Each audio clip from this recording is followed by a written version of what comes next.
Gemini, can you help me plan my 3-day vacation? Generate a photo of a muscly capybara. Explain the concept of supply and demand with OpenStax. Hi Gemini, quiz me on the rise of industrialization. Can you help me find an email? Yeah, I can help with that.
Welcome to Academic Labs, the pulse of innovation where the horizon of education is expanding beyond our wildest dreams. We are the architects at the intersection of transformative technologies, fusing the power of adaptive AI, the solidity of blockchain technology, and the versatility of non-fungible tokens, or NFTs, to weave an unparalleled learning paradigm. This December, the world's top chess minds clash in the heart of New York City at the FIDE World Rapid and Blitz Championship. Witness world #1 Magnus Carlsen and other stars from across the globe. Rapid and Blitz, chess in its most thrilling form, unpredictable and unforgettable. Fast moves, tactics and blunders, and moments that will keep you on the edge of your seat. Witness the pinnacle of chess excitement. Get your tickets now at worldrapidandblitz.fide.com.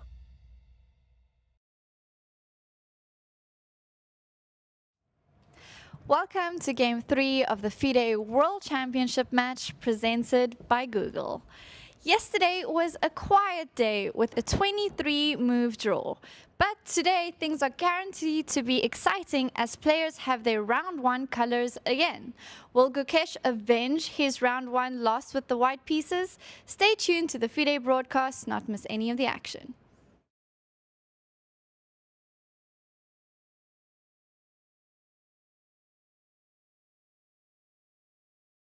Hello and welcome, and it is Fighting Chess as we set up for Game 3 of the FIDE World Championship Match 2024 as presented by Google. I'm Jovanka Houska and it's absolute delight to be here on site in Sentosa commentating alongside the one and only Grandmaster David Howell. Now David, yesterday was a tense game, full of action but underneath the surface. Yeah, I'm not going to say that yesterday was dull. I'm going to say it was very professional.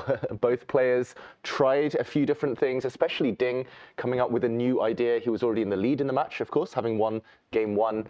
And he had a bit of pressure. In the end, he didn't want to push it. He didn't want to tire himself out. We did see a relatively early draw, but that just means that today it's going to be even more dramatic. These are the scores, but Gukesh will have the white pieces today. Yes, he certainly will have the white pieces. And remember, it is a 14-game match. This is very much a marathon. And yeah, when it came to Game 2, wow. That was 23 moves, but there was so much tension, suspense, and you did feel that the psychological element was very much there in the air. Let's take a look at a recap. Game 2 of the FIDE World Championship Match presented by Google. White Ding Liren, Black Gukesh D, results draw.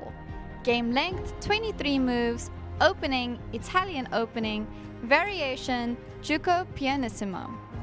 Game 2 ended in a solid draw after both players played it safe without entering any major complications. After a few successive trades, the game ended in a draw via threefold repetition on move 23. After the game, Ding recognized that his idea was to play carefully and that he was fine with the draw. The key moment of the game was rook d c1. Already out of preparation, Ding abandoned the open file in order to avoid exchanges and regroup. However, it soon became clear that his plan had backfired. He said that rook c1 is a typical idea in this kind of structure, but that he didn't think it was a good move in the game, as he wasn't sure how to develop while Gukesh had such a strong knight on d4. In contrast, Gukesh was quite happy, saying that it was a good day and hopefully there will be more good days coming. Ding leads the match 1.5 to half, and tomorrow he plays with the black pieces. Tune in 5 p.m. local time.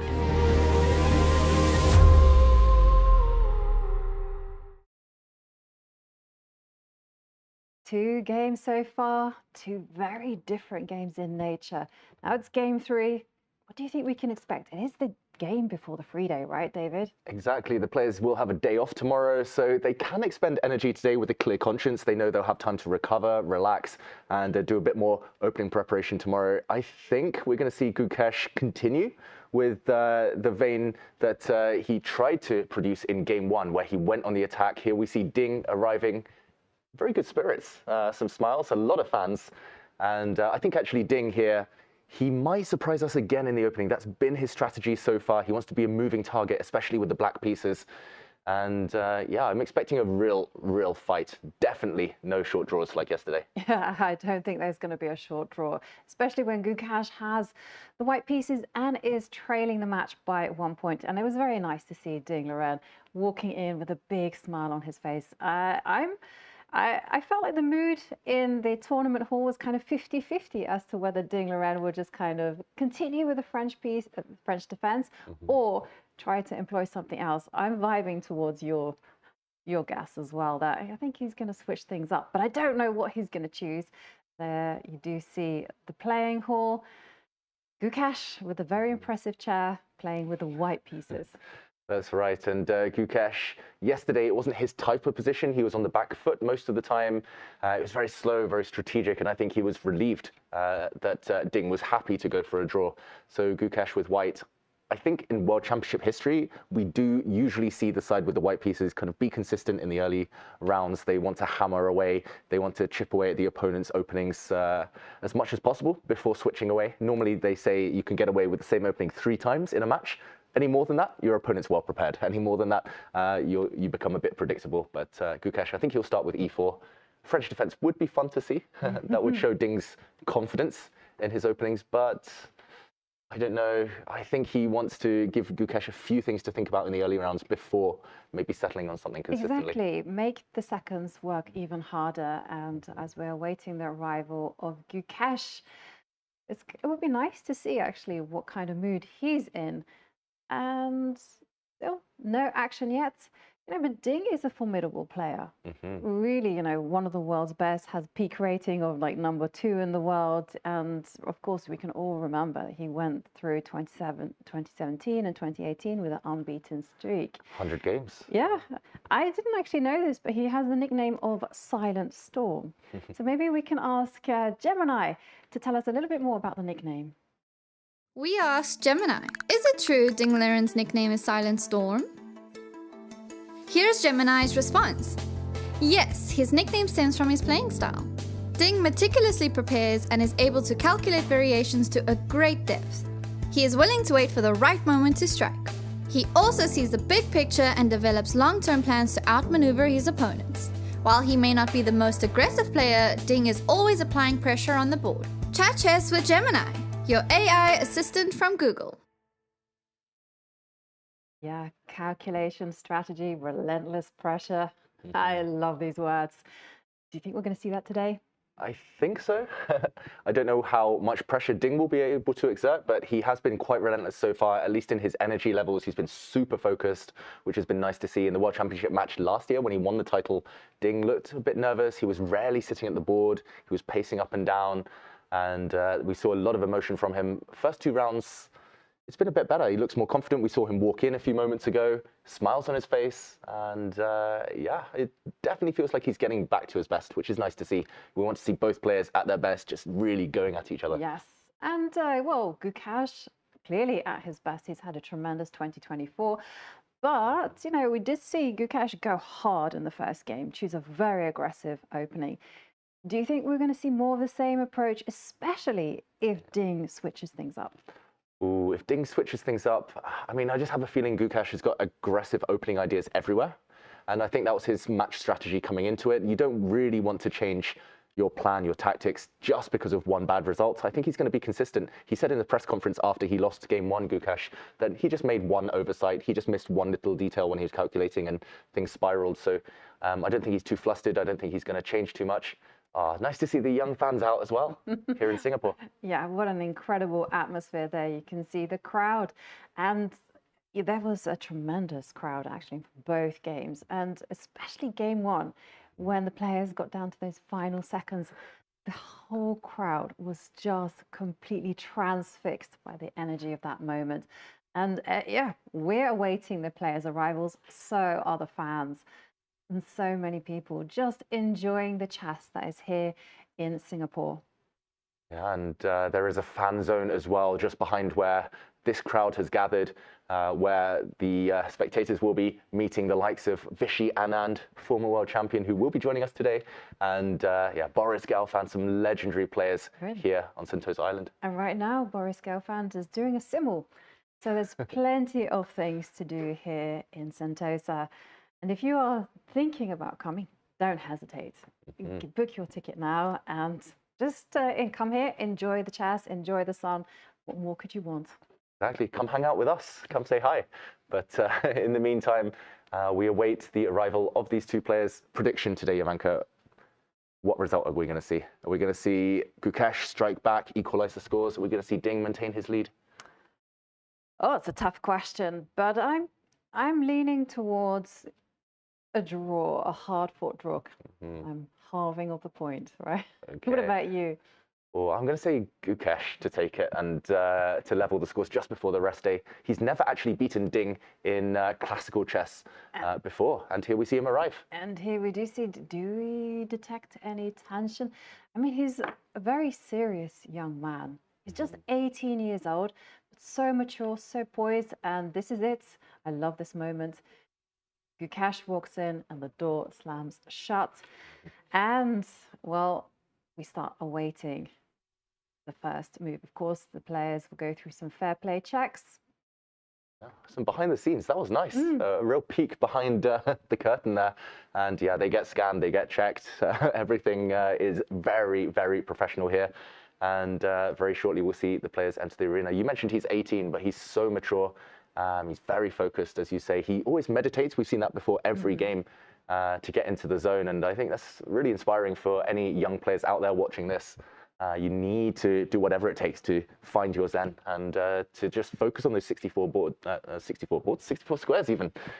It's Gelfand playing the multiple boards next door. And yeah, focus on the 64 squares for the duration of any game. And yeah, I think a long game, that's almost a guarantee. Right. And when it comes to meditation and keeping calm, that's especially important for chess, because a lot of people think that, you know, hey, you need to be angry or you need to have a powerful presence, but that actually isn't true. The best thing to do is actually just be neutral, because then you can do what the board requires. If you're kind of emotional about it, you're more likely to try and impose your will. And unfortunately, that may or may not be the right decision. Yeah, when I was Gukesh's age, when I was 18, I was just all about checkmate. I didn't know how else to end the game. I was just attack, attack, attack. I would listen to heavy metal music before a game, eat red meat the night before, just try to get pumped up. But no, he's showing us the way. You need to, you need to be very versatile, very flexible, and yeah, not too emotional during the games. Be like water. And as we're gearing up for the first move of today, well, today it will be Mr. Olivier Lim, chairman of the Singapore Tourism Board. And he was appointed the chairman in January 2024. He's currently lead independent director of DBS Group Holdings Limited and DBS Bank Limited. Oh, chairman of StarHub and director of the Raffles Medical Group. So a very esteemed guest. And we see Maurice, he is getting ready to announce that first move, and there we see the players adjusting the pieces, getting themselves settled into what is going to be an exhilarating game 3. That's right, Grandmaster Maurice Ashley will be calling the shots, introducing our special guest today and getting the game started. So let's go over to the playing hall, to the fish tank in a moment to see those introductions, see those last minute preparations as the games begin.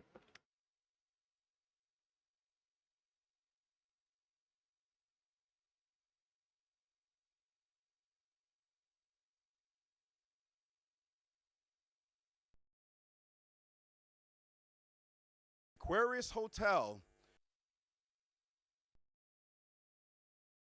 in beautiful Singapore. I'm Maurice Ashley, and it is my pleasure to introduce the 2 players who are competing for the title of World Chess Champion.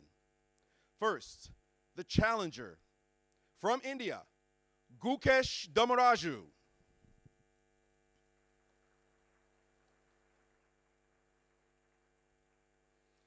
And hailing from China, the world champion, Ding Liren.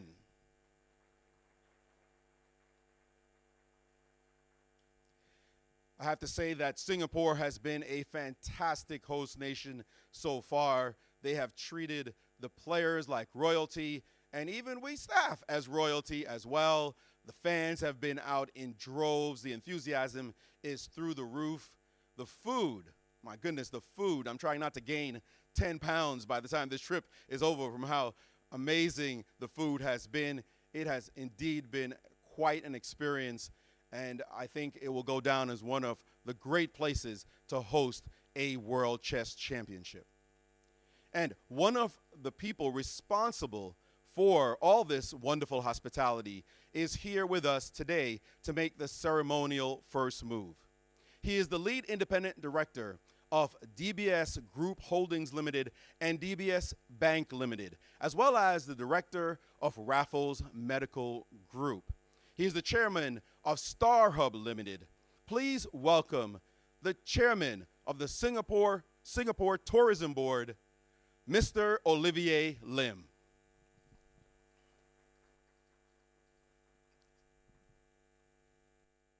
Mr. Lim will make the first move as white.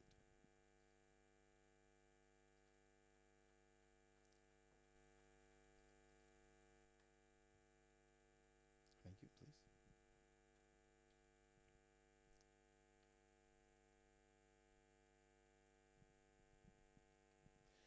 And with that, let the game begin.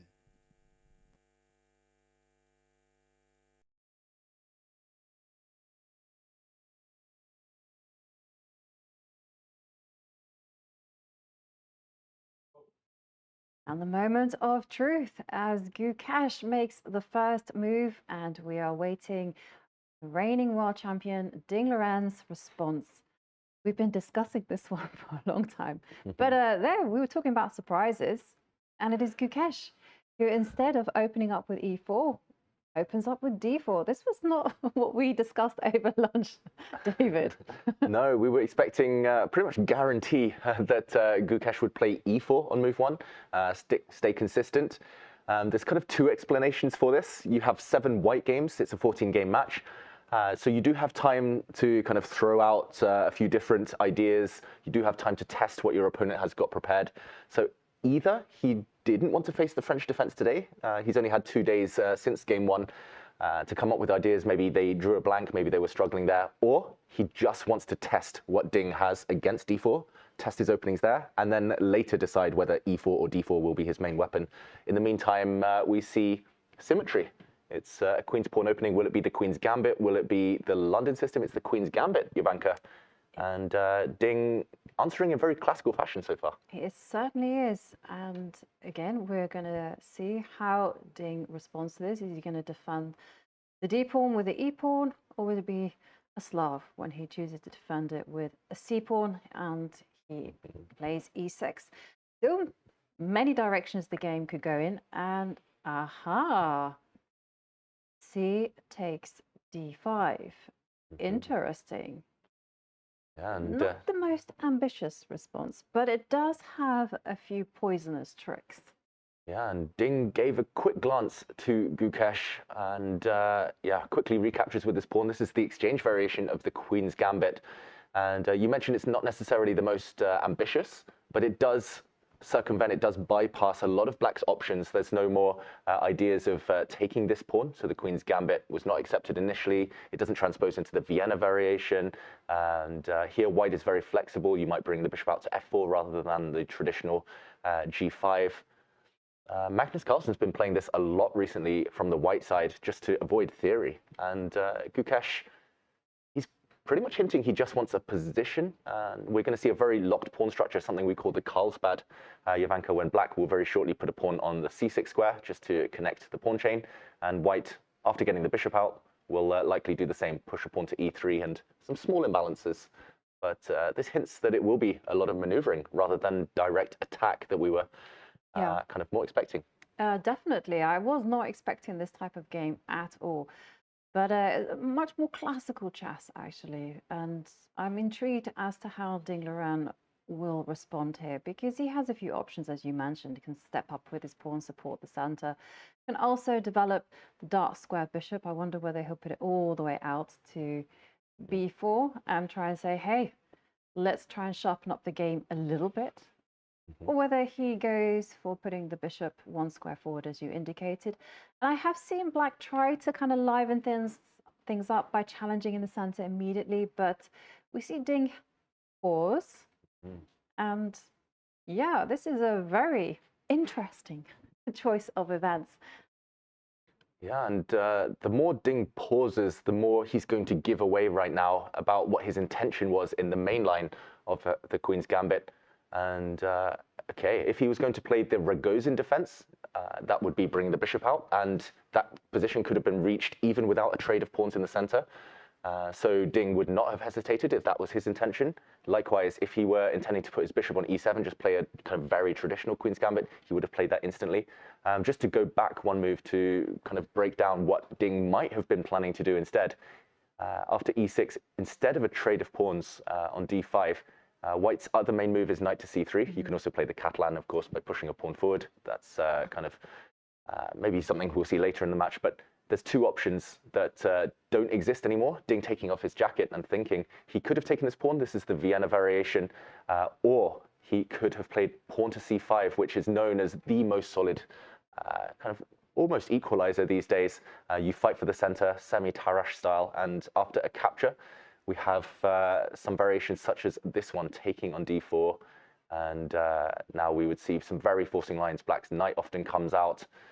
We often see endgames very, very quickly as well. Right. And for example, after e4, Black can take and go into this endgame. And maybe this was Ding's intention. This has been kind of bypassed now by Gukesh. And instead, going back to the game, we briefly saw there was a tree. There were some moves suggested. c6 is one of the most popular moves, and point to c2 stops the Black light square bishop now coming out to f5. Yeah, you did see on that graphic the top three most commonly played moves in our Masters database. And there we do see in the live board that the Queen has come out to c2.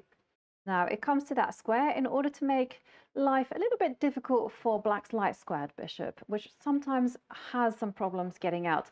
Now, this particular move order has a reputation of being harmless because Black actually can get this bishop out. So, for instance, you can just simply go g6, and then you will be able to go bishop to f5, and then the problem piece is out. Yeah, and I believe the main line here continues the white bishop coming out. If Black wants to develop and hit this queen, there's one downside. Now the queen will slide. Yes, you've spent 2 tempi with Her Majesty here, but you do hit this pawn. The Black queen tied down defending this knight. It's actually hard to defend b7 without kind of breaking the kind of integrity of this pawn chain. So Ding thinking, yeah, So just to go back to your line, just to kind of Okay, let's definitely there's a lot of poison. So for instance, you have to develop the bishop, the dark square bishop first. And then this is the reason why it's traditionally kind of thought, well, it's not a problem because here there's no move to prevent black from going bishop out to f5. Yeah, and often we see white push a pawn and now bishop to f5. Yeah, but there's still a lot of poison in this line because I remember watching a game between Fabiana Caruana and Ariane Tari, and the poison is in this. So the bishop comes out, there will be a trade. And now here it's very important when you get this type of position not to rush with castling your king very quickly because yeah, David's seen it. He knows what I'm talking about. H4. Yeah, I've been preparing this line for a long time now. Now no one, I mean, no one has ever castled quickly. Like what is... Boo. Yeah, I know. I was No like, fun. yay, you go h4, you go bishop takes knight, and then on you go. Yeah, so you want to take this knight, push the pawn forward, open up the white rook, and dangerous. Checkmate. We said no attacks, maybe. Maybe there will be here. And yeah, just to mention, Jovanka, instead, black should probably just develop the knight, stay flexible. Now h4 is much less effective because the black king is not yet committed and may even go to the other side of the board later on if need be. Ding's looking down. Maybe he's in recall mode. He definitely didn't expect this. This is a move order trick, as we call it, Jovanka. And it feels like it was definitely his plan to go for that semi-Tarash. But it's been avoided, and now he's going to have to freestyle. He's going to have to hunker down and try and dodge some theory. Yes, and this is the issue as well, because if you look at the pawn structure, it's relatively fixed and it's relatively classical. I mean, we have hundreds of years of experience with this particular structure. So the question is how to be creative within that, and that's actually very difficult. Either you're going to, you might, for instance, just go, I'm not going to develop the light square bishop as black. I'm simply going to carry on via normal means. But again, that has been very heavily analyzed, and it's going to be interesting to see what Gukesh has prepared. And it's, again, the psychological game, right? Ding knows exactly what to do here. He's trying to get into his opponent's mind and try to predict what are the most troublesome lines. And yeah, he has gone for this idea of trading off the light square bishops. This is definitely the most principled line. Okay, and Gukesh doesn't try to pin the black knight, doesn't bring this white bishop out yet. He keeps it flexible. It might land on f4, might land on g5. He's keeping Ding guessing. Ding looks away there. Just again, recall mode. h3 is very flexible. I think the main idea is that the bishop, once it comes out, can drop back. It has a nice safe hiding place. Sometimes you see a white pawn jumping forward to g4. But yeah, just keeping his options open. Gukesh, I was going to say, up until this last move, Jovanka, it was your favorite opening, the Caro-Kann, just with reverse colors. Yeah. This exchange variation often leads to this exact pawn structure. And you know, I've been playing chess for many, many years, and I've never thought of it like that. It's sometimes very difficult to understand these kind of like openings in reverse. But yeah, you're completely right. This is like my Caro-Kann. Yeah, exactly. I'm happy. You should be. Yeah. You've got your Caro-Kann just with the white pieces rather than the black pieces. Just for anyone at home wondering what we mean, firstly, remember this pawn structure. And okay, quick geeky detour here. If we go all the way back to the start of the game, the Caro-Kann starts with e4, c6, and the exchange variation would be this way round. And actually, white often builds this pawn chain. So basically a mirror image of what we see Ding having here. And if the knight comes out, for example, we could see something very similar to what we do in the game, where it's going to be the same pawn structure. Black can also bring the queen out, as Gukesh has been doing. And basically, if you look at the live position on the right side of your screen, now the big board, the analysis board, it's almost a mirror image, just a couple of different pawn pushes. So the plans are similar. Yeah. That's the main thing. So pattern recognition is key in all chess openings these days. It certainly is. And it seems to be a trendy way how to play. You know, you just play with the white pieces as if you're playing black, but with that extra tempo. And yeah, h3, I had never seen that before, but of course it makes a lot of sense. Shall we try to investigate what happens if Ding plays the most logical move? Yeah, let's come out with the bishop, please. Attack the queen. Consistent, at least. Attacking the queen. I'm assuming the queen slides up to b3 to gain a tempo, hitting this pawn. Yeah. And the kind of recommended way in most openings to meet an attack like this is to offer a trade of queens. with queen to b6. And white rarely wants to take. Yes, it's double pawns for black, but this rook opens up, and this just looks beautiful now for black. Black's b pawn is actually going to act as a battering ram on the queen side. So I don't really understand what the idea could be. Well, yeah, this is the idea. I've got it here. I've checked the master's database, and it's g4. G4 for the score. Yeah. I think this bishop. Wait, maybe I have seen this before. And he does bring his bishop out. We're headed in this direction. I think I've played this in a blitz game even. I took the queens off once. I brought my bishop in to try going pawn hunting. And then I got hit by some trap. I can't remember exactly what it was. Maybe bishop coming out to f4, because there are some knight to d2 ideas. Yeah, the knight coming back, hitting this bishop. Assuming that you take this pawn. So if you take the pawn, that would be a really bad move, because you just drop the knight back, and then you just, after the bishop has to go to, does it isn't? Yeah, well, you can go to c2, but it doesn't have too many squares, so you're going to get trapped there. Going to get trapped. You go back. I push a pawn, and whoops. You wish your g pawn were back on g7 now. But yeah, this is, I think, something I've fallen into in a blitz game once. And you can go the other way, as you mentioned, Jovanka, but yeah, that's kind of forced. And appealing. Then now here you just simply capture the bishop, and once it gets recaptured, then you just simply go. Well, you can go bishop takes that, but you can also go e3. E3, yeah. Oh, this is actually a nice trick, attacking this pawn. And if black tries to defend it with b5, you can even just capture this pawn. And bishops, they're the best pieces. Look at this long diagonal. The rook is trapped in the corner. Okay, I doubt we're going to see all of this, but it shows that Gukesh does have some venom up his sleeve. He's got some ideas, and yeah, he's hitting this pawn. So Ding has to react. The most logical way by far is bringing the black queen out. And then we'll see this pawn push, g4. Yeah. And okay, so if black doesn't get overexcited, so let's... yeah, queen b6. It makes so much sense as well. What else? Because if you go queen c7, you do set yourself up for bishop f4 ideas. I mean, even... maybe here. I need to calculate here. I'm not sure whether the queen actually gets trapped if she goes greedy and grabs the rook. But you do set yourself up for those kind of ideas. Also, I guess white's idea with h3 is also to go g4 and just say, I'm taking away all your squares. So it makes so much sense to challenge this queen on b3 and go queen to b6. And then g4, I think here it's probably important not to get enthusiastic with the bishop and go out into the wilderness. So drop back, or maybe queen takes queen and then...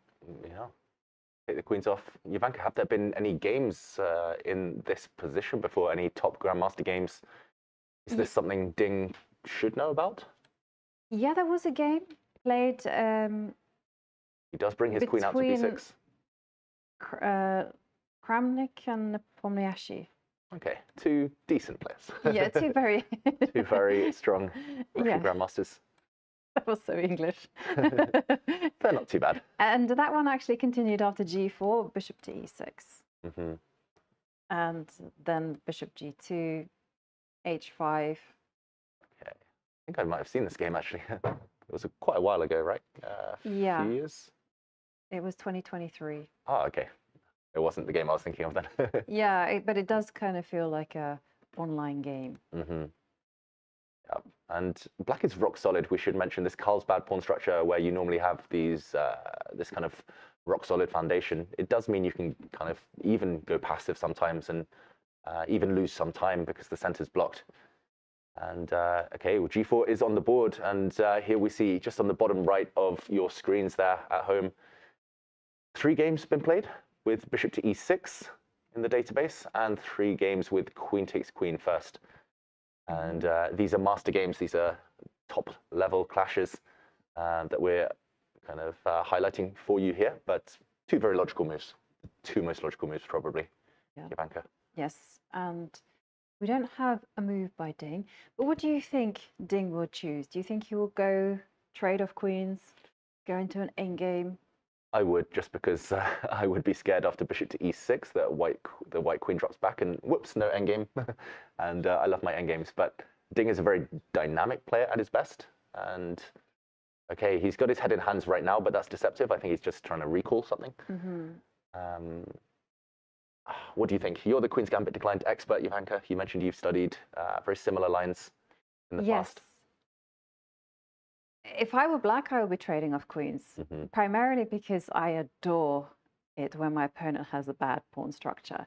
And there are kind of pros and cons, actually, to taking that queen. Yeah, you ruin white's pawn structure, but it's not that bad because you do get an open A line. Yeah. And I do like the way that they played it, though. They played it with the bishop going back to e6. And now, as black, you kind of want to be playing knight a6 and knight to b4 if you're allowed. Yeah. Very typical idea, right? I remember being surprised the first time I ever saw that kind of, in not this exact position, but something very similar. My opponents once played knight a6, and I was like, wait, I'm so tempted to sacrifice and ruin your pawn structure, but rook for knight isn't quite ideal, and white just needed one more move to prevent this. But yeah, the black knight's going to sit very pretty on an outpost where it cannot be challenged. Yeah. So there's definitely some argument for taking the queens off, and for example, some logical moves: pawn to e3, knight to b4. This actually causes some disharmony now in white's camp.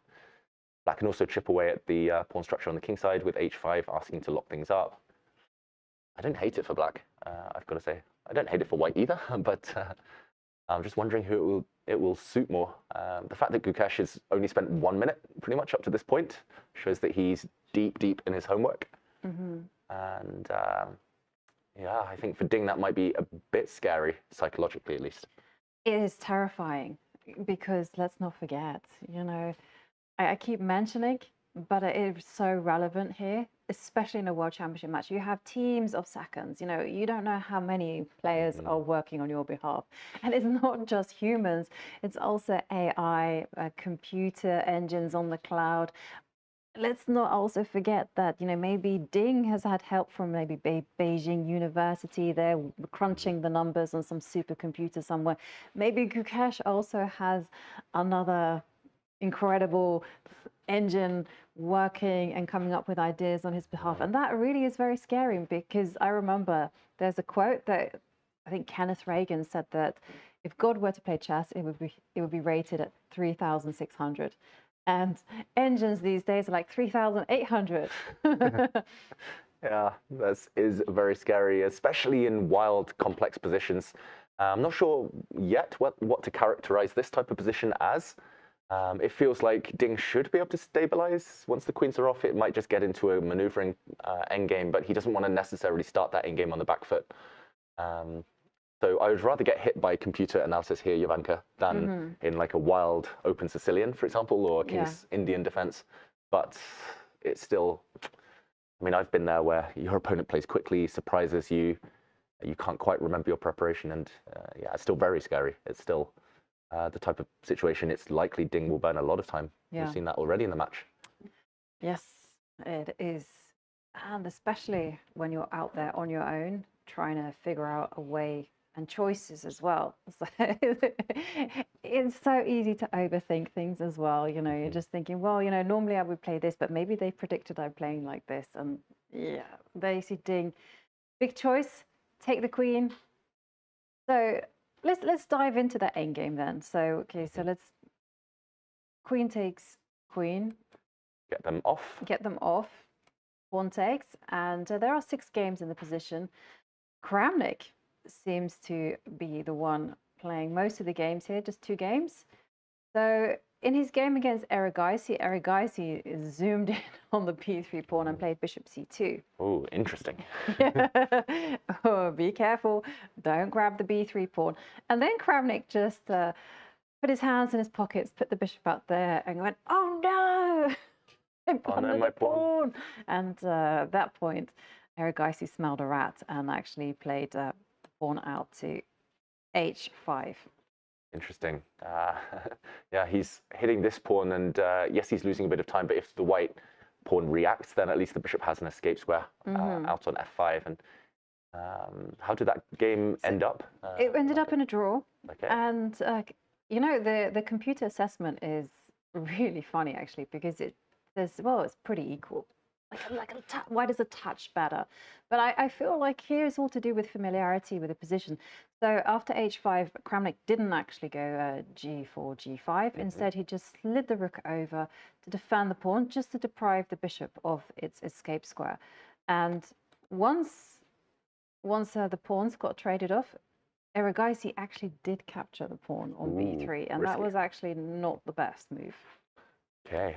And just to show this idea that we demonstrated earlier, white knight now drops back. This bishop is short of squares. If it jumps in, it actually gets trapped. Whoops. And if it has to retreat, then it doesn't feel like great news for black right now. Yeah, and then e3. And here, the key is just don't hold onto the c4 pawn. Let it go. And bishop came out to b4, but white is a lot better here. Yeah, bishop pair, beautiful pawn structure. Raking bishops. Oof. Yeah, the pawn center is very, very mobile later in the game. This would be not a disaster for Ding, but definitely a step in the wrong direction. And to people asking, you know, why is this position so amazing for whites? It's primarily because of the bishop pair and the strong center. And of course, we do have an AI sidekick at our disposal.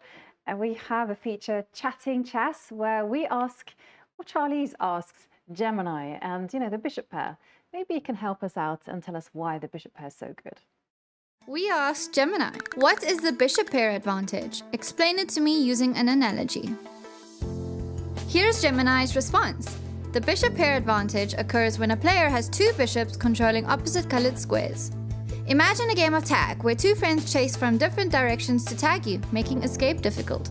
Similarly, two bishops can work together to control squares and attack from multiple directions. Chat chess with Gemini, your AI assistant from Google. Yeah, thanks to Gemini. I like the fact that you can just talk to Gemini, and you were having some fun with Gemini earlier on. Yeah, I'm not sure how much I'm allowed to say, but there's something coming very soon and from Gemini where you can play chess against it while asking it to talk to you, write poetry about your moves, trash talk you. You can get it to talk in the voice of some superhero characters, literally anything. But I prefer the first part, you know, writing poetry about your moves. Can you imagine that?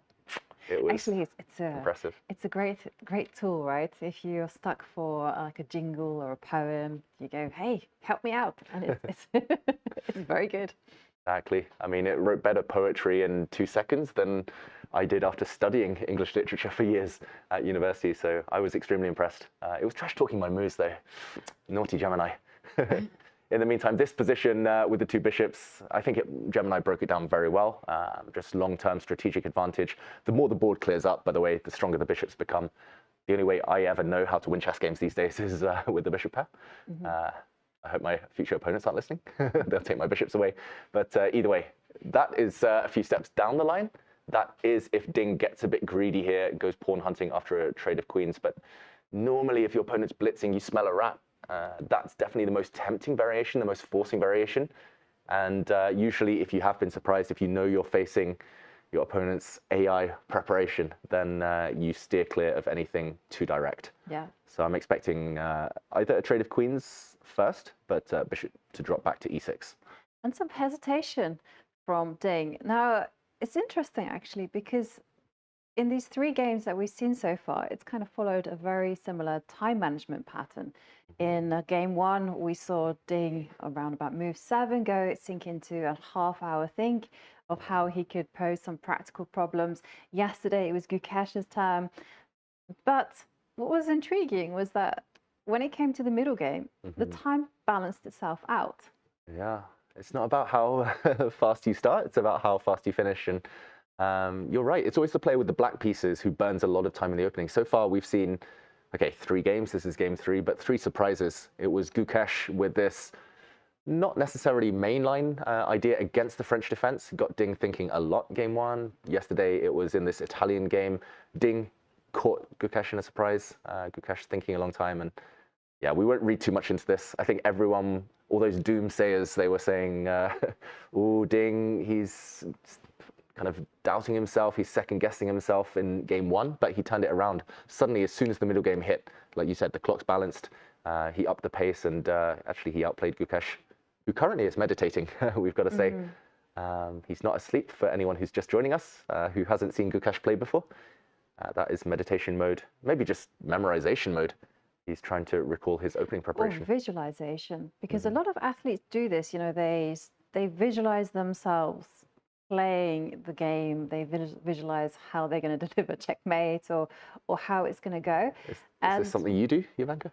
No, because I'm not sophisticated, but I should do it. I mean, they often say that that's how you should do. You should imagine yourself playing. You should imagine yourself in Technicolor and feel the emotions. And there's a very famous example of the swimmer Michael Phelps.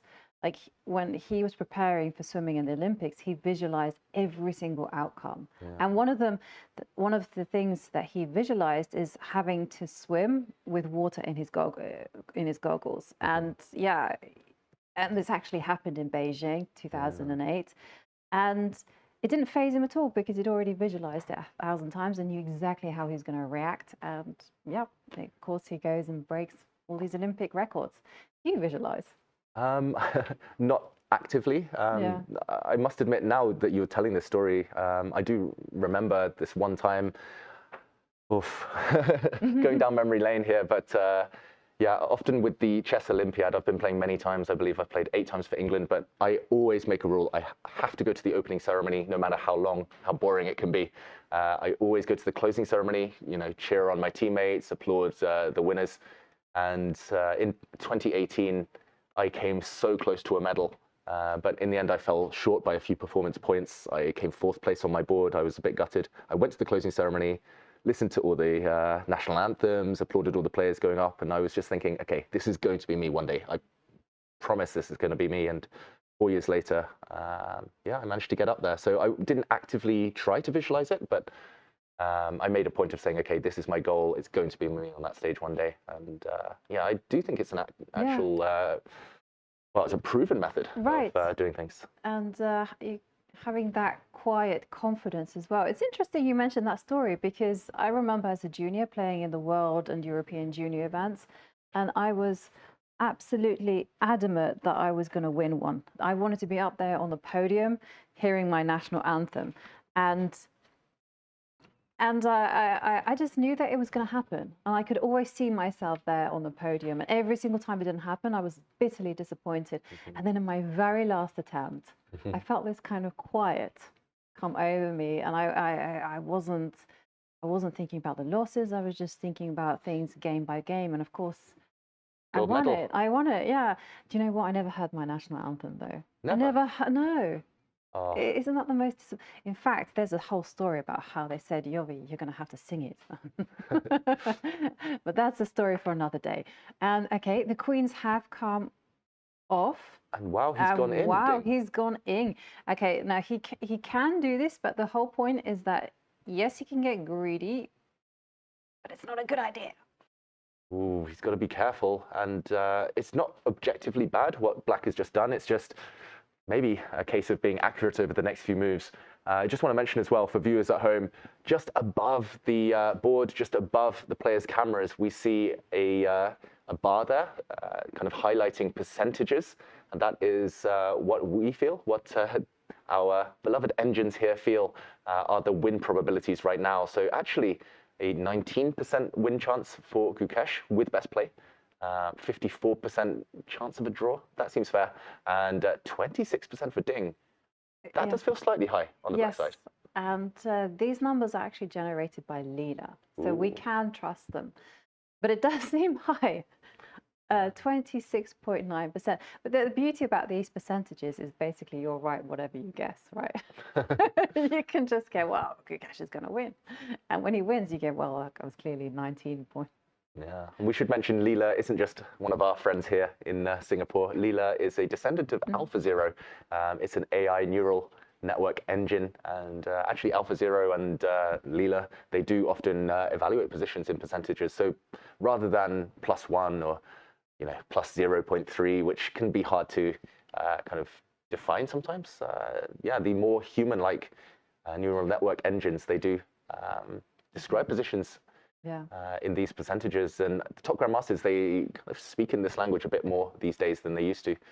Gukesh, I must admit, I'm surprised he started to think, Jovanka, because this is very forcing stuff. And I think he's just calming himself down, right? maybe, but Because also, when you have a trap in the air, it's very important psychologically to kind of slow it down, kind of go, oh, you know, give the appearance that you haven't perhaps analyzed this, but you have.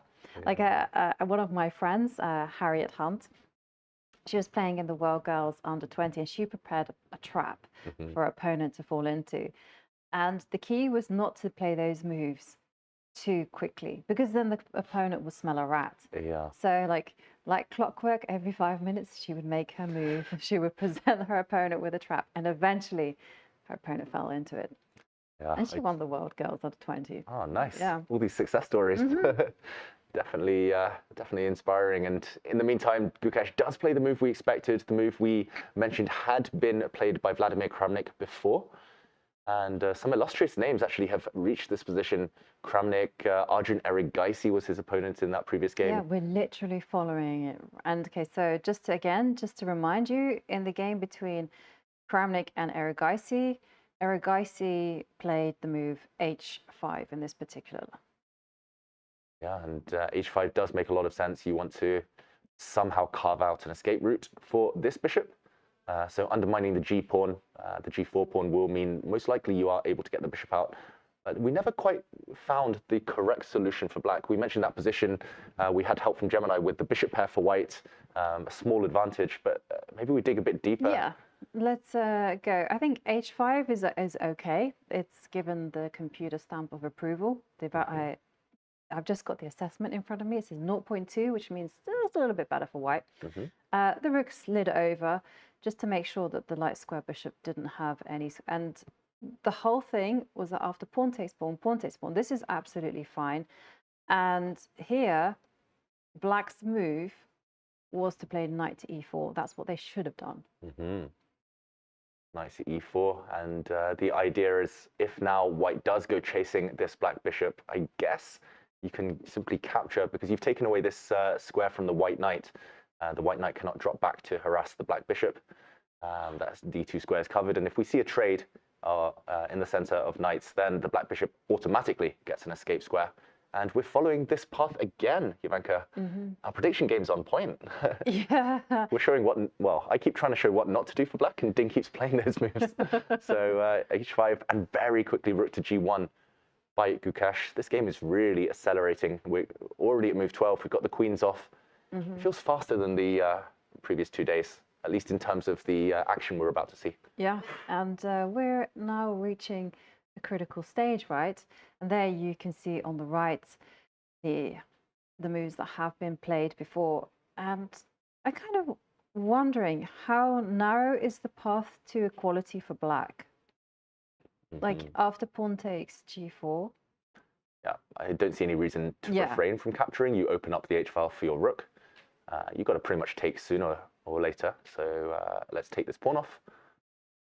You mentioned the path to equality. Yeah, because so knight to e4 is the move that was suggested by computer's so smart these days. I don't have any move suggested, but it's just literally writing to me saying knight e4, go play that move. I'm like, okay. But just if black doesn't play knight e4 and makes a random move, so let's go knight bd7 or knight a6 could be another move. So it is the... we could also go this way. Yeah, I guess go knight a6. Makes a little bit more sense. Okay, that would be a mistake because of king d2. Wow, okay. I wasn't expecting that one. Yeah. King d2. How was... King's an attacking piece, and you're just begging me to take this pawn, so I'll say yes. Yeah, go for it. I'll oblige. And, Gukesh is famous for loving pins, and there's a massive one on the board. Guess you mean this one? Yep. Loose knight, forcing me to block with my bishop on this square. If I go the other way, just for everyone at home, then you pin and win. This knight is overwhelmed. The rook hit behind it, so you have to go this way. And then the whole thing is that I was thinking once the king moved to d2, like, wouldn't it be great if you could go rook a3 and trap the bishop? But unfortunately, the bishop. Ding trades pawns. Exactly, and now you just. Very logical. Yeah. So Ding is literally following this analysis. But let's follow this analysis even more, because this could be very relevant. And if white now pushes the knight, just to point out, the black knight can move to the edge of the board to defend its bishop, or can even drop into the center with a check, maybe, followed by a trade of bishops. And this gets complicated, but black seems okay. But you mentioned that the key is actually rook to a3, which was not possible earlier, hitting this bishop. And now, do you chase this bishop? Do you... No, I think yeah. With g5. I'm tempted to chase the bishop. Chase the bishop away. The bishop drops back, only one safe square. And black's alive, but at the very least, white's going to get great compensation for the pawn. I'm a bit scared of this knight coming in with a check, I must admit, but other than that... Yeah, but if you're scared about that, I think, and I agree with you, maybe g5 earlier, because there's so many forcing moves here. g5, forcing the knight to the edge. And now b3. Yeah. Force the bishop back. Now you trade, and you go e3, and you take this pawn and argue that white is better. Isolated pawn in the center as well for black. Yeah. It does look like Gukesh is the one having the fun if this happens. So, okay, no knights on the rim, Jovanka. No, don't put your knights on the edge of the board. That idea was grim. It was bad. The lights in here are dim. So, very good. Who needs alpha chat, GPT, Gemini, anything like that when you've got David? Black's chances looking slim. Sorry, carry on. Okay. Okay, so let's what about knight bd7? Yeah, that looks more sensible. Not preventing bishop to e5, but at least deterring it. I'm just worried about this bishop on c2. Okay. It's getting chased. I'm not sure which order white should go. There's the forcing line here that I would calculate first. Hit the bishop, force it back. Hit the bishop, force it back. We were talking about something similar to this earlier with the bishop pair. This time it's a bit different because e3 can maybe be met by b5. Say hesitantly. Yes, this is a... Whoops, my arrows. Yes, this is a pin, but black defends the pawn. Ugh, I still like white's position. These bishops are just so strong. They cut the board pretty much in half. White can go back as well for this pawn sometime. I don't know, I love this position for white. It's like the ultimate queen's gambit. Yeah, but I'm also concerned that you might not even need to sacrifice a pawn. Okay. You might just go...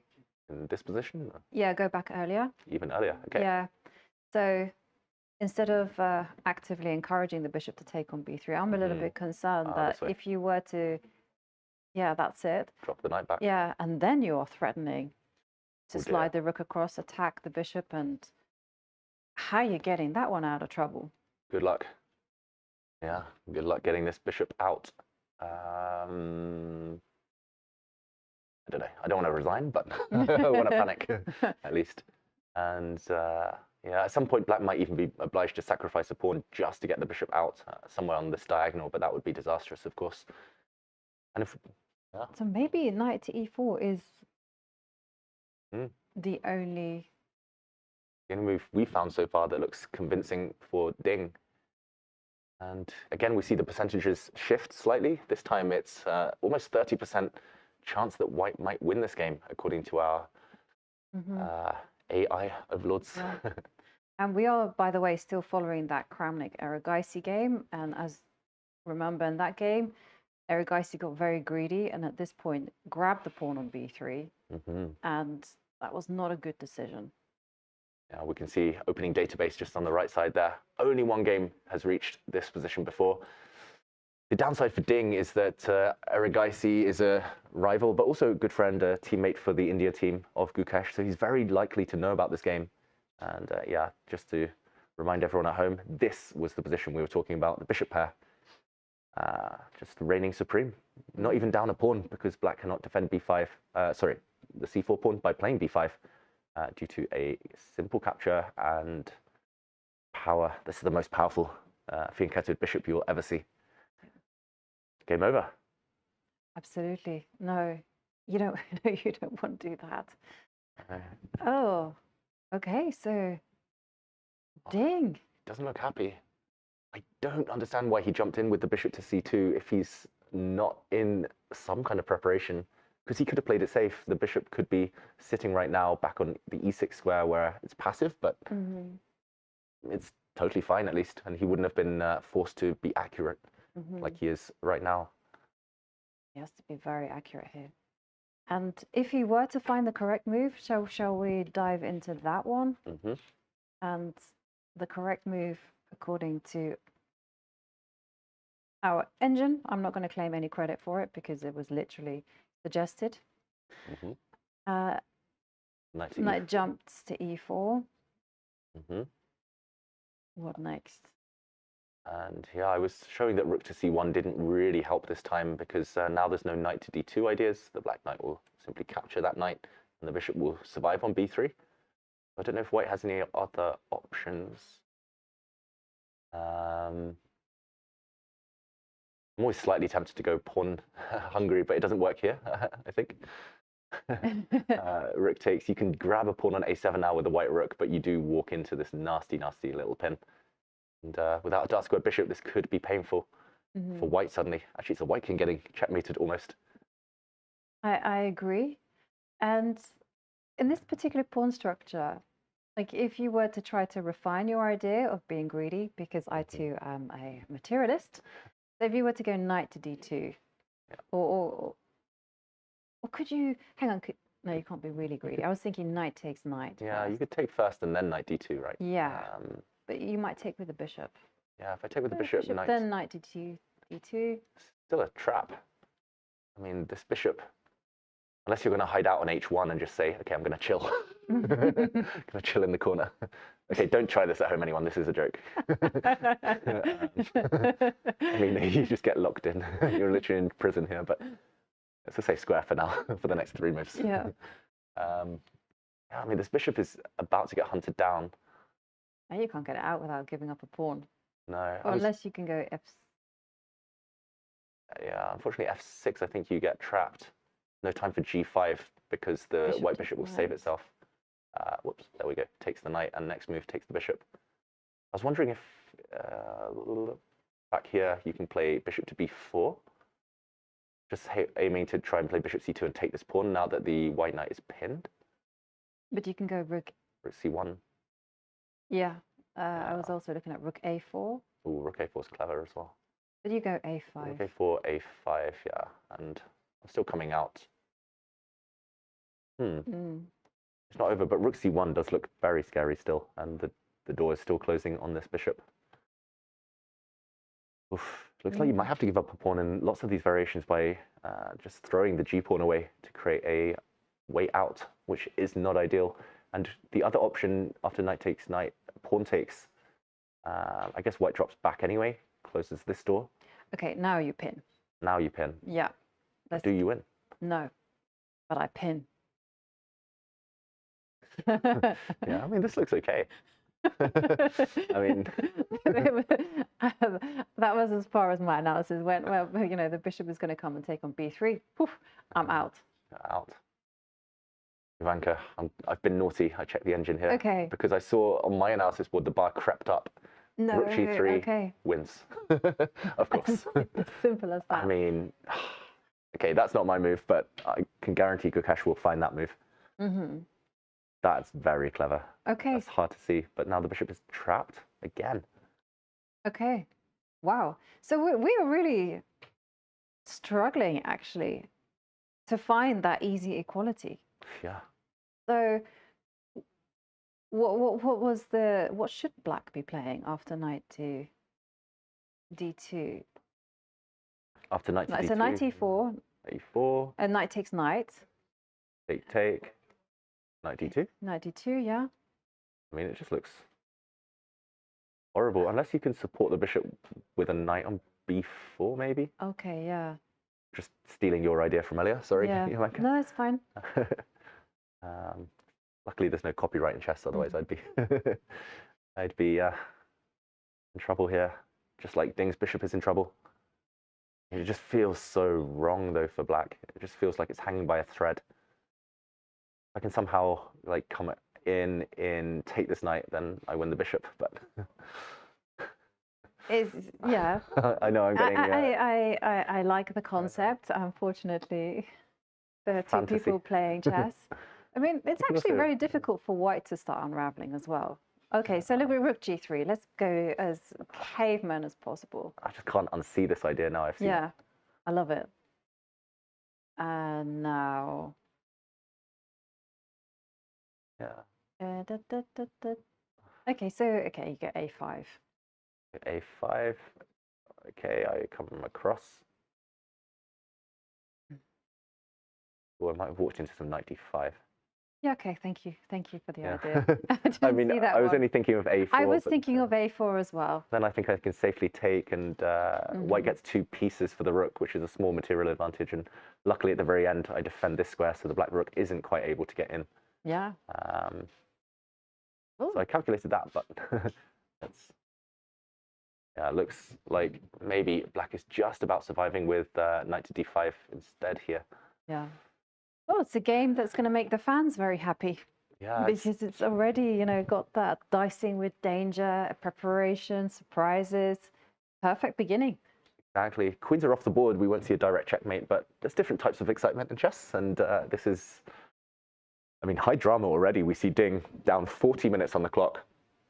This storyline is just going to repeat itself, I think, for both players throughout the championship. But yeah, this isn't the type of position where you can autopilot and just freestyle survive and kind of curl up into a ball defend. You need to be so accurate. Completely accurate here. I fully agree with you. Otherwise, you're going to either play a very bad position where you've given white all the trumps of the bishop pair, excellent pawn structure, or you're going to have to just contort yourself into the defense of this bishop stuck there on c2. Excellent opening preparation from Gukesh. Brilliant stuff. He's going to set a trend. This opening is going to go not viral, but it's going to become very, very popular, I have a feeling. Especially against the Queen's Gambit declined, which is one of black's most solid openings. This variation just looks very testing, and black can't react in the normal orthodox ways. And one of the things about chess openings in particular, I always liken it to the Red Queen in Alice Through the Looking Glass. You know, she's always running, but she never gets anywhere because everything is running alongside her. So one of the things about chess is that, yeah, Gukesh has done some hard work for us. You know, he's highlighted this really dangerous idea, but I kid you not, tonight, maybe even right now, the theoreticians are like working their magic, trying to find the antidote.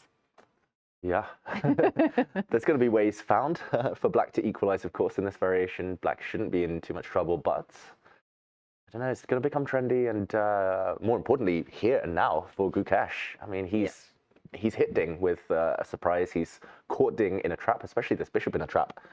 And I'm getting scared for Ding on his behalf. I think this is terrifying stuff. It's totally different from game 1 as well, where it was very dynamic and he managed to find a way not just to survive, but turn things in his favor. Here, it's hard to imagine anything going in black's favor, and minimal risk for Gukesh. Yes. And also what's very scary as well, and I can't understate this, it's like, look at the clock situation. Gukesh used 4 minutes on the clock. Ding, he's at 1 hour and 13 minutes. And the whole thing is that this is a unique time format. The players are playing 120 minutes for 40 moves, no added time whatsoever. We saw in game 1, it was a full-on time scramble. And, well, I can tell you, the fun is yet to come. And there you can see the clock times. For black, using a lot of time. White is practically perfect. Yeah, it's only been black thinking pretty much. Gukesh only spending 4 minutes up to this point. And this is like looking at one of my games, one of my graphs, Jovanka. Just all the time in the world used. But I normally try to use it in order to just survive the opening. Here it's about survival as well for Ding, but he might have just misstepped already. He's going to be really kicking himself, regretting jumping in with the bishop. Yeah. He looks visibly flustered. A bit nervous. He's muttering to himself as well, because this is really not what you want. But The position is still objectively okay. He just has to play very accurately from now on. That the price of an error is going to be huge here on account of this misplaced bishop. As we saw, knight to e4 suggested by our engine. Yeah, even there we were struggling to find full equality. So Ding, I'm pretty sure knight e4 is on his radar. He might be looking at the other move we suggested, knight b to d7. Maybe he'll be looking at, I don't know, bishop coming out to b4.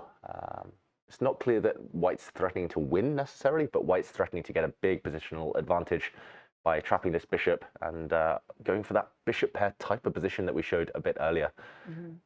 So I think we're likely to see that. We don't need to repeat those variations, but yeah, Ding, he will be hating that because it's a 2-result game. 0 winning chances pretty much for Black, all of those positions we showed, where he's just pretty much fighting for the draw this early and from the back foot. Yes.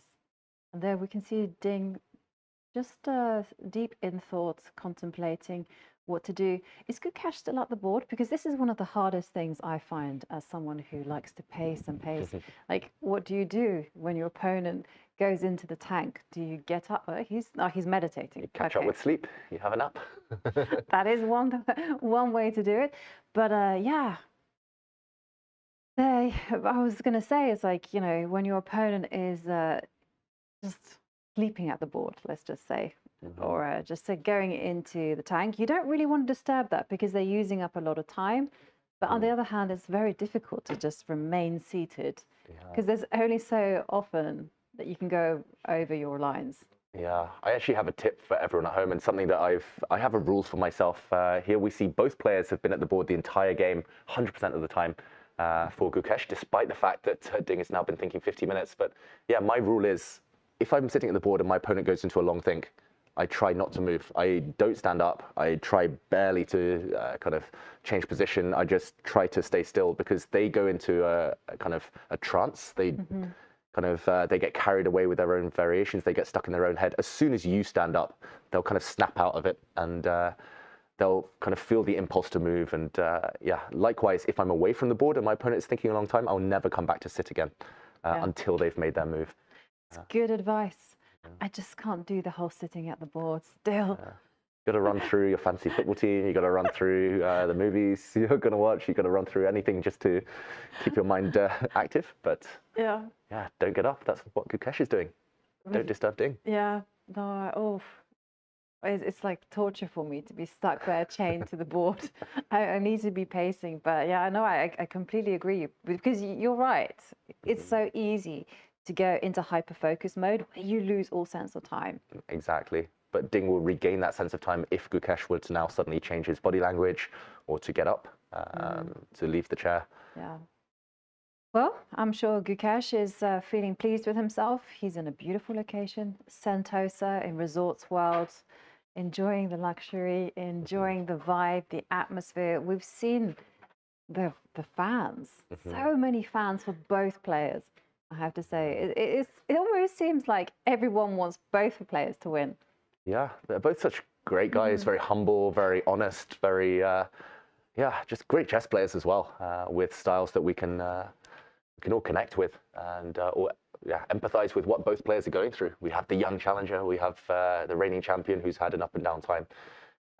So yeah, I mean, the atmosphere here is just fantastic. All the fans I've spoken to, I was actually out for lunch on the mainland yesterday, and people were coming up to me being like, "Oh, I'm watching the match. You know, what are you thinking?" And yeah, it's really capturing the local attention. No, and you also feel there's so many things here.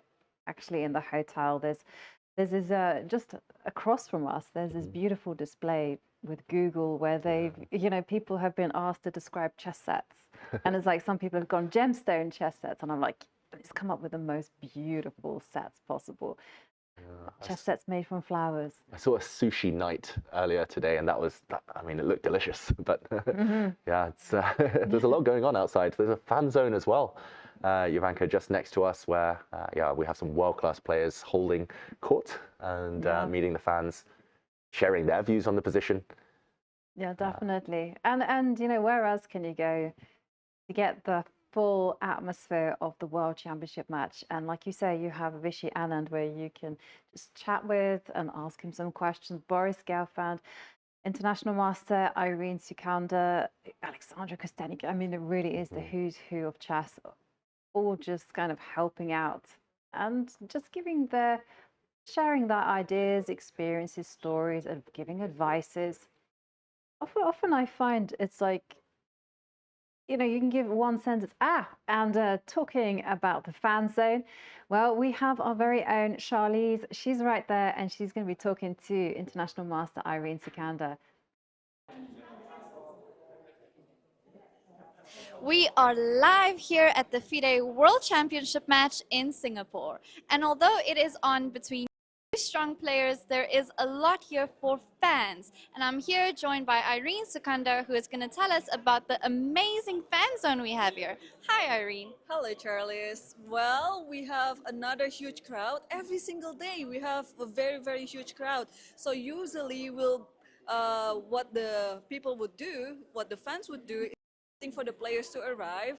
It's kind of already like their routine, and then they would walk with them to the playing hall to see the first few, and then after like 15 or so they would come here to the fan zone, and you can see like how big a crowd it is today. I'm so happy, and today we'll have so many guest stars. We'll have Alexander Kostenyuk, and we'll also have Grandmaster Vishwan among us. So for those who are in the venue at the fan zone right now, stay tuned, because those two guest stars might come at any time, and then you never know. Don't miss the chance to meet them. And you can see there are so many people here, Irene. Here to watch you, they come here to watch the guest speakers, but also of course the first moves. And I saw some cool chess sets in the venue as well. Can you tell us about that?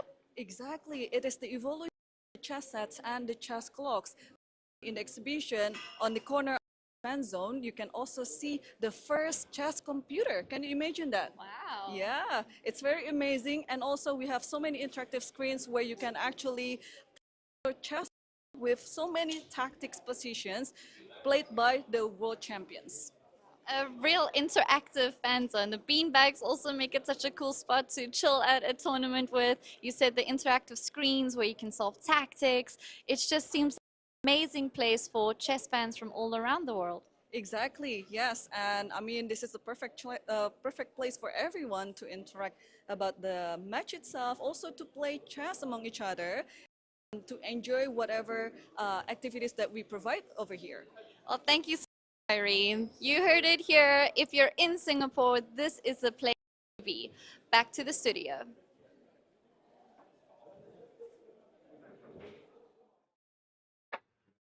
And welcome back. Yeah, we saw what was going on in the fan zone. A lot of action, a lot of hustle bustle, and yeah, nice to see what's going on. I'm a bit jealous actually, sitting here commentating on the games. I want to be out there, you know, just feeling the atmosphere.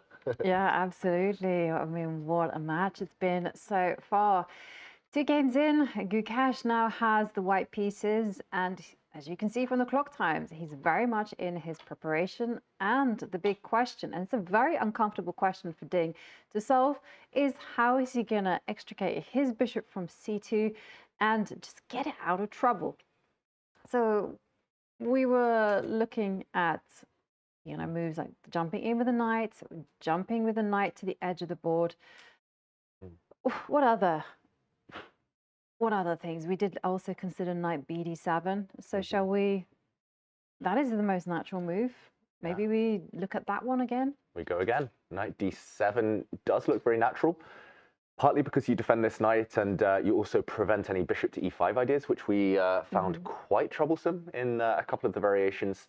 And okay, here we have 2 possible solutions, or at least kind of logical continuations for white right now. Either you hit the bishop and you force it back, and then you drop back, hitting the bishop yet again, force it all the way back, you exchange it off, and here we were advocating e3 in some of these variations.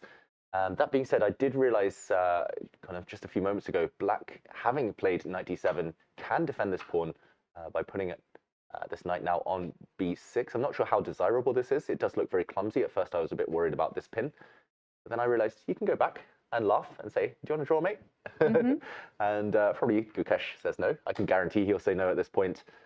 For example, this bishop might even get exchanged, and this pawn could be grabbed. It's level material, but white has a small advantage due to the central pawns here.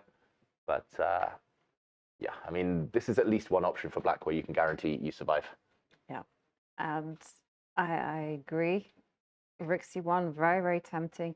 Also, knight D2 just keeps rearing that ugly question. How are you going to save the bishop? Yeah, and Jovanka, I was out of ideas here. Yeah, I just thought this bishop would get trapped, but... I guess you have to go on the counterattack somehow, like at least try to get in G5.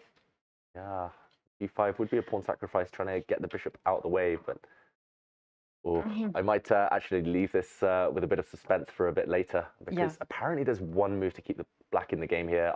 I would never have found this myself. I had to check to find this. I just thought black was in trouble, so we kind of moved away from this variation earlier, but I'm not sure how human this next move is. So I'll leave our audience maybe to think about that for a little longer before we reveal it.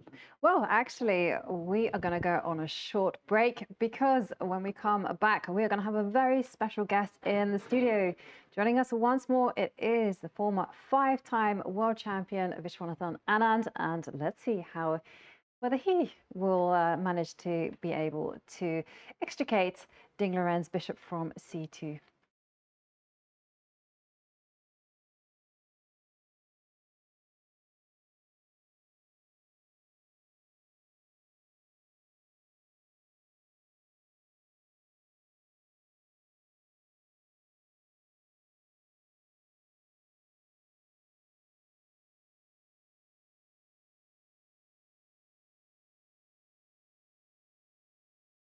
This is the Google Pixel 9 with Gemini. And this is Dan, suggesting some places to meet up and watch the game tonight. But you know what's better than a list of places? Knowing how close those places are. Which is why you're just gonna ask Gemini to put these places on a map. Whoa, how's that for teamwork? Why can't you just cool? Just let me cool.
This December, the world's top chess minds clash in the heart of New York City at the FIDE World Rapid and Blitz Championship.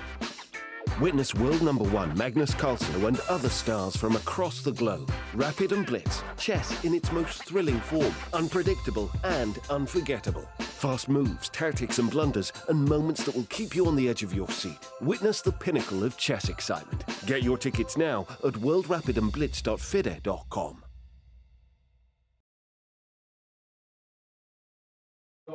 And we are back, and it is a pleasure to have here with us in the studio Vishy Anand. Vishy, former 5-time world champion, and it's been an incredible match so far. So many twists and turns, and I already feel like, how can this be when it's only game 3? Yes, even yesterday in its own way was kind of dramatic. And today this is gold. That they get here and then he spends basically an hour. But he had already spent at least 10 minutes, I think, before getting here. So, I mean, you have to allow for people to settle down and compose their own thoughts and all that. But still, this all seems very illogical in terms of time management, or in terms of what he's thinking at the board. So, and knowing that, just casually trying to find a way out for black, it's not easy at all. I mean, I've tried knight e4, I've tried bishop e4, I've tried knight a6 and so on, but nothing feels comfortable. And going back to earlier decisions, if we can do that, if we can rewind, were you surprised by any of the decisions that Ding took? Because he was surprised in the opening. It was clear that Gukesh, with his early move order, somewhat surprised. I wanted to play bishop e4 instead of queen takes b3 and bishop c2. After queen b3, a b3, bishop e4, I thought white would go bishop g2, bishop f3, because you have to do that sooner or later. And now g5 is quite unpleasant. If you play knight b7, g5, you have to go to g8, that sort of thing. And it's easy to imagine that here, if white has cleaned this up even, I mean, if you're playing it at the board, you'll still get an advantage, but if you've cleaned it up, it's massive. And I didn't see how to get out of this, but I thought keeping the queens on the board would help this slightly. So bishop e4, bishop g2, and I was thinking even h6. Though that's an expensive tempo, but at least it solves the problem of g5.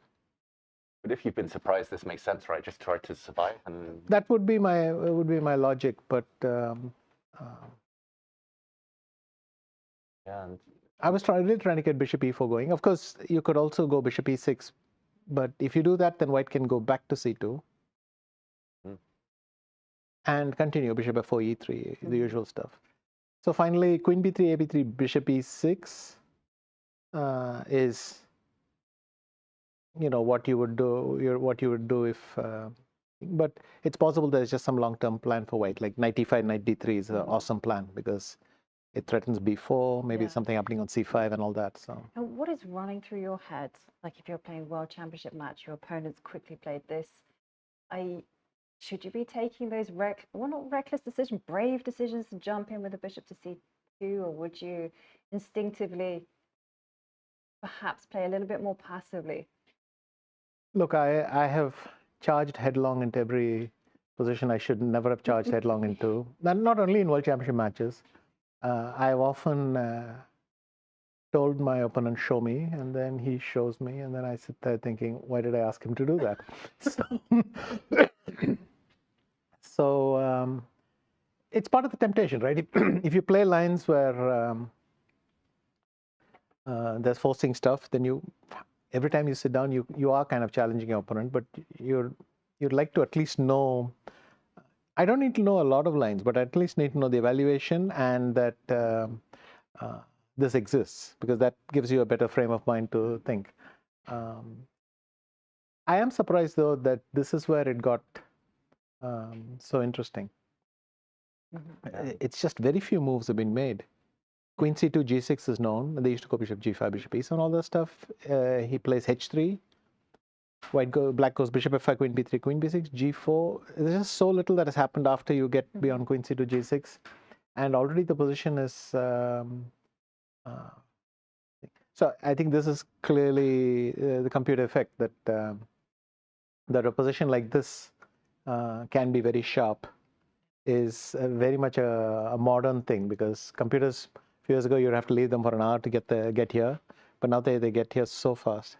And, that's why even these positions feel lethal.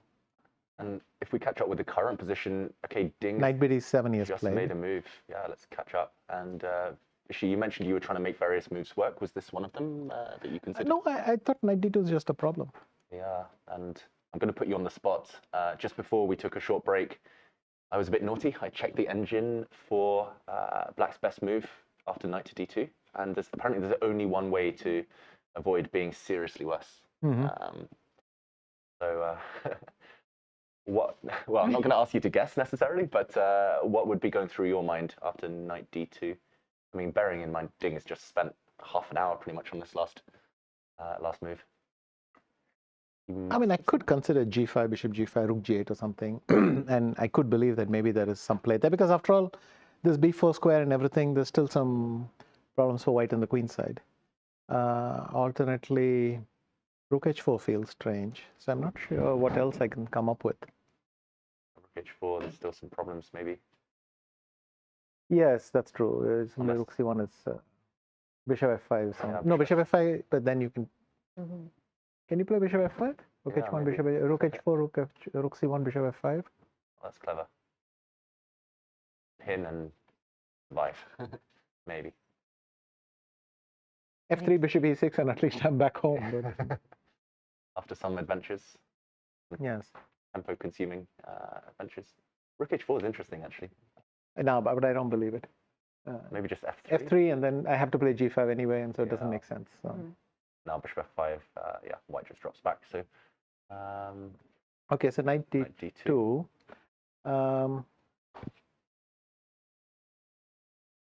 G5, bishop g5. I don't know. Knight e4 maybe. Knight e4. I think you want to take with the c knight, yeah? Yeah. Because we go rook c1, I go knight d2, d2, right? And you get out, yeah. So knight e4, you take with this. If it, yeah, then I'll take with the bishop. F3. And I don't know whether here or on the next move, but I can play bishop c2, rook c1, and then do the same. Bishop c2, rook c1, and now play g5, bishop g5, bishop g6, and claim that structurally you're not. It's not easy for you to play f4, that extra pawn. So you'll fall back with e3, bishop f4. But I can easily believe this would be my emergency solution, something like that. But I don't see something more convincing yet. Knight bd7, and if knight d2. Oh, sorry. I think it's too late for rook c1, right? Because then bishop takes b3, knight d2, bishop c4 might be okay for black. I mean, still be great compensation. You take e4, b5, f3 or something, but you know, still black has some fa5 and some play as well. So. Yeah, at least black's got something to suffer for here. Yes. Yeah, the critical position does seem to be after knight d2. And apparently, rook g8 is by far black's best move, which I don't think I would find in a million years. I thought of it to play g5, and I was too embarrassed to play g5 this way, so I decided to be more computer-like and play knight e4 and then toss the pawn. You know, some computer-like dignity rather than this, but this is what the computer says. What can I say? I was afraid the computer would look at me with pity if I played rook g8, so I tried to come up with something g5 more computer-like, and it turns out the computer wants to play rook g8. I would be scared of those play. And if bishop g5, knight at 7, yeah, it's quite ugly, but there you go. Bishop g5, knight at 7, and g5, and get out. And if you were just to go rook c1, I know g5 is the plan. Getting the bishop, getting this guy out. You're alive here, at least. What's the assessment here? Better for... The assessment, I'll turn our friend back on. Like minimal edge for white after apparently bishop to e3. Wow. But I guess this g5 pawn is a bit of a liability. Anyway, right? Yeah. But okay, this is very hypothetical at this point. And white's just the kind of, because I know a lot of people are kind of saying, wow, it's double pawns there, b2 and b3. How does one like psychologically cope with these things? You just know it's good and then you ignore it. You're not going to be pushing b4, b5. And if you know that bishop b3 doesn't lead to a good outcome, then you kind of, after that, you dismiss it. You just... Yes. I mean, instead of knight bd7, bishop b3, I can easily believe that knight d2, bishop c4, take, e3. You can't play b5, so I get it back. Yeah. And you can basically tell yourself, no, this is completely fine. Okay, so. just focus on the center. I mean, let's try it. Instead of knight bd7, you could have played bishop takes b3. Yeah, this was the game. Knight d2, bishop c4. Yeah, and here it's a game between Arjun and Arjun, right? Yeah. And if e3, I thought, well, b5, knight b5 wins. Yeah. But I thought, G2. Good. Yeah, and bishop g2. But I thought I could play knight d5. d5. And But maybe bishop e5 is strong, so it is unpleasant, sure. Yeah, and f6 can be met by knight takes knight, so. Yeah. Clear long-term advantage. Okay, Ding, I mean, now that we know rook g8 is maybe playable, do you think that's something he's finally found after 30 minutes, or do you think he has those backup plans, those pawn sacrifices in mind? It could well be that by now he has remembered rook g8. So, because someone who plays h5 and bishop c2 and h5, and I think it's too specific to. It must be somewhere that in memory. They just told themselves that too in this time and age. They just told themselves, well, I'll figure it out when we get there. So I suspect that he was struggling to remember, and that's why he took so much time. But he probably has remembered knight d2 rook g8. Yeah. That seems to be more likely than the alternative. Let's put it that way. And have you ever had a scenario where your seconds coaches have said, I think your opponent will play this, and you go, no, no, no, no. And of course, your opponent goes and follows. I'm sure it's happened. It didn't make a particular impression because it happens quite often. I mean, we bounce all sorts of possible lines, and I mean, the odds are against you anyway. You're probably trying to think of 10 different things, and only one can happen anyway. So it happens too often for it to be remarkable, I think. And when it came to World Championship matches, did you how often was your success rate with preparation? Well, I define preparation as being ready to turn up at the board and play, not really. The idea of my opponent falling into my prep was something you expected to happen very rarely. What you do the work for is that you have the confidence to know that, I've got something against this, I've got something against this, I know this, I know this, I know this. So it allows you to sit there and face whatever comes. Something unusual will come, but at least you have not dropped the easy points. I think that's the logic, really. So already, once computers came in, the odds were shifting in the other direction. You don't expect to get a huge hit in, but I mean, even my dream match in Bonn, when Kramnik and me were playing all these Merans, it was pretty clear on whatever was happening. I wasn't catching him in anything. We were just disagreeing on the position and quality of our prep, and the risk we were willing to take. But it's not like I caught him out. He knew quite well enough of what was happening to make the choice to even go there. So, and I remember embarrassingly with Topalov, I lost in one move, but that was even just a mix-up. I inverted the order of moves and had to resign. So it was even worse. I'm sitting at the board thinking, I know two moves. There are two moves. I know only one of them works. What is it? And I sat there forever, and I finally, with some convoluted logic, I convinced myself that the move I was about to make was the correct one. Of course, it is this because of some logic, and then I played, and of course, it was the wrong one. So it lost on the spot. But and there must have been other instances. And would you just for my own benefit, when you played the move that was the wrong move order, did you suddenly remember, oh no, this is not the right way, you needed to do it the other way? It happened pretty fast. I played the move. I was uncomfortable, but I was uncomfortable before anyway. And then there's a moment of waiting for the answer to be revealed. And then within once Topalov made a move or something, I immediately understood that this must have been the wrong answer, and you work backwards very fast on that. But I think there was this tournament in St. Louis in 2015 where I was caught severely by Grishchuk in some London system. Because I'd beaten him in Blitz in the very same thing, and kind of naively, innocently, whatever you want to call it, I charged right back into it. As I said before, show me. He showed me. Like, what the hell did I do this for? And, you keep mutter something and try to cope. And here in the game situation, we see that Gukesh has taken a pause. He hasn't played the most instinctive move, knight to d2, automatically. So does that suggest that he's now out of his preparation? It seems to be more likely that he knows it's knight d2, rook g8, and he's just thinking, is there anything else I can do? They might have considered one or two other alternative moves. And he's just letting it go a bit. It would be strange if somebody who's played all this in the space of 4 minutes doesn't know what comes next. That seems to me Again, the difference is at least 15 years ago, you'd have to wait for 15 minutes for your computer to catch up. Now it does so instantly. It gives the whole line. All you have to do is to go over it. So. Yeah, it does look like, I mean, there's also... It does look like maybe he's disappointed that probably that Ding knows his moves, and he's just trying to see now, you know, what is that one thing I can do that at least poses some practical problems to him, something like that.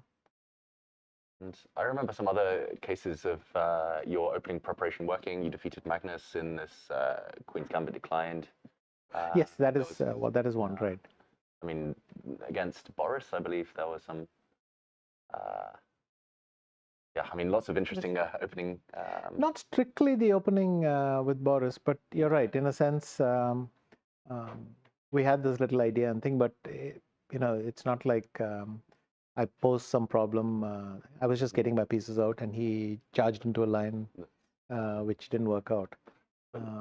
What's the approach when you know your opponent's walking in? Do you still stop and think like Gukesh is doing now, or do you? I did. Even the winning position, I mean, suddenly I realized I'm going to get away with the murder I committed in round 7.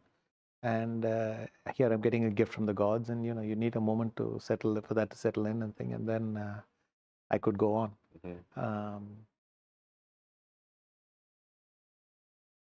And then I also had to try to understand what went wrong in his head, and then I figured that he probably missed Queen F2 and not Queen F4 or something like that. But anyway. Yeah.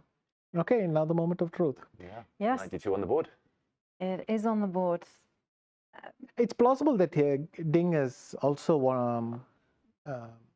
thought knight bd7 and g5 is acceptable, but it seems to me slightly more likely that he will now play rook g8. And he has. He has, in fact, He has yes, very just instantly. quickly. So impressive. He spent some time, but he remembered everything he needed to. So. Only cost him 67 minutes on the clock to get here, but he's alive, and it's a game again. It is. Just for everyone at home, it's important that Black plays g5 in order to get the bishop out, and this last move looks weird, looks convoluted, but it does achieve that. If White blocks, then at least the bishop has the f5 square instead. Next move. Wow, I said I'd never find that in a million years, but credit to Ding. If it wasn't in his memory bank somewhere, then to come up with that is really It's really huge, clever. yes. Yeah, and there you see. Even to come up with it, I think you would have had to have seen it once and forgotten about it, rather than to how shall I put it, generate it from scratch. But still, we'll find out in the press conference what he was thinking for an hour. And okay, well, what do you think is White's best option now? Because you have some choices. You know, you can just. It seems that it's actually tricky for Black to move that bishop. So I can go rook c1. You'll go g5. I can play bishop e3. This and you can't go to g6. And if you go to h7, knight f3 wins the pawn on g5. So you'd be forced to play bishop e4 first. And maybe there is some small advantage here because there is that f5 square. So if I take the bishop and then move my pawns a bit and maybe get a bishop to e3 or some d3, then in the future either bishop f5 or knight e2 g3 f5 could be some small. This type of thing. Yeah, I think you will take with the probably knight, take right? with the knight, yeah, actually. Otherwise, Yeah. bishop g2 comes soon.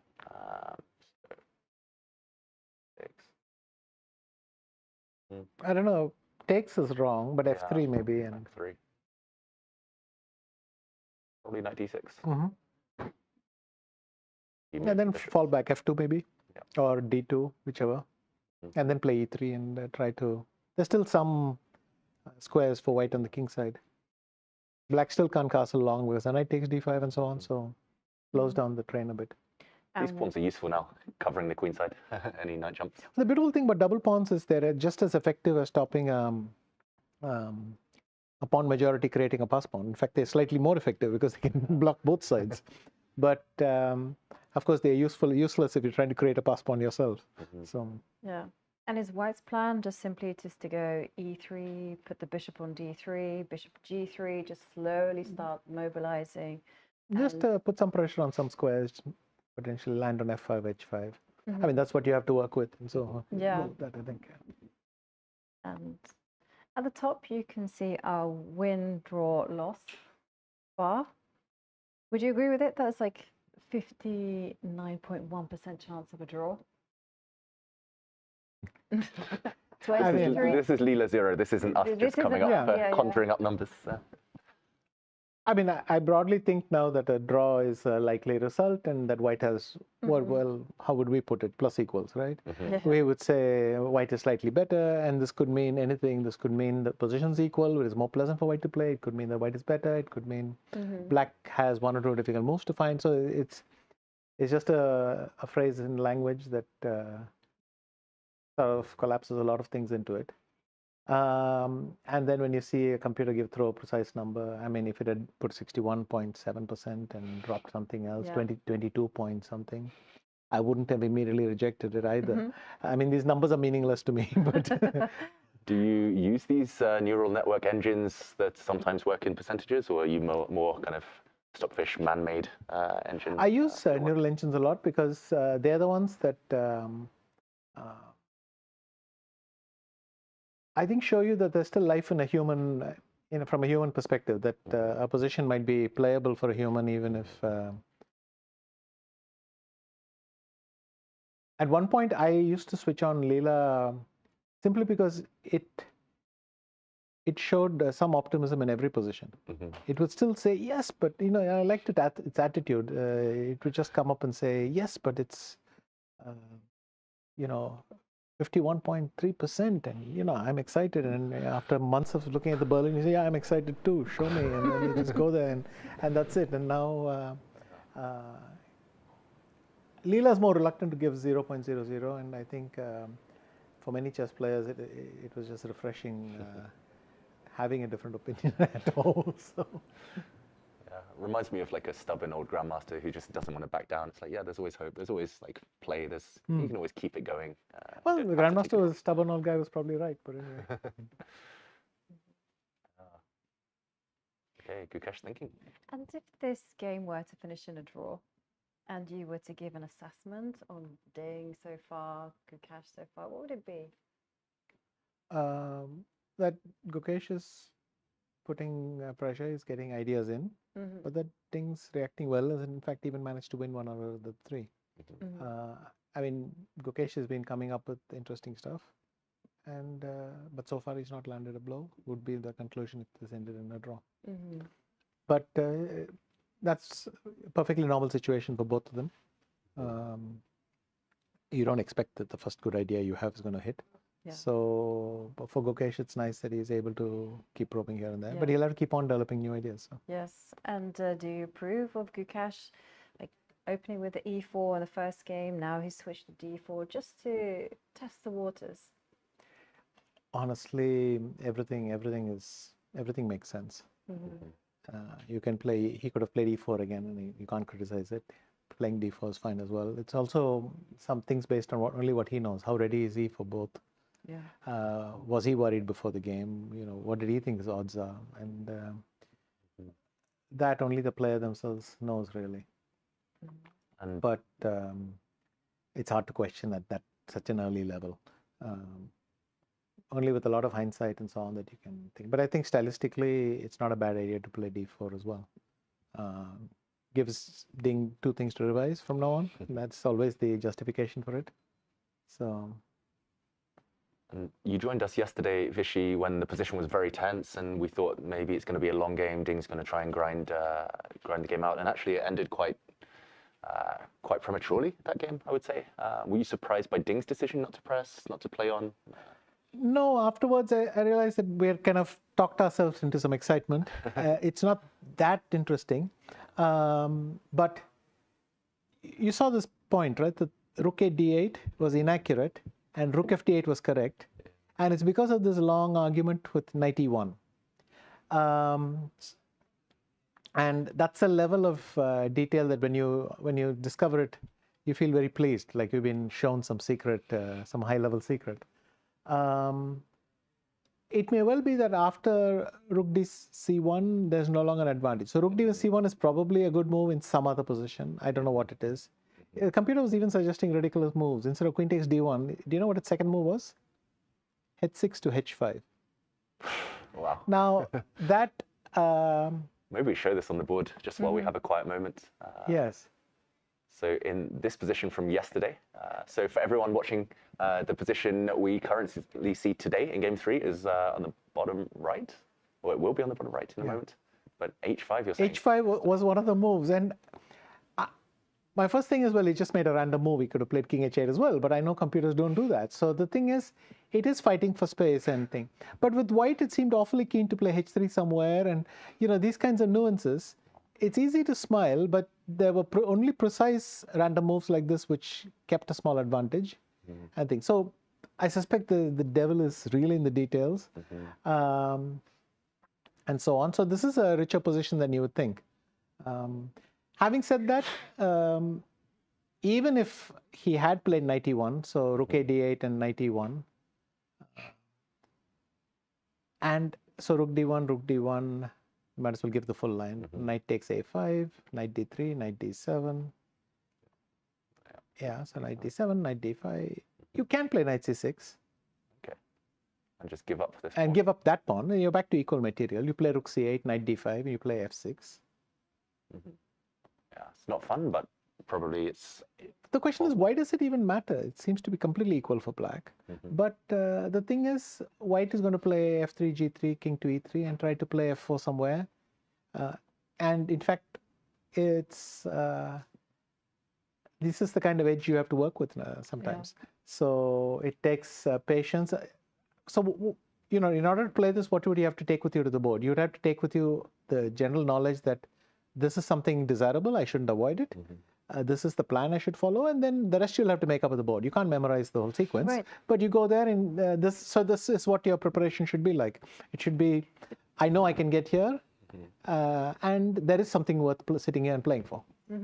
Yeah, and maybe we should go back. Yeah, no, but actually with both game 2 and game 3, do you think our judgment is perhaps clouded by the engine too much? Because, just on a visual level, as a human, I feel uncomfortable playing with the black pieces. We've mentioned certain issues that we can see the potential of white has to expand. So, for instance, we've analyzed lines where white gets the bishop pair, and even in game 2, it's still, on a human level, felt a lot more comfortable for white. Yes, it is uncomfortable for black. But once you sort of double down like Gukesh did, g6 kind of looks inexplicable, but it frees a square for his king. Yeah. There's potentially f5 later. Things are solid enough. It's not easy to see white's plan either. White's position looks optically nice, I grant you that, but it's not easy to see a plan anyway. Right. And today, once I saw rook g8, I admitted, yeah, I wanted to play that, but I couldn't take it seriously, was my thing. But once you get that discomfort out of the way, you suddenly think it's nice. Would I be sure that black is doing fine if I didn't know that the computer said it was fine? That I don't know. But suddenly I'm starting to see, because the thing is, you come back to this queen side. White does not have a good queen side. Those pawns are not only thing, they are spoiling a lot of other plans. You can't bring the knight to b3. There's so many other things that's spoiling. So my feeling is, if I play g5 and bishop g6, I've solved a lot. Remember, I told you I was willing to chuck that pawn and go back, and I valued my deficit as less than a pawn. I felt there was some compensation on this side and some opportunity on this side to make up for that pawn. Here, I'm not even giving a pawn. I don't know how I've been. I agree with you that sometimes knowing the computer valuation colors your thing. I don't think it's happened here because of this reason, that I was willing to give the pawn. If I don't even have to give the pawn, it must be a better improvement. But you won me over with your logic before earlier when I was saying, instinctively, those double pawns, b2, b3, gave me stress because they cannot move, and ultimately they are weak. Yeah. But your approach was, well, actually, you just accept their existence and you move on to the better things in your life. Like the fact that you're perhaps going to get the bishop pair, because we did look at the line where, say, after rook c1, we looked at g5, and then this nice move, bishop to e3, keeping an eye on the g5 pawn. Bishop has to now be precise and go bishop to e4, and suddenly bishop pair, right? Yes, small. No, these things definitely influence you. I don't deny that. It's just in this specific case, I think it's livable because if black does get G5, then we're B2, B3 compensates for some unpleasant stuff on the other side. But yeah, no, I'm just because we do have to accept that chess, it starts off as an equal game. Everything is the same. So, when you get to this type of position, do you think it's possible to outplay someone of Ding's caliber? yes, it certainly is, but it helps to have some plan. If you see a plan, and in this case, in chess, I can confirm that it's better to have a bad plan than no plan. Because if you see no plan, your objectivity itself is working against you. You might have accurately diagnosed that there is no plan, but then you don't know what you're supposed to play. Whereas people who sit there confidently because they've got a bad plan executed it well. So these things are a mixture. I mean, a chess game is really a struggle between two humans, and it matters a lot.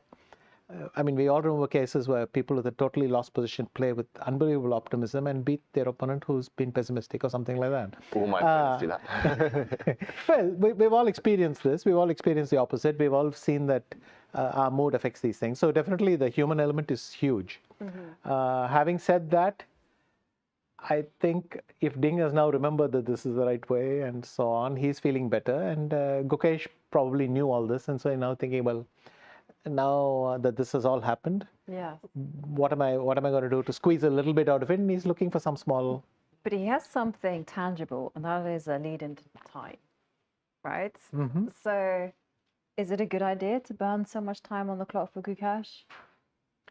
No, we've seen that pattern the last 2 days, right? No matter how slowly one side starts, eventually it catches up. Yeah, that's true. Also, there's no real point. You don't get any prize for ending up with more time. In a sense, you have to use your time at some point. And I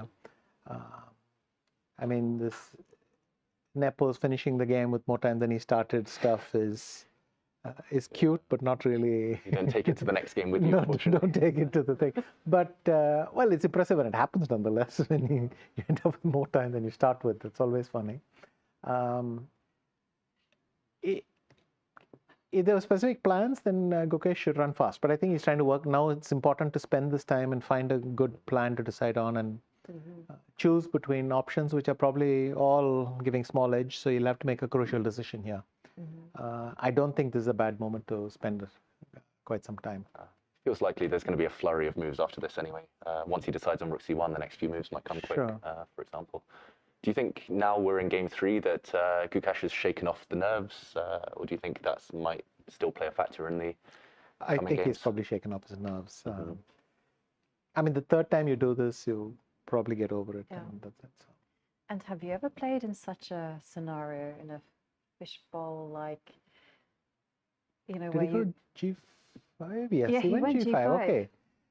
That is fascinating. So knight H5, what is he? Where do you think he's going to go? Bishop E3, Bishop C7, Bishop H2. I would somehow want to go to H2 just to stop black ever putting. Yeah, but then I go knight G7 and I want to play Bishop F5 and. I mean, knight H5 looks automatic. Yeah. Yeah, knight E4 this time looks wrong somehow. Knight E4 looks wrong. Knight H7 looks even more wrong. Yeah. So it is knight H5, I think. If Ding spends an hour here, that'll be strange. I mean, even if he spends half an hour here, knight H5, come on. Yeah. That's not difficult. I think objectively it's almost forced as well. Yeah. Okay, let's try and dig deep. So knight H5, you mentioned crossroads. Okay, let's try Bishop H2. Could maybe go to C7, just. But Bishop H2, let's go because back. Because I can. Yeah. It's legal. Okay, Bishop H2. And you mentioned Fishy going this way? Yes, so I play knight E6 and Bishop F5, something like that. Yeah. Do you have time for that? I'm just thinking if instinctively I kind of want to break open with E4 at the right time. Okay, so knight H5 quickly played. Knight H5, so this is the direction we're heading in. You wanted to play okay, Bishop H2, okay. Wow, we're guessing. C1, bishop F5. You want to play E4, Jovanka? At some point. Okay. So I didn't know whether I wanted to encourage the bishop to go back, Okay. or whether go. Maybe not. Yeah, I was thinking maybe. F3. Yes, I wanted F3. Trying to read. I did. I'm a little bit scared now that you can predict what I'm thinking. F3, yeah. You're trying to lure my knight forward to F5 and then argue that you've taken away squares. Yes, and also I'm a big fan of advancing with my pawns. Want to shut me behind the gates here, the bishop on C2. What about knight F5? Yeah, knight F5. You've got E3, right? As a Rook C1. Rook C1. I can go knight E3 if I want. Knight E3. King F2. Shouldn't lose the thing. Yeah. And I want that piece. That takes bishop. But okay, 1 second. Just go back a couple of moves. Okay. If I go Rook H8, yeah. Where do you go with the bishop? Gonna keep hitting me, right? Bishop F4. Okay. If knight D4, you go E3. What about Rook H4? Yeah, Rook H4. I'm scared. Maybe Rook G4. E3. Rook G4. E3 I would happily take and take on D4. Yeah, okay, yes. Just to show this on the board with great compensation for black. Yes. Ugly pawns. Yep. But yeah, Rook G4 is a bit annoying, potentially. Yeah, so this might not... so take, knight D4, E3, and it's just going to be a piece. Okay. Yeah, one of these seems to drop. Okay, so I could play knight F5. Otherwise, I could even play bishop F5. Maybe, do you start with Rook H8, maybe? That's an idea as well. Rook H8. Where do you go now? Bishop G3? Bishop G. Bishop G3. Yeah, bishop F4 this time, that was knight E6 at the minimum.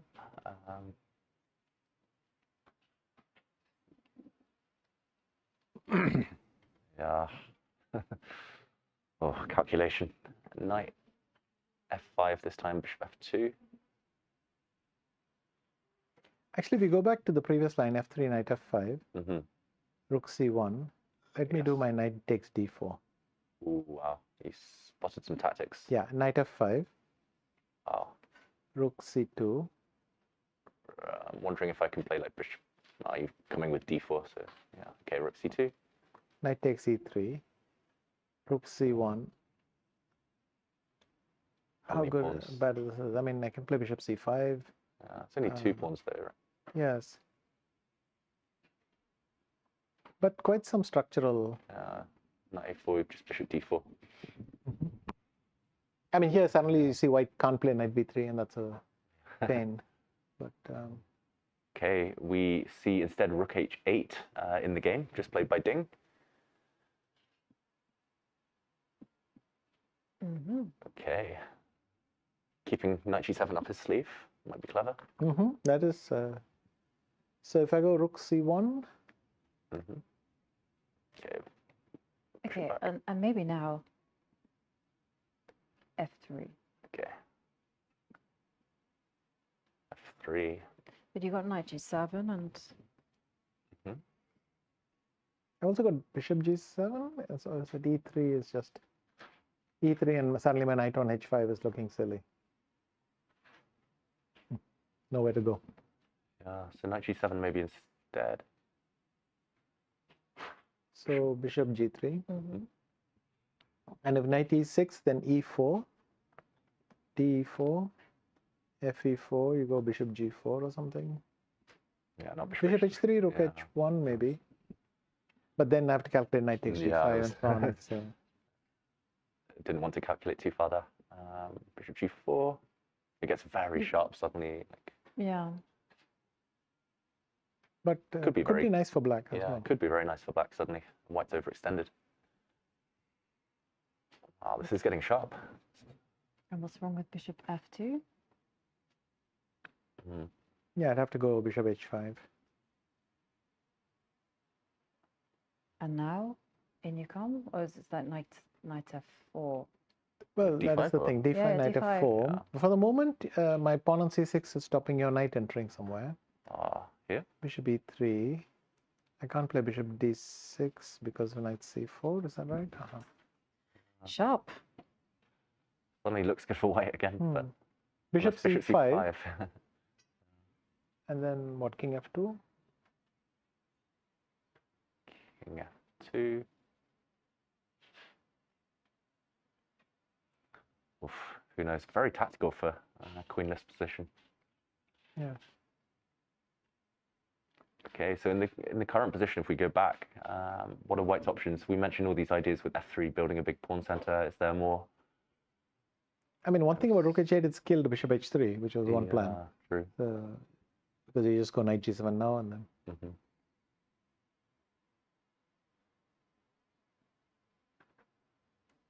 Well, he's reaching for...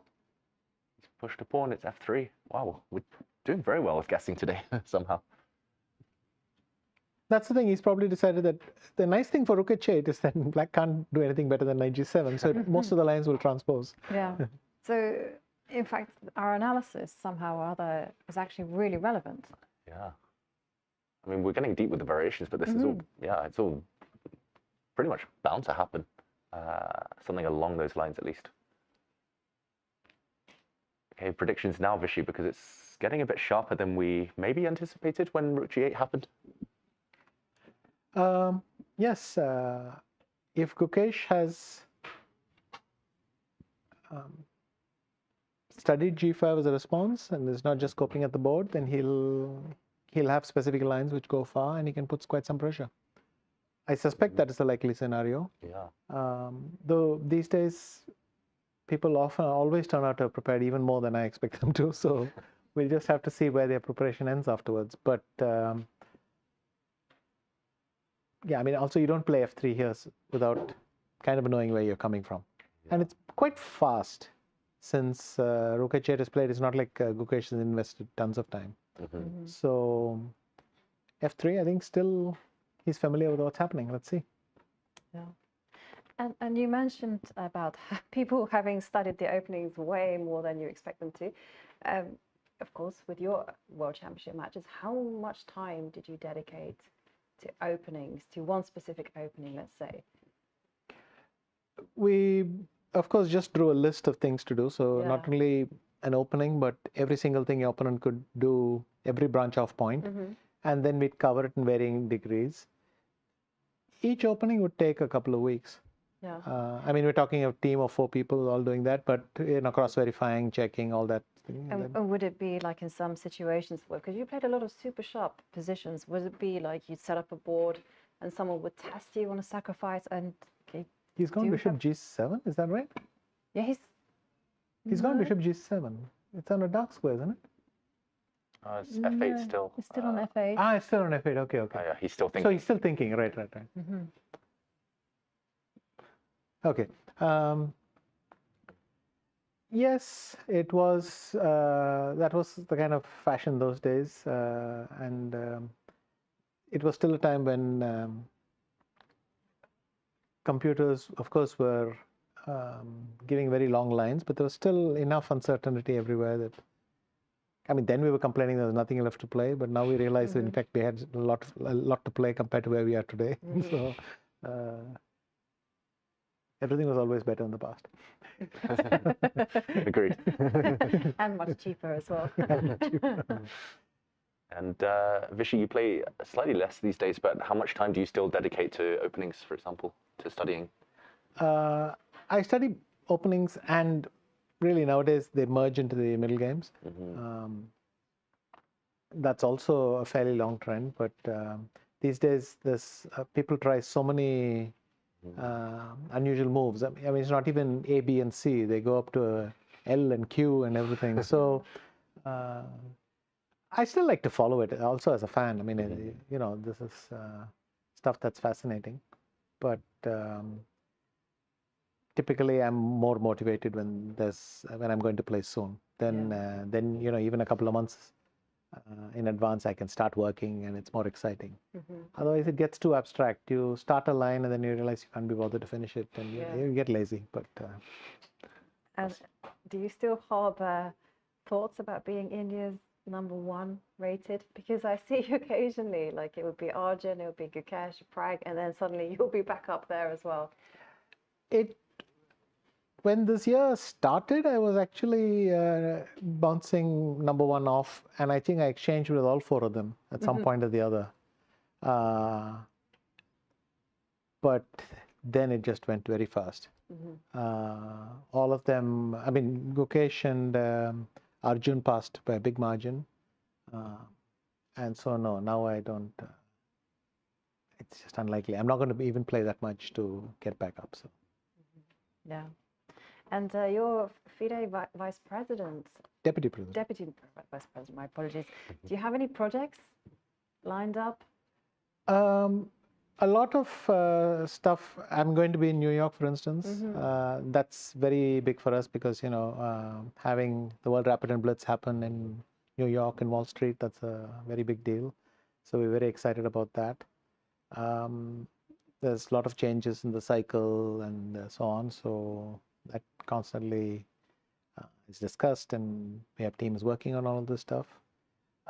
Yes, there's quite a lot happening in chess, and of course, you know, seeing the other side of it, the organization is a new perspective. What is your dream for the game?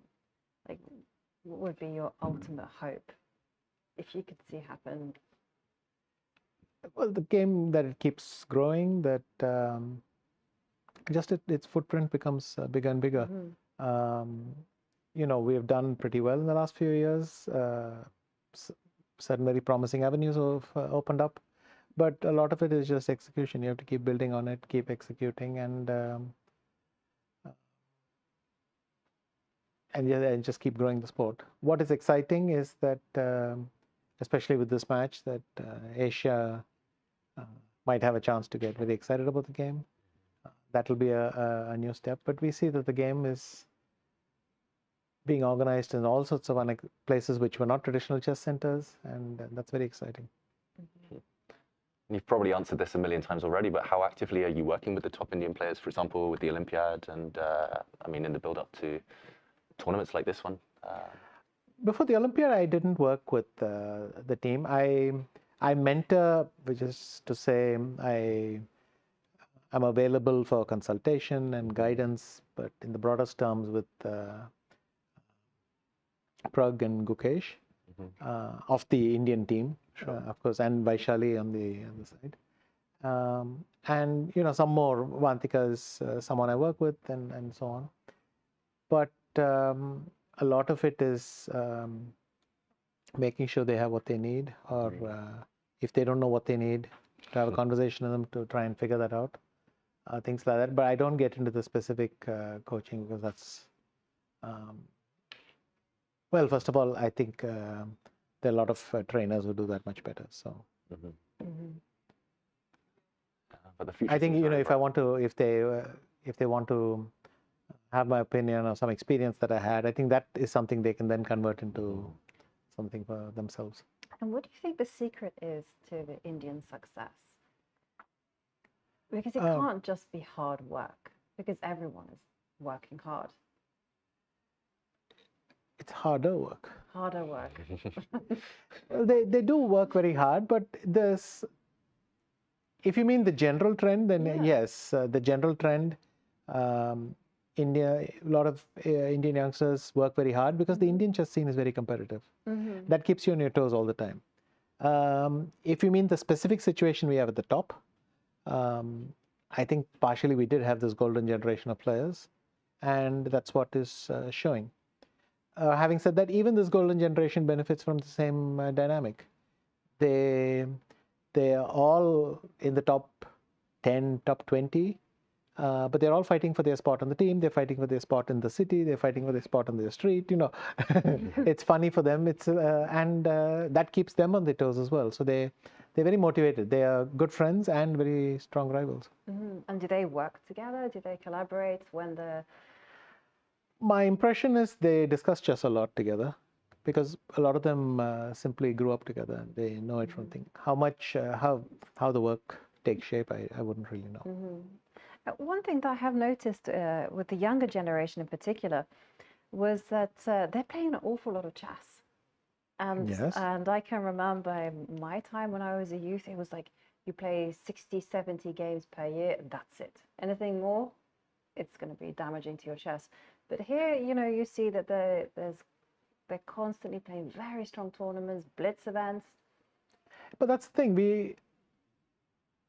I used to think that, you know, if I play 2 or 3 classical events, it's good to take a break and think. Nowadays, there's so much rapid and blitz and online that I don't know you're comparing apples and oranges in terms of schedules. I still think a lot of them play too much, but they clearly love it, and it doesn't seem to have any negative impact on them. So, you know, if it works for you, why not? And a lot of them are just incredibly hungry for chess. And Vishy, before we let you leave us, I'm curious. You mentioned that that you're available for the Indian players to reach out and ask for advice. Are you allowed to divulge whether Gukesh asked for some tips about your World Championship experience before this match? We spoke even before the candidates and so on. Okay. So I can't be more specific than that, but obviously, again, you know, do you remember what you did this year by any chance? Do you remember that game you played? I spoke. I mean, it can be casual, it can be things. So we have had lots of conversations this year with him, with Prag, with others as well. So, yeah, it comes up all the time and so on. Sure. Yeah. Well, there we do see Gukesh seated, calmly contemplating his next moves. But he's awaiting his opponent's decision, as Ding Liren has yet to make a move. And thank you, Vishy, once again for your stories, your advices, and of course, an insight into your fabulous mind. So we are going to go on a very quick break. But in the meantime, please watch a very interesting video about the chess rivalry between India and China.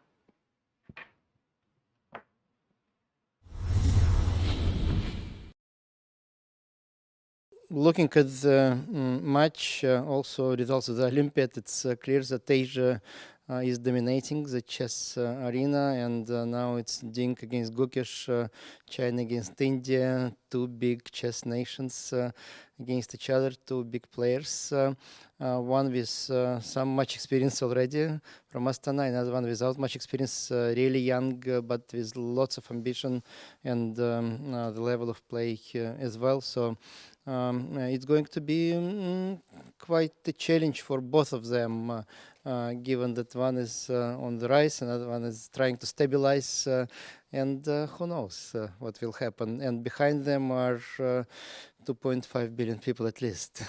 Well, I believe we do have something in common because we are not the traditional strongest countries if we talk about the situation back to a few decades ago, right? And both countries are just growing very fast in chess, but of course there is some difference. Yes, talking about China, I think, okay, this of course I know very well because I grew up from the system, and we used to have a kind of national training center of, we call it 4-step. So the first is about maybe women's team champion, individual champion, and the men's team champion, individual champion, is kind of step by step. And we're very happy that Ding won the title last year, right? Last year, yeah. Then we achieved this kind of 4-step, but it takes almost like 30 years. Our system is kind of in a, I don't know if I'm correct, but in a kind of transitional period. So you see that my generation, born after 90s, 80s or 90s, we did great, no matter about the standings, about the results. But if you look at the younger generation of our team, let's say, who were born probably after 2000, let's say the new century, the new era, there are not so many. There are not so many higher rated players. Not even to compare with India, but if other Asian countries like Uzbekistan, Kazakhstan, or other European countries, because recently one of my friends just sent me the latest ELO standings for the boys under 20. Let's say top 10 or top 20, there's no single Chinese. So probably that shows a kind of thing that we really need to work hard to ensure that we do have the next generation? In India, it's more visible, I think, that we hear more about it and more players, more talents, girls and boys at the same time. With the Chinese, it is very interesting because I was in China several times, and contrary to India, where chess is absolutely so important, everybody knows, huge respect. In China, I don't feel that. In China, I feel Chinese chess is very popular. They are very proud of their world champions. But it's not as popular as you would expect it to be. And yeah, it is the case that we have a Chinese-Indian match, which I do hope to be a brilliant match. And I think still maybe in India, what is very important, it also like it was like 30 years ago in the Soviet Union, in Hungary, in many countries, that you have real coaches who travel with the players. And that's a whole different story when you travel with the player and your days one day from another, you care about the player as a whole, as a person, and not only as a second to give and provide good moves on as a note. So that's very different, and I think that's kind of very important for Indian players, I believe. But it's not going to be a surprise if, let's say, Arjun or Prag qualify for the next cycle or the cycle after the next. They will be part of the conversation for the next, I feel, to me it feels like for the next, I don't know, 10, 15 years, however long they want to continue playing chess seriously. Well, I think we've already seen how incredible India has become as a chess nation. Thanks to Vishwanathan Anand, of course, starting it all, but now the younger generation has taken the baton and they are running with it with afterburner, jets on. It's extraordinary. You watch Gukesh leading the pack, you see Erigaisi, you see Pragdananda, and a whole bunch of others who just look like they show up and they're GMs. So it's fantastic for chess. It also puts a lot of pressure on other countries as well if they want to compete. So I think this is going to raise the level of competitiveness all around the world. And India seems as though their focus as a government even supporting this initiative, corporate India supporting it, and that can only be good for chess, not only in India, but overall as everyone else seeks to catch up.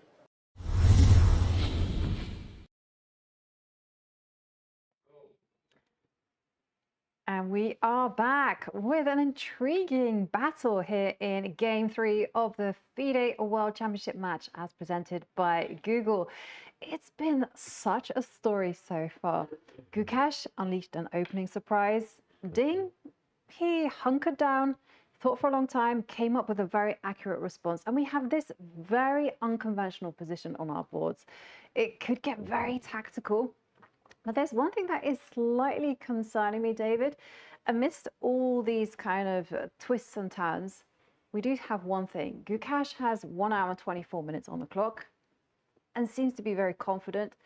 Ding, 32 minutes. Is this just a calculated risk from Gukesh? Oh, yeah, it feels like Gukesh is going to try and apply pressure on the clock. He's been playing very quickly, whether that's preparation, whether that's inspiration the last few moves, but here we see a graph of the clock times, and yeah, I mean, there's a lot of black there. That does signify that Ding with the black pieces has been spending oceans of time.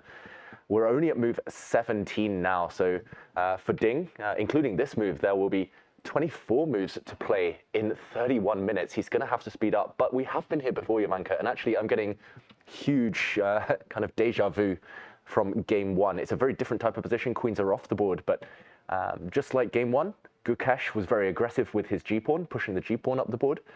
Just like game 1, Gukesh has got weaknesses on the queen side, and he's somewhat overextended. There we see Ding very hurriedly retreating his knight, hitting this bishop. I think we'll see Gukesh move this bishop to one of 2 squares very quickly. But the other thing that just makes me kind of optimistic on Ding's side, despite the clock time, is the fact that his moves, as long as he can survive the next half dozen turns, his moves might become a lot more natural. And I think he has a lot to play for due to the fact Gukesh has overextended so much. So it's not going to be one-way traffic. The bishop moves. Very quick response there from Gukesh. And yeah, and I can see in the computer evaluation that the valuation bar is kind of level, but it's kind of more towards black's favor.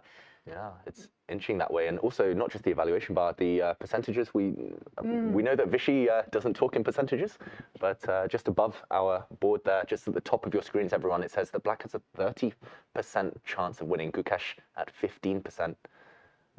So AI, Leela Zero, thinking that Gukesh may be in a bit of trouble if Ding can keep the pace and find the most accurate moves. And the question is whether that is in fact an easy job to do. So we were looking at some fantastic lines, weren't we? You know, sometimes the knight was jumping into the middle, sometimes the bishop retreated back. What is Black's best move here? Yeah, personally, I would be terrified of this bishop getting trapped behind enemy lines. For example, let's say Black plays too slowly. This is what not to do. If Black pushes a pawn, then the white rook could slide and attack the bishop, but actually White might just try and close the cage.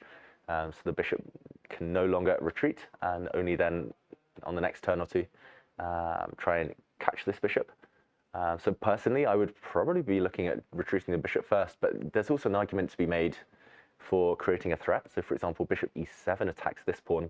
And my reasoning, Jovanka, is that now I don't think there's time to play e4 because I can just take this pawn and I'm going to kind of drag my bishop out via that route we were talking about a lot earlier, where I'm going to take this knight, then take this pawn. And White is really overextended, it feels like. The White king actually might come under heavy fire. I'd even consider at some point oh wait, castling's not legal. The rook's already moved. Wow, okay, I was about to suggest something illegal, but either way, as long as the Black king can get out of dodge and a rook lands on the e-file, the White king might be vulnerable a bit later. Oh, damn, I shouldn't say that word, but I was hoping to castle here and play rook e8 check and catch the White king. Yeah. Embarrassed. Like, why is castling like a one-time thing? Like, why shouldn't it be always available to you? It makes no sense, right? No, let's change the rules. I'm in your court there, David. That's embarrassing. I thought I was getting stumbling across a really instructive variation. In the meantime, it's Ding to play. I think I would like to make bishop e7 work if I were him.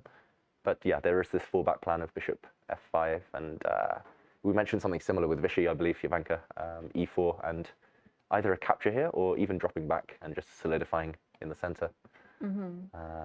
Yeah, the other option was something along these lines and using the bishop to kind of cause some nuisance on g4. Yes, and there is a danger that White has simply overextended, especially when the White king is stuck in the middle, and it can be a target. Here, though, maybe White's quite just in time. Knight c4, the knight's jumping in. Yeah, it's very hard to evaluate this type of position. Okay, so let's be precise about it. So let's settle on a move that we like. Okay. Most ambitious. Yeah, let's go for the most ambitious, you know. I think it's this one. Show me the money. Bishop e7, I love that one. Yeah, let's go for it. Because just to point out the other moves, knight to f5, the White bishop steps back, and this bishop's just...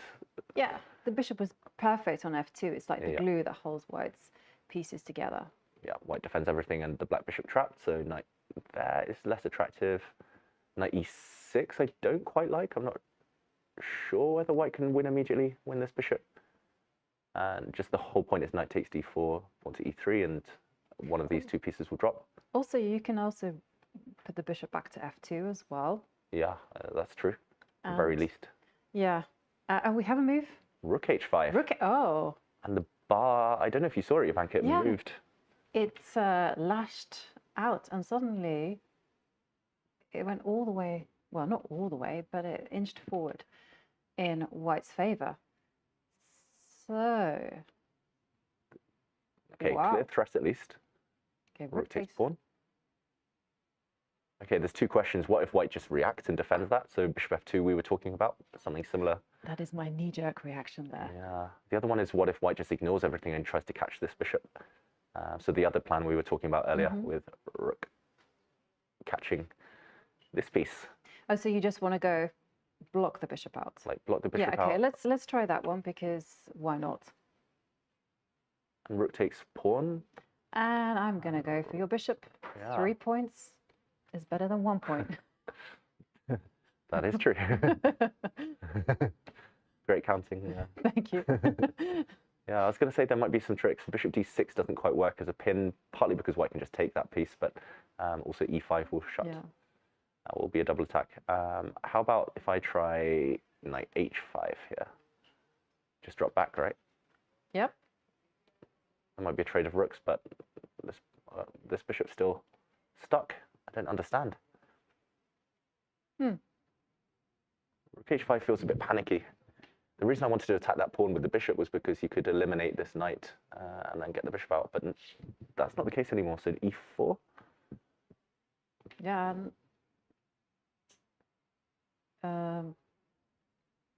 Okay, maybe. How to get it out? Maybe we take once. Okay, take on e4. I have no idea why I'm suggesting this, but I'm just. Take with the pawn. Yep, and now. There's an argument for knight to e6. Yes, let's put that. From d4, you defend the bishop. Bishop f2. Yeah, bishop f2 to defend. And you can still win my pawn, but I'm still going up after the low-hanging fruit that is the bishop on c2. Yeah, for example, here actually there's bishop to e2 as well, attacking this rook. But this bishop is nevertheless trapped. I was going to try some tricky tactics like bishop takes pawn, hoping to lure the knight away to get knight to f3, but I mean, white probably just attacks everything here. Black has pieces hanging in the air, which is never good. Wow. Bishop f2, could I extricate the bishop like this, knight f4, try to use this square? Yeah, but you revealed to me something. You said the answer is in rook g3. That's true. Although you can go rook h1. Yeah. Keep it pin alive. I mean, this is so weird, this position. Like, I want to block now your rook with bishop g1. And at this point, I go, oh. I don't know, there's still some weird tactics. Bishop d6, this piece is loose. I'm just looking for loose, undefended pieces every turn. But. Wow, but it's very much on a move-by-move basis, because you go bishop d6, I go e5. I'm still, oh, no, e5, yeah. because then the bishop gets out of its cage. Then I just drop back and freedom. Bishop f5. Sorry. No, I'm with you. I mean, I don't exactly see what I'm doing after rook. Yeah, you bluffed me there a little bit. C1, yeah. That's my middle name. David Bluffer Howell. Unless... how's your calculation, Jovanka? Check. It's... Yeah, maybe I didn't bluff you. Maybe it was genius. Oh, why did I admit the bluffing? Because now I'm attacking this rook. And if you take me, I just take back. And at the very end, I'm attacking this bishop, so black will be up material. Wow, this is so sharp. You can see why Ding got tempted by this, but I do fear this is Gukesh's forte, the calculation. It's now a calculation battle. It certainly is, and the position's so sharp, we have to run through those lines again and again until we've got it all worked out. So, e4. E4. And last time we took, I'll try again. Yep, we're going to take again. Knight e6. Yeah. And here we were looking at bishop f2. I feel like there's hang on. Oh, sorry. I'll go back. Let's not be hasty. So we have d5 forcing move, bishop f2. Yeah.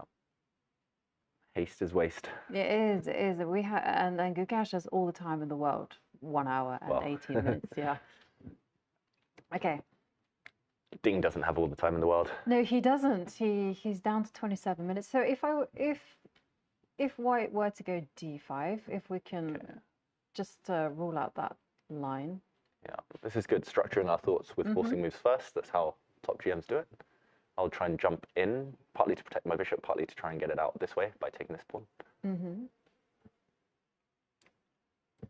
And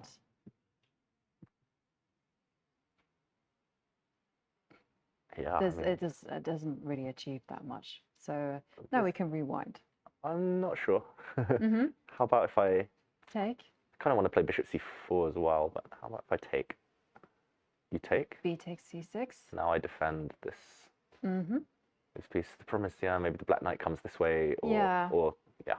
It just feels like white has helped black get a great knight in the center. Yeah. So, oh, hang on. Oh. No, he just reached out to stretch. Gukesh just adjusting his sleeves. Yes. I do that when I'm nervous, I notice in chess games. False alarm. Okay, so e4. Okay, e4. Yes. It looks I mean, So it's the tempting. critical test, you know, because if this works, you literally win a piece. It's either very good or very bad. Exactly. So no in between. So take the pawn. I feel like that's take. Knight to e6. And we were looking at bishop to f2, holding on to the pawn on d4.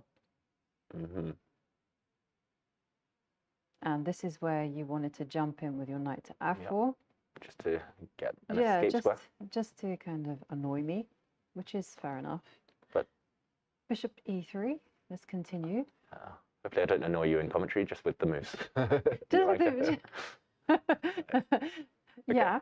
Okay, but even this is really weird, right? Because you can go king e2, and if you go rook h2 check, I'm just going to go rook g2, and you're like, yeah, good luck getting your knight out of. I mean, dodge. I don't see any way to attack these pieces, but at the same time, I don't see where they're running away to.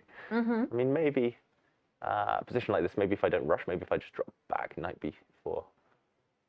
Maybe I'm coming out this way. Yeah. And black, I won't make an illegal move this time, but black can castle queenside later. So. Yeah. Oh, this is weird, these positions, but that's good for us. That is. As a player, I hate weird positions. As a commentator, I love them. Jovanka. Right, I agree. And what's also really scary is that this is the type of position that Ding will really have to burn some time to work out all the complexities. So, okay, let's go again once more. Okay, e4. e4, and then we'll turn to the kind of the other option, which was just defending the g5 pawn, but far less ambitious. This feels like Gukesh's style. So this is why we keep hammering away in the same direction. Yep. Okay, e4. Pawn takes pawn. Yeah, I assume. I don't know if there's any reason to play knight e6 first without trading, but okay, simple is usually a good idea. So pawn takes pawn. Yeah, take the pawn. White takes back. The reason we're not suggesting with knights is because this knight would drop this pawn. The other knight, at the very least, black will get the bishop out. So pawn takes pawn. Yeah. Okay, now you go knight to e6. I just had a thought, David. What happens if I just go rook c1? Rook c1, you go knight takes d4. Yep. And I attack you, you defend yourself, and now I jump. How? Bishop g7, bishop c5. Yeah, if you go c5, I go jump in knight d5, so that was as far as I got. But bishop g7, your bishop is still not getting out. Yeah. At least I'm threatening to get out this way now. That's true. And yeah, it's very lucky that after bishop takes knight, just to point out for everyone at home, there's no time to win the black bishop. Although, wait, it's still trapped. Yeah. Oh my god. Yeah. That's annoying. Thought I got it out. Oh. I get a lot of pawns, but I don't think it's enough. Maybe it is. Maybe I take this one, and then I jump here, and then I say, haha, I attack, and then I count, and at the very end, okay, white's not risking anything here though. Black has 3 pawns for the piece, but I am a bit afraid that like knight a5 will start hitting some pawns. Maybe this is what Ding is, well, maybe. Yeah, this is 7-8 moves down the line, but maybe this is the type of position that Ding has foreseen. He knows he might get his bishop trapped, but he'll gobble up a lot of pawns in the process. And okay, we do see the graph, Jovanka. It's gone back in white's favor, at least this last move. Rook h5, not objectively best. And the drawing margin is still high. But suddenly there was a spike in white's chances. So Gukesh with a great opportunity. So e4 looked relatively promising, and there you can see a graph with the engine evaluation. So let's take a look at the quiet move, because if you can also get a very comfortable advantage by just keeping it all together with bishop f2, then yeah, you don't often need to roll the dice and embrace the chaos. And here we see the clock times as well. They're both converging on the central line, which will be 0. And time trouble. But okay, let's jump into that variation you mentioned, bishop f2. So now just defending and defending d4, which was a key point in the previous lines we were looking at. And if I were black, I would either like panic. Yeah, or I was thinking the same. I would be go bishop panicking. F5 and go Run away. Exactly. And then me e4 with taking, and then bishop h3, and just go. Whew, Yeah. got away with There's that also- one. You could also go back, but yeah, take. Yeah. Ooh, survival. Exactly. Oh, maybe yeah. Maybe it's still not Maybe it's very still fun. not that but easy. Yeah. You don't want to pin. Yeah, but either way, you're alive. And Oh, we have a Gukesh move. plays e4. Of course. Goes for it. Absolutely. It's the most critical test. So yeah. Ding, how's your calculation? I wonder if he foresaw this one. He needs something here. He needs some ding here. Otherwise, he's going to be in trouble, this bishop. Yeah, he needs some razzmatazz to happen. So okay, so we went knight e6. We took first. Yes, we did. I don't think rook c1 is... No, because you got e3. Yeah. Nice little intermediate move. A Zwischenzug. Zwischenzug. Yeah. Actually, Intermezzo. yeah, actually our sidekick Gemini has done a very nice video on Zwischenzug using an analogy of boxing. Okay, really? Yeah. But I'm not sure our producers are listening to us also. Huh? Yes? Okay. So, well. Let's check it out. Shall we check out our sidekick Gemini's video on Zwischenzug?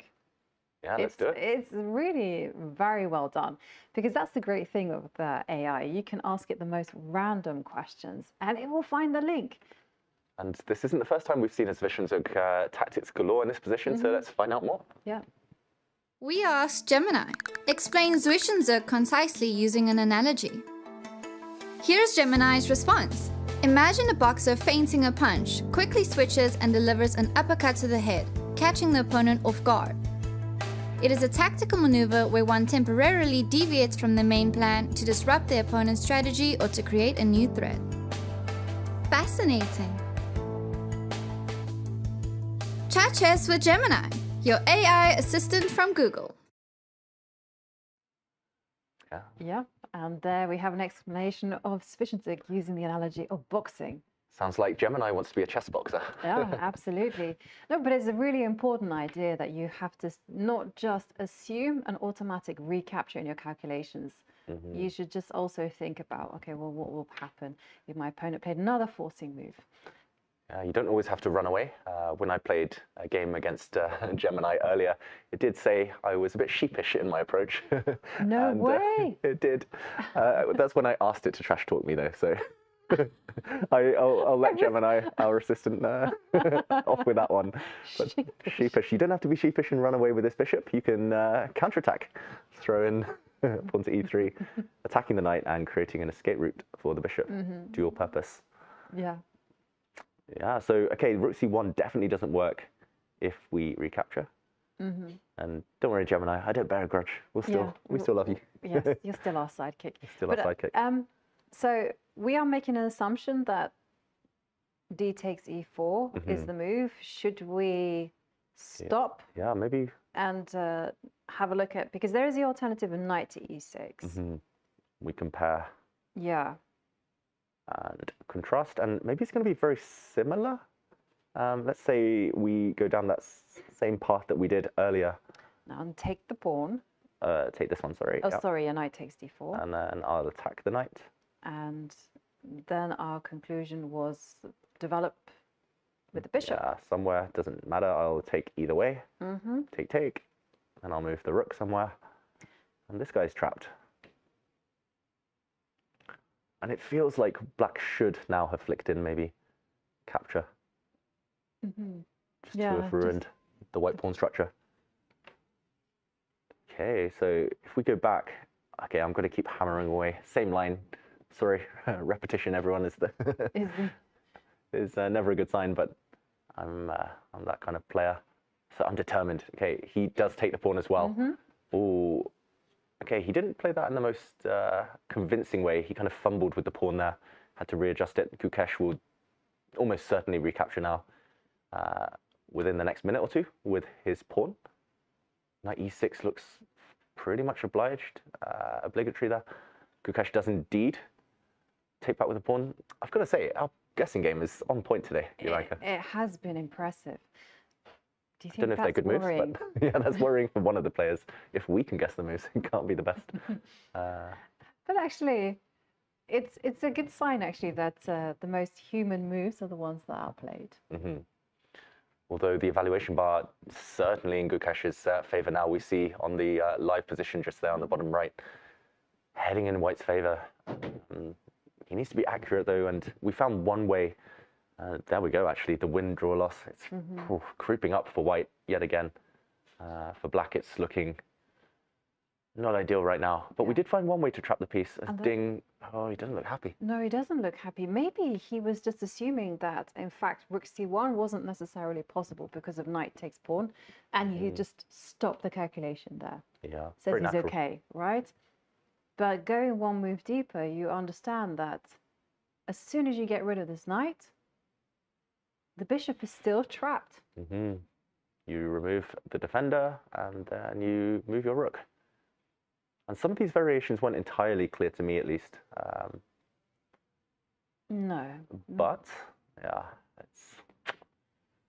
it's only going to be White having the fun with the piece. Black's pawns aren't great right now.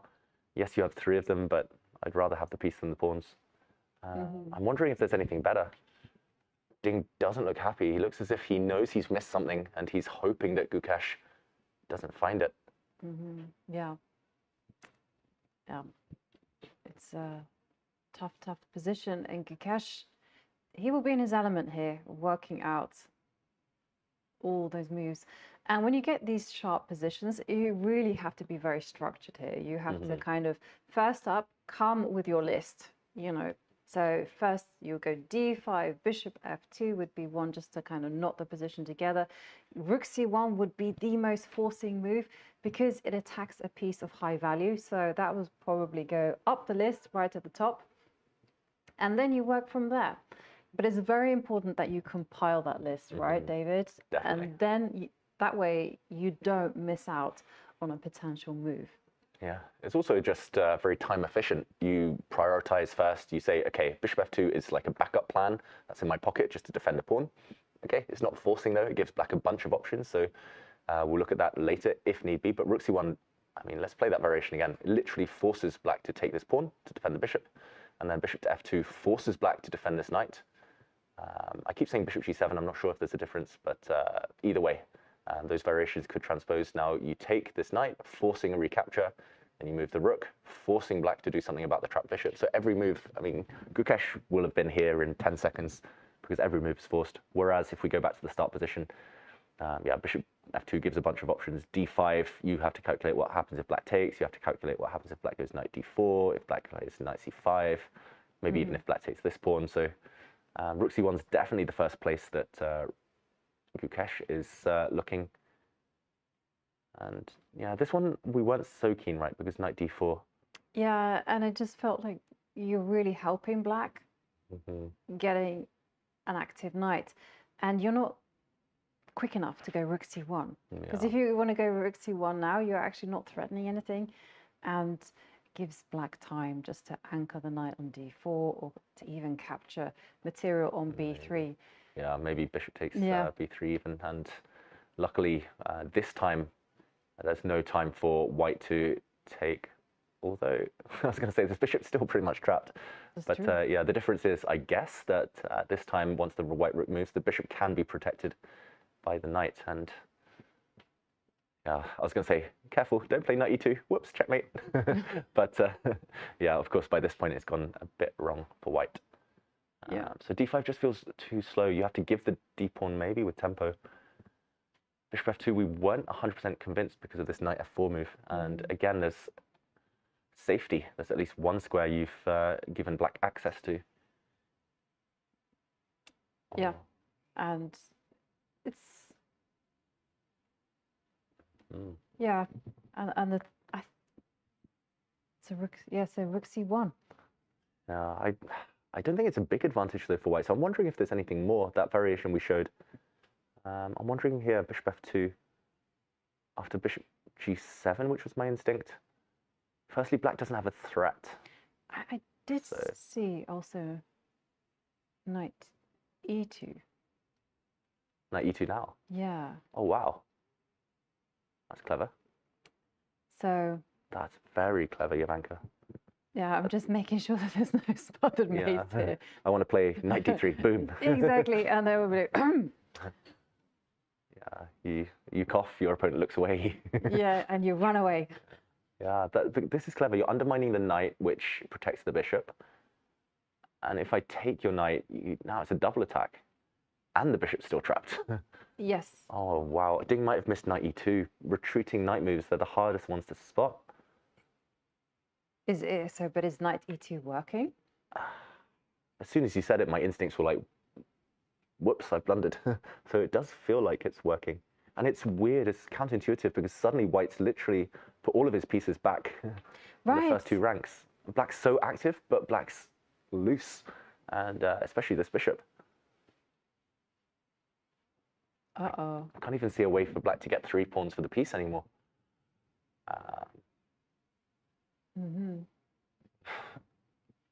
Knight e2. Knight e2. And I did just check. The evaluation says this is huge for white. Over 1.5 advantage. Okay, that's big. That is big. And it's due to this knight e2 move. And knight e2. Yeah, oh, it's only knight e2. Congratulate. You know, I found quite a few good backward moves in this event so far. The most passive-looking moves. That's impressive. Apparently, that other variation we showed, just to highlight, I haven't gone into the moves, but I just saw the evaluation. But this one is level. Okay. Actually, this whole variation, we were correct that this is best play in the other line. And because black will pick up a third pawn, apparently this is equal chances in the endgame. So Gukesh right now calculating, but if he spots that knight e2 sting in the tail at the end of that variation, he's got a winning advantage.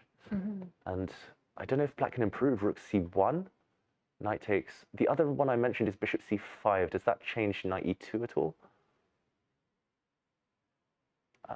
No. The reason I didn't want bishop c5 was because I was scared of either b4 or knight a4 or something loose. This just feels like a very weak construction. Okay, so let's try first up knight. Although knight a4 is very, very tempting. Yeah. But let's go for. I just want to say as well, even b4 here. Yeah. And the bishop retreats. Even this variation we showed earlier.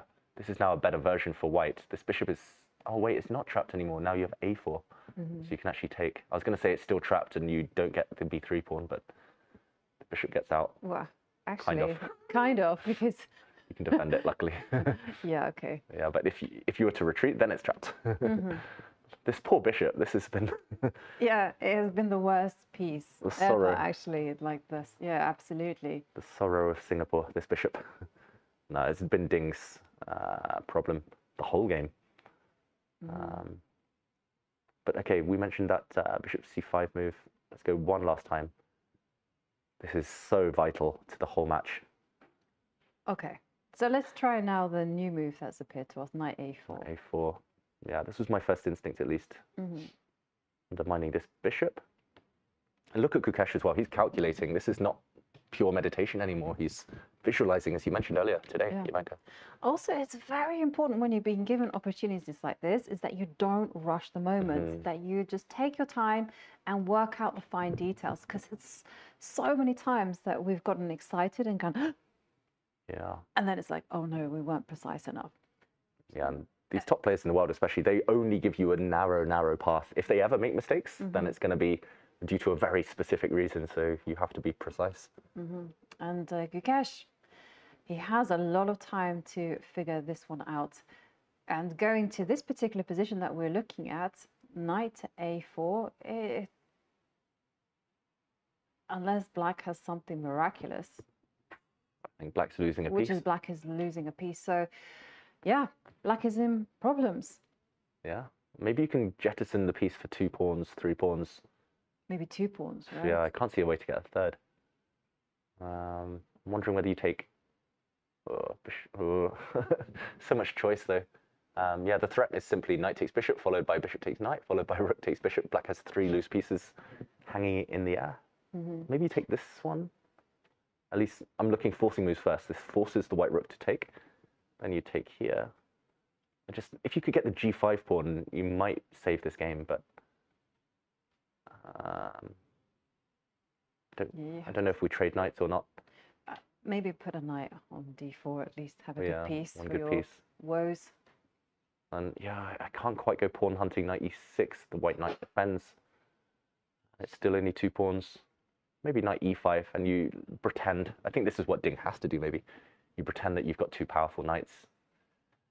Bring the rook to the center, and you say, okay, I've got some checks in the air. It's not over. It's not over yet. Still a lot of work to be done for white. No, and this knight on a4, it doesn't make a good impression yet, but it has the potential to jump to c5, covers the d3 square. Yeah. Feels like Gukesh is a big favorite here if we get to this point, but okay, at least Ding knows he can fight, and there aren't that many pawns remaining. Any endgame, if white's 3 remaining pawns get traded, then even being a piece down, there's still chances to draw. And let's not forget also that if Ding manages to trade up all the pieces and it's a rook and knight against a rook, that's a technical draw. It's also a draw of his rook and bishop against rook, but it's harder, and we'll be in for a long night. Yeah, a long night, and not much fun for Ding. If we get that far, I think at this point he would. What do you think, Jovanka? Would he take rook and bishop versus rook rather than defend this position? Yes. You think he would? Yeah, because I'm pretty sure he knows the technique for drawing it. Yeah, most of the top grandmasters in the world, if they have time, they will draw that. And he will get time, because as soon as they pass move 40, they get that 30-second time bonus, and they do get an extra 30 minutes. So yeah, we're at move 20 though. We're only halfway to the time control, and Ding has 23 minutes on his clock. Actually, this is perfect clock handling from Gukesh compared to the last 2 days. He's got 1 hour left almost, and that's how you want to kind of apportion your time. He does play rook c1, the best move, we think at least, and bishop's trapped. He's forcing Ding's hand. Ding's gonna take this pawn now. He has to take this pawn. Yeah, he has to take that pawn. Otherwise, you might as well just pick the bishop off the board. This is throw it away. Yeah, you might as well, right? Yeah. But this is the first time I'm going to say, Jovanka, where calculation, which is Gukesh's strongest point by far, ask any of his rivals, any of the top players. They say Gukesh is a calculating monster machine there, machine-like with his precision. Yeah. But this is the first time it's come in handy this tournament. Right. This match so far. Game 1, he didn't get a chance to calculate. Game 2, very dry, no chance to calculate. Game 3, ever since Ding played this rook h5 move, it's just pure calculation. Right, absolutely. I Very agree with you. And game 1 is the kind of thing that will give Ding hope, because Gukesh couldn't calculate his way out of problems. He had to play by instinct and basically just freestyle. But here, yeah, absolutely. Everything is very, very concrete. And do remember that tomorrow, it is the rest day. And if Gukesh wins this one, how do you think he'll feel going into the free day? So there you can see the schedule. Yeah, I think, I mean, Gukesh will be gutted there's a rest day if he wins, because he'll want to continue the momentum. He's the younger player. He's full of energy. But at the same time, Gukesh has black after the rest day, so maybe it's nice to have a bit more time to prepare, kind of bulletproof your repertoire, your openings. And Ding, meanwhile, a loss before the rest day is good because you have some time to recover, but it's bad because you have to just dwell on the result. So it's... Yeah. Do you know one thing about Ding? He says that he's okay with losing, but I was struck by this. As long as he works out why he lost and can figure out a plan of improvement, then he's absolutely fine. Yeah. That's very wise. Very, very wise, right? And he just has to understand whether it's a question of moves. Did he have the wrong idea? And there we do see on the board, the players are following our analysis. Knight takes pawn, bishop came to f2, and now we thought the best move for black was to protect the knight with the bishop to g7, and here white has a very crafty idea of just destabilizing the knight. Yeah, actually, I'm not so sure anymore. Bishop g7, your move, Jovanka, I totally missed it. It wasn't on my radar. He plays bishop g7. Okay. I actually think bishop c5 was maybe the more tenacious of the two. This is the moment of truth. If Gukesh plays knight e2, I think Ding's in trouble. He's at least in the other variation, you got rid of white's bishop pair. You traded off the dark squared bishops. Knight e2, you're going to be a piece down, and white still has the bishop pair. That's the key difference. And you only get 2 pawns for it. Yeah. Okay. But they do say backward knight moves are incredibly difficult to spot. And Key move. the fact that we spotted it. Actually, You spotted it, I didn't. Yeah, but I often feel like that is actually not reflective on the player's strength or anything, because the spectator doesn't they see everything basically. Because when you're sat there at the board, you have the emotions behind you. You have the history of the previous moves. There's so many things running through your minds. There's calculations galore. And just remember, we've had the luxury of actually just playing out several variations. And so that's how I came to knight e4, because, you know, you were showing lines where bishop takes knight attacking the rook. So that's where I saw, knight e2. Yeah, and I mean, yeah, we don't have the clock on us. We don't have the pressure of potential world title at stake. Huge amount of kind of monetary prizes at stake. There's so much on the line. Pride as well, and the stress of the previous games. Yeah. We didn't have that. But yeah, I mean, Gukesh, the fact that he's paused now, the fact that he's even considering anything other than bishop takes knight, which was my kind of default reaction. Yeah, I think he's going to find knight e2. He's so precise when it's kind of move by move, really concrete. He's about to play it. Give a nod to the head. Yeah. Double checking. Great discipline from Gukesh. Not rushing, not instantly making his move. Just making sure there are no alternatives, that he hasn't missed anything. Ding is praying inside. Look at this from Gukesh. This is exactly what brought him success in the candidates at the Olympiad. Just in control of his emotions and his calculations. Yeah, such a mature. And do you think Ding realizes it? Maybe. I think Ding, if he'd realized, maybe he might have paused and played bishop c5 instead, but I think Ding has spotted it. Yeah. And look at, you can. He's not trying to hide much. He's a very honest player. Very expressive, Jovanka.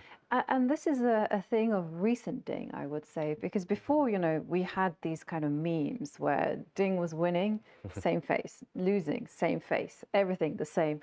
And now here you can see that Ding knows that something is up. And this is where I would, if I'd spotted knight e2 and realized that I was in big trouble, I would be trying to keep a poker face. I would be trying to act confident, maybe roll up my sleeves, nod, but there we go. Knight e2.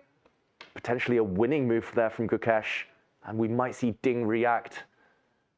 Huge moment, a retreating move, a backward knight move, and Ding's losing a piece. There we go, knight e2, the key, the star piece. This bishop is trapped. Yeah, bishop is trapped. Knight has to move. And now the question for Ding is, how can he sell his bishop in the most expansive manner? Yeah, sell it for the highest price, take some pawns, do what you will, but ultimately, a piece is a piece. And there you can see the win probability. Yeah, there we go. Look at that bar rising. The black is disappearing from that graph. That means black's chances are disappearing. Ding is in huge trouble. And like you said, the percentages at the top of our screen, Jovanka, 65.5% chance that Gukesh is going to win this game now. Yeah, and it would be an important comeback win. And we'd go into the rest day with the players on 1.5 points each. And there we see knight takes pawn being played. Gukesh picks up the bishop. And this is the difference with the other variation. We talked about the bishop pair. Gemini was a big fan of the bishop pair when we asked about it. And at least in the other variation, you traded off the dark squared bishops. And I think you get closer to the draw the more pieces are off the board, because you do have quite a lot of pawns. But ultimately here, I'm assuming rook takes. There's an argument for king takes knight as well. But white still has those bishops. So unless you have something quick for Ding, just a piece down. Yeah. And the knight on d7, yeah, it can park itself on e5, but it doesn't target anything. I guess there is a threat of a fork.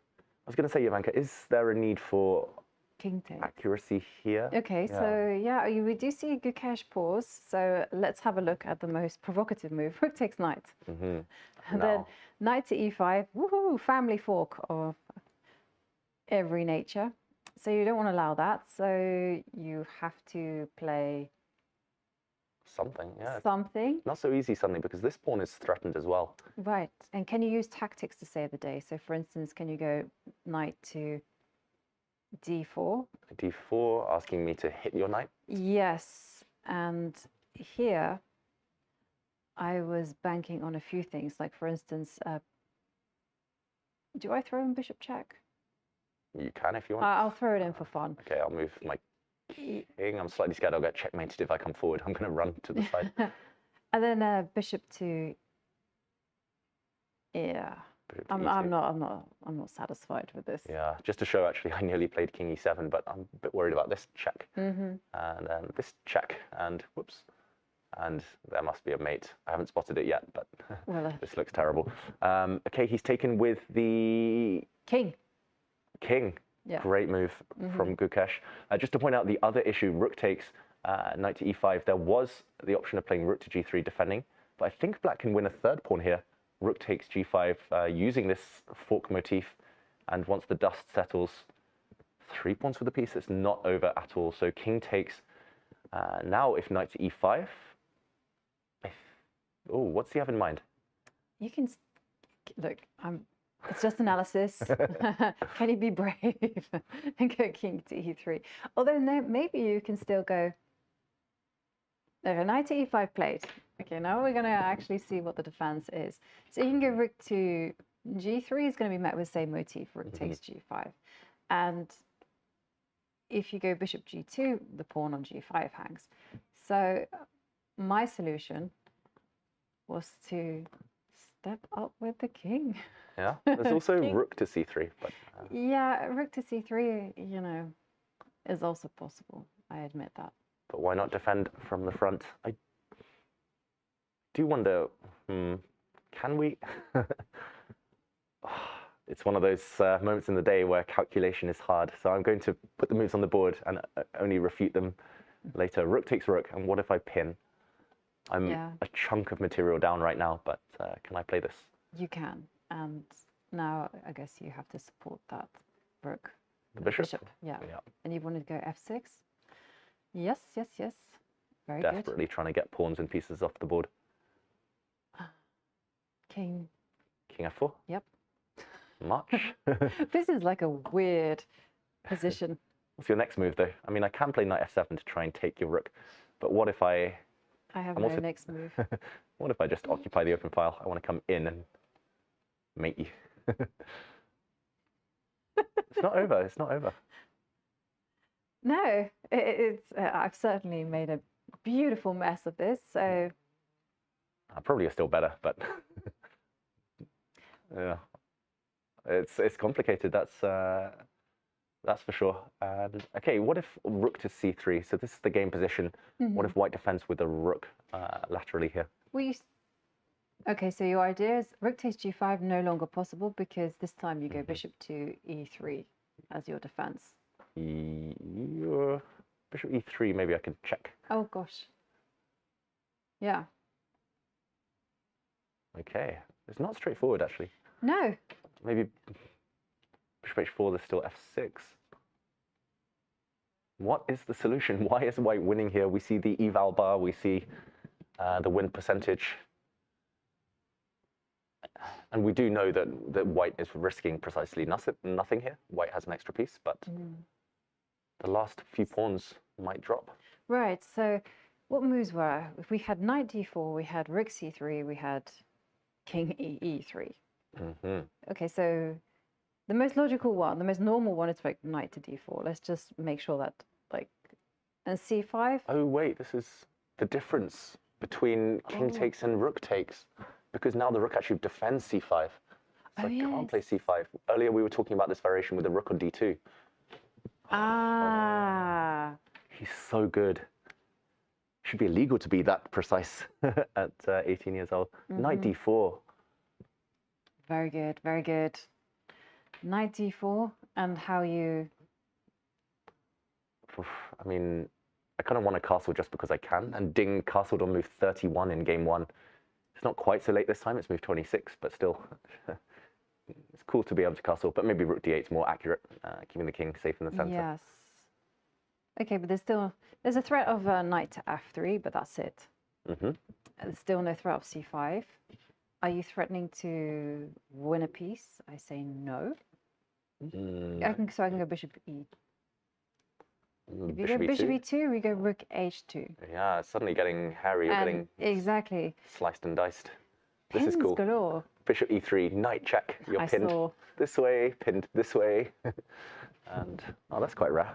Yeah. Quite cool. Black wins. Mm-hmm.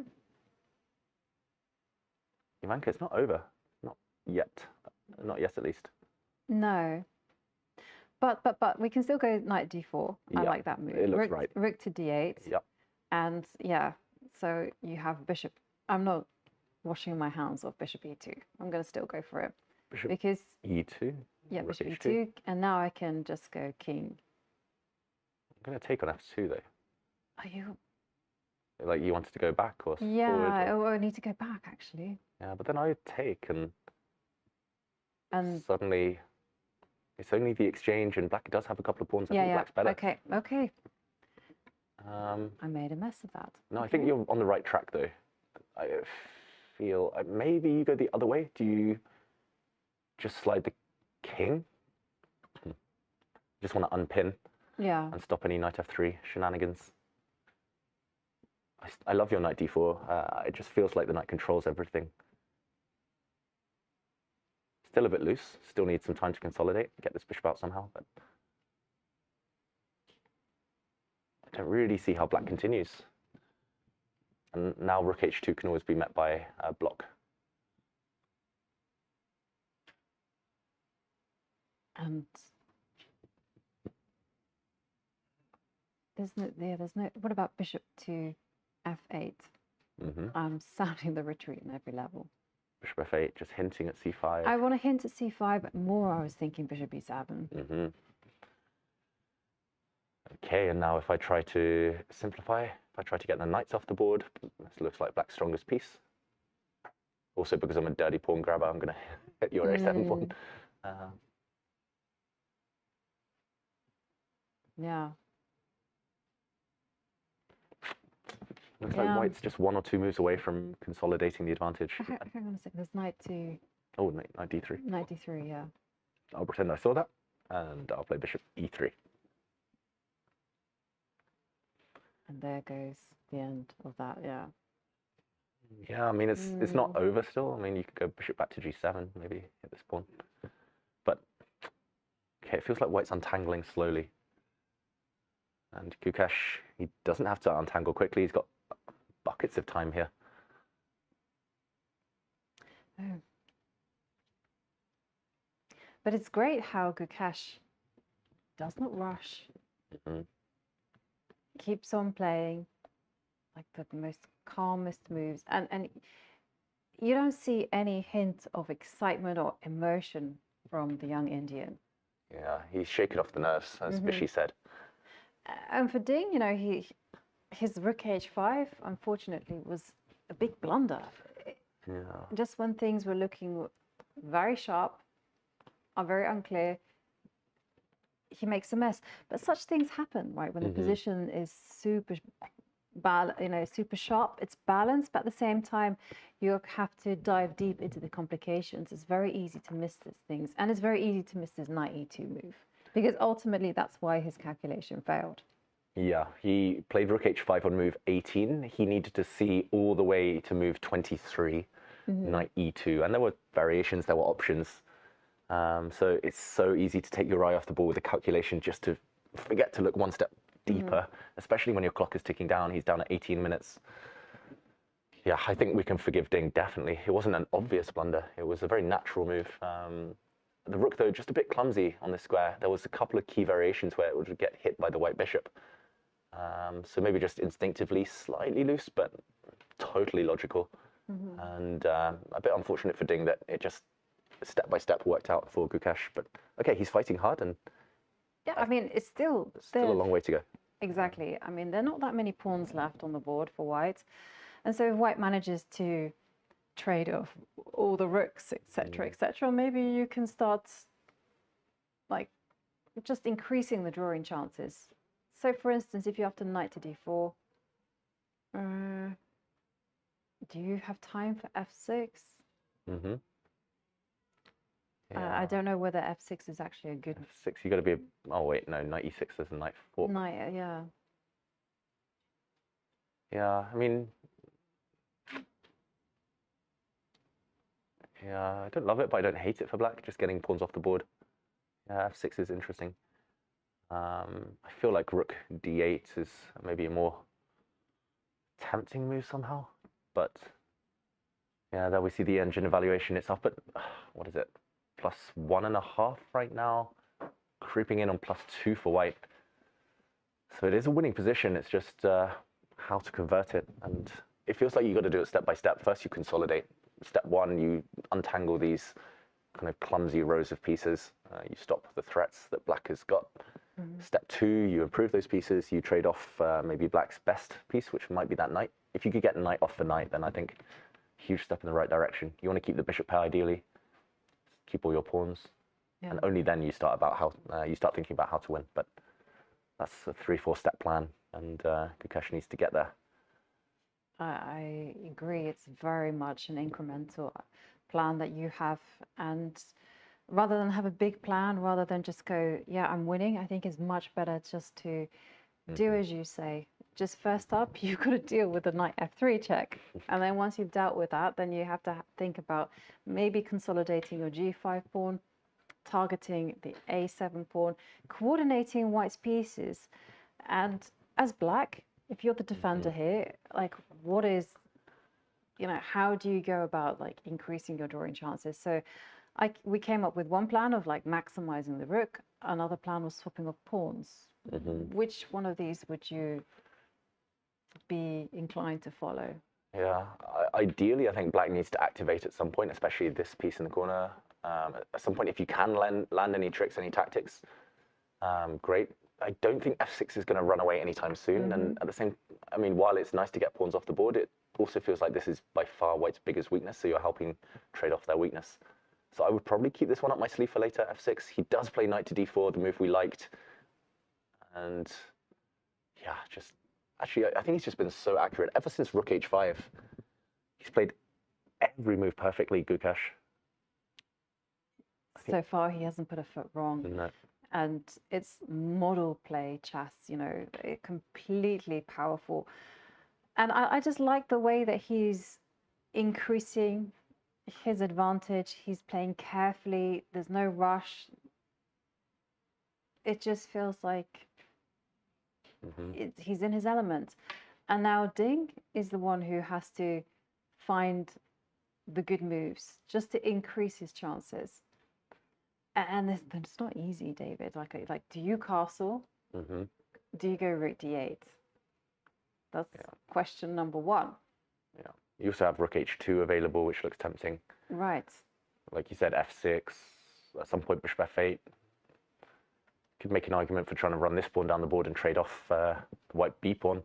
If you can get rid of the whole queen side, then you shift play just to one side of the board, and maybe that increases your drawing chances.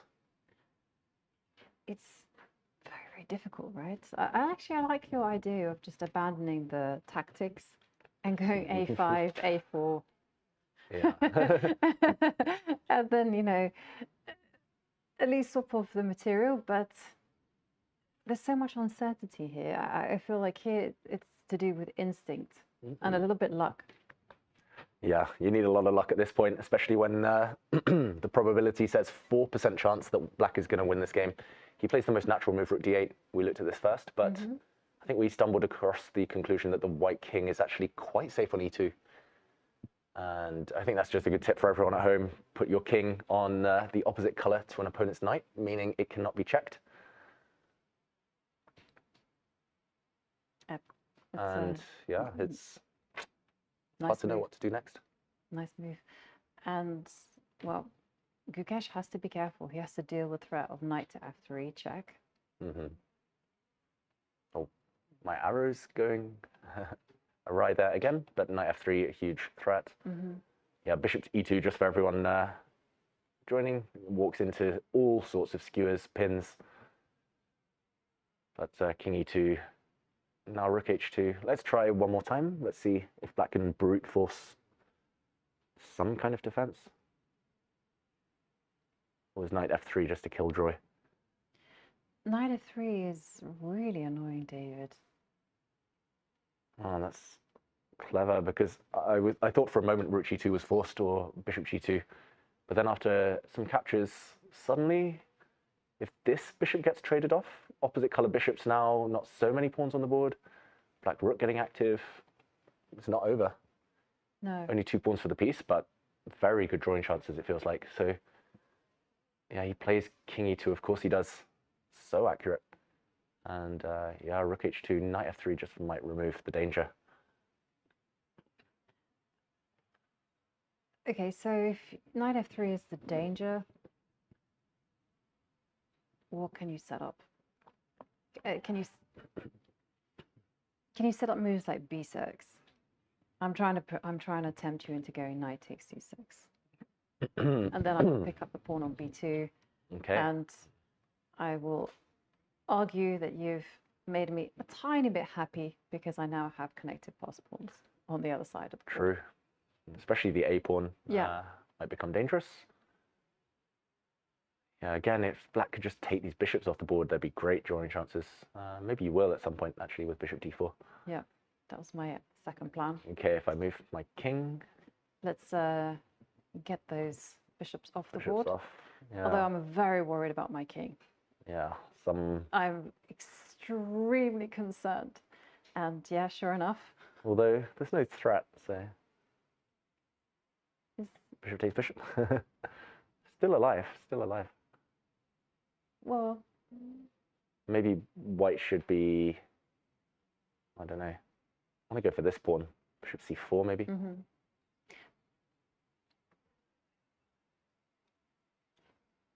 Okay, it's either a win or a draw. 2-result game. That's what the books would say. That's what the pros would say. Yes. Yeah, b6 is quite clever.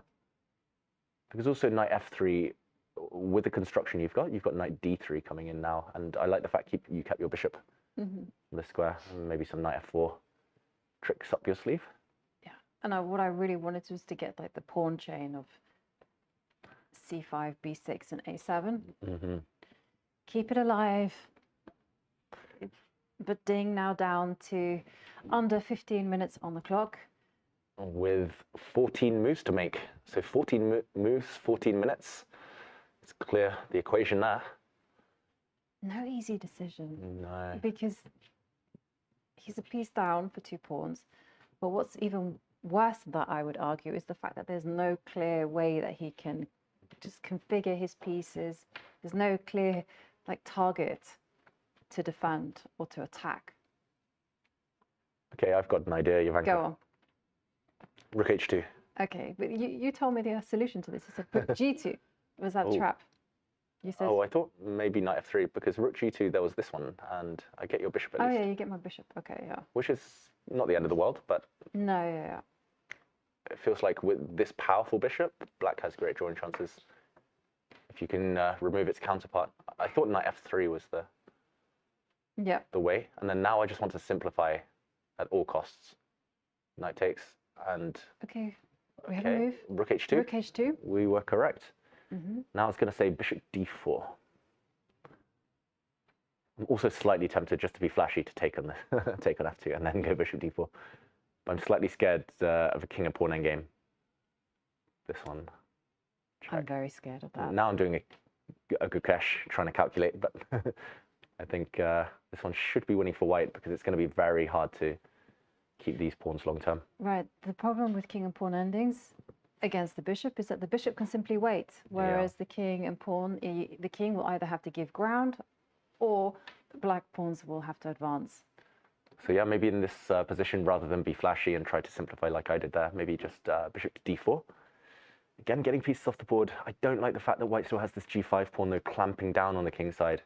if you could remove these 4 pawns from the board, I think it would likely end in a draw, but that's a distant dream. Yeah. Sorry, I got the coughing fit. Sorry, it's contagious. I started. Sorry, guys. And yeah, Gukesh still has a lot of work to be done here. I've got to say, it's going to be another 30, 40 moves before he converts this. It should be winning because it's only 2 pawns for the piece. But Ding's going to try and make it hard. I do think knight f3 has to be the way forward, though. You do want to kind of ask yourself the question here. Gukesh has 40 minutes left. You ask yourself the question, which pieces you want to keep on the board, which ones you're happy to trade. I think bishops are the key. Ooh. And what did he play? oh, he... Bishop g2. Bishop g2. Okay.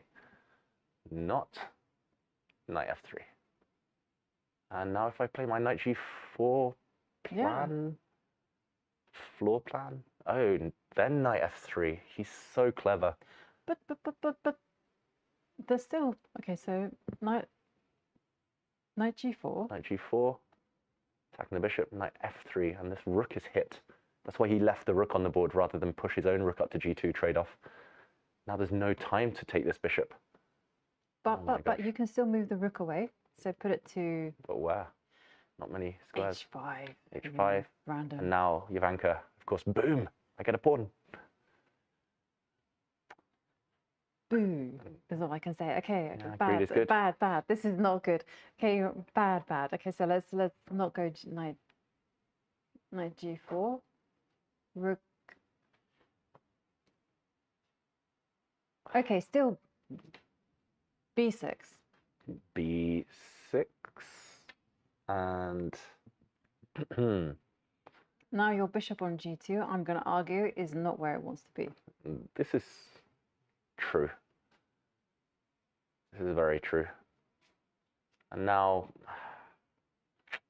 do I simplify? Do I play knight f3? Do I take this way? I don't know. I just don't feel good. If you go knight f3, I'm going to go knight d3. Oh, but your rook is... Oh yeah, my rook. I forgot about the rook. Yeah, knight takes knight. King, yeah. And then c5. Yeah, it's not over. Bishop g3. You can throw in a check if you want, but I'll hide out on g4. Yeah, I think I'll have to throw a check. Yeah. It's not over. You're right. Wow. The rook moves somewhere. I wanted to play e5 originally, but now rook d4 check would be very annoying. Okay, we have a move. I think you predict... Oh, he pushed a pawn, and it's not b6, it's a6, keeping that pawn safe. Okay, that makes some sense as well. At least they're on light squares that can't be attacked anytime soon. You have to get to the base of the chain to win those black pawns now. The reason I instinctively wasn't that enthusiastic about that is just really on a conceptual level. It's just that the pawns are going to be very difficult to move. And they leave so many dark squares behind them. Yeah. I guess there's a dark square bishop involved, and they're not easy to move, but they're not easy to capture either now. So yeah, pros and cons. I agree. I don't think I would have chosen this one either, but Ding feels at least it's better to not risk losing that pawn in the near future. Okay, predictions. Do you think Gukesh is going to increase his advantage before the time control at move 40, or do you think he's going to just take it slow, steady, just sit on this, not risk too much, not commit too much? I think the practical way to play this is just to try to massage the advantage, and so not to try to change things too much, and just wait for the dust to settle after move 40, because I tell you, Ding doesn't have that much time left, and he's got the onerous job on his hands. He has to find a good way to defend this without cracking. Yeah. So why not just make some slow moves to build up the pressure and see what happens? What would you do? Would you try to force the pace now with moves like knight to f3? You know me, Jovanka, I'll always take the slow approach if I can. Just, yeah, I mean, pawn to b3 looks slightly tempting, just so that you could shuffle your rook across later without allowing any knight into c4 jumps. Also, I kind of want to take this pawn out of the eye line of the bishop. I don't think that's a very Gukesh-like move, and maybe it's not even a good move, but knight f3, I'm a bit worried, actually, doing the concrete way, that there would be a capture. Now, bishop takes would allow maybe this transition. Check, check, and probably it's winning for white still, but it's not so easy, right? It's not so easy, and this pawn's still very weak. Whereas taking the other way, taking with the king, would allow again a check, and at least I go active. This looks like a huge step in the right direction for black. So basically Ding is saying, find a useful move. And process of elimination, if we don't move the knight, if we don't, maybe we move the pawn, don't really see where we go with the rook without allowing any knight forks or knight jumps. Rook c3 walks into this pin. This rook is tied down. Oh, sorry, I didn't mean to make that move. Maybe it's a good one. That was a mouse slip. I was going to say this rook on g1 is tied down, this bishop is tied down, this bishop's tied down. So actually, process of elimination. Yeah. I don't really see what to do. Yeah, I like your b3 move. I think it's great. And somehow, because of this a6, b7, c6 configuration, you could feel instinctively like if a white knight gets to c5. Yeah, maybe this way then. Yeah. Maybe b3. But if you go knight b3, the knight jumps into d3. Yeah. Okay, but you gain time against this rook at least. But then it does drop back, hit this pawn. Becomes again about calculation, which, I mean, normally I would be reluctant to do as white, but I know that Gukesh is in safe hands here. Well, I mean, the position is in safe hands with Gukesh with the calculation. Yeah, knight b3 does feel like an unnecessary risk, though, allowing the black knight in. But now you've said b3. I really like b3. Just really want to play rook d2 Exactly. at some point. You just want to go rook d2. You want to ask the question to black, hey, how do you improve your position? Because my plan is very clear. I'm going to go rook to d2, and I'm simply going to start consolidating everything. Because you can even see, like, the bishop can come to e3 at the right time. You've always got, like, knight to f3 again, when everything is well timed. Yeah, and I mean, if Ding on his last move had nothing better than the mere a6, then it shows you have the luxury of time as well. b3. Let's see. What does our engine say? Oh, Jovanka, turn the engine on. b3 is alternating between bishop e3 and b3 is the best moves. Bishop. We didn't look at bishop b3, did we? You mentioned bishop e3 in another variation, or later down the line, but. But bishop b3 feels it looks not a bit wrong. so human because of the knight to g4. Yeah, that's a bit odd. Attacking this bishop, attacking this knight. But maybe it's the idea of Knight knight f3, yeah. Now at least I get rid of this bishop because I'm hitting the rook. I guess the problem is once the black rook moves somewhere, white will maybe get time to shut down this black bishop. Now there's a real clamp and a real target on f7 on a light square, which this bishop will soon start to line up against. Yeah. Yeah, this bishop is a bit dead.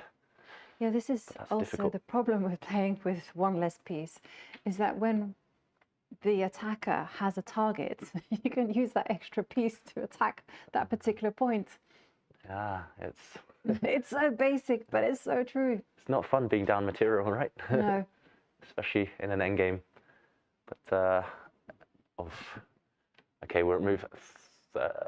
we're not even at move 30 yet, we're at 28. So 11 minutes for 12 moves for Ding, and Gukesh thinking very wisely. Take a look at that win-loss draw bar. 82.4% chance of Gukesh winning. Do you think that's too much? Is that fair? Yeah, that's way too much in my opinion. I mean, I would put it at 70%.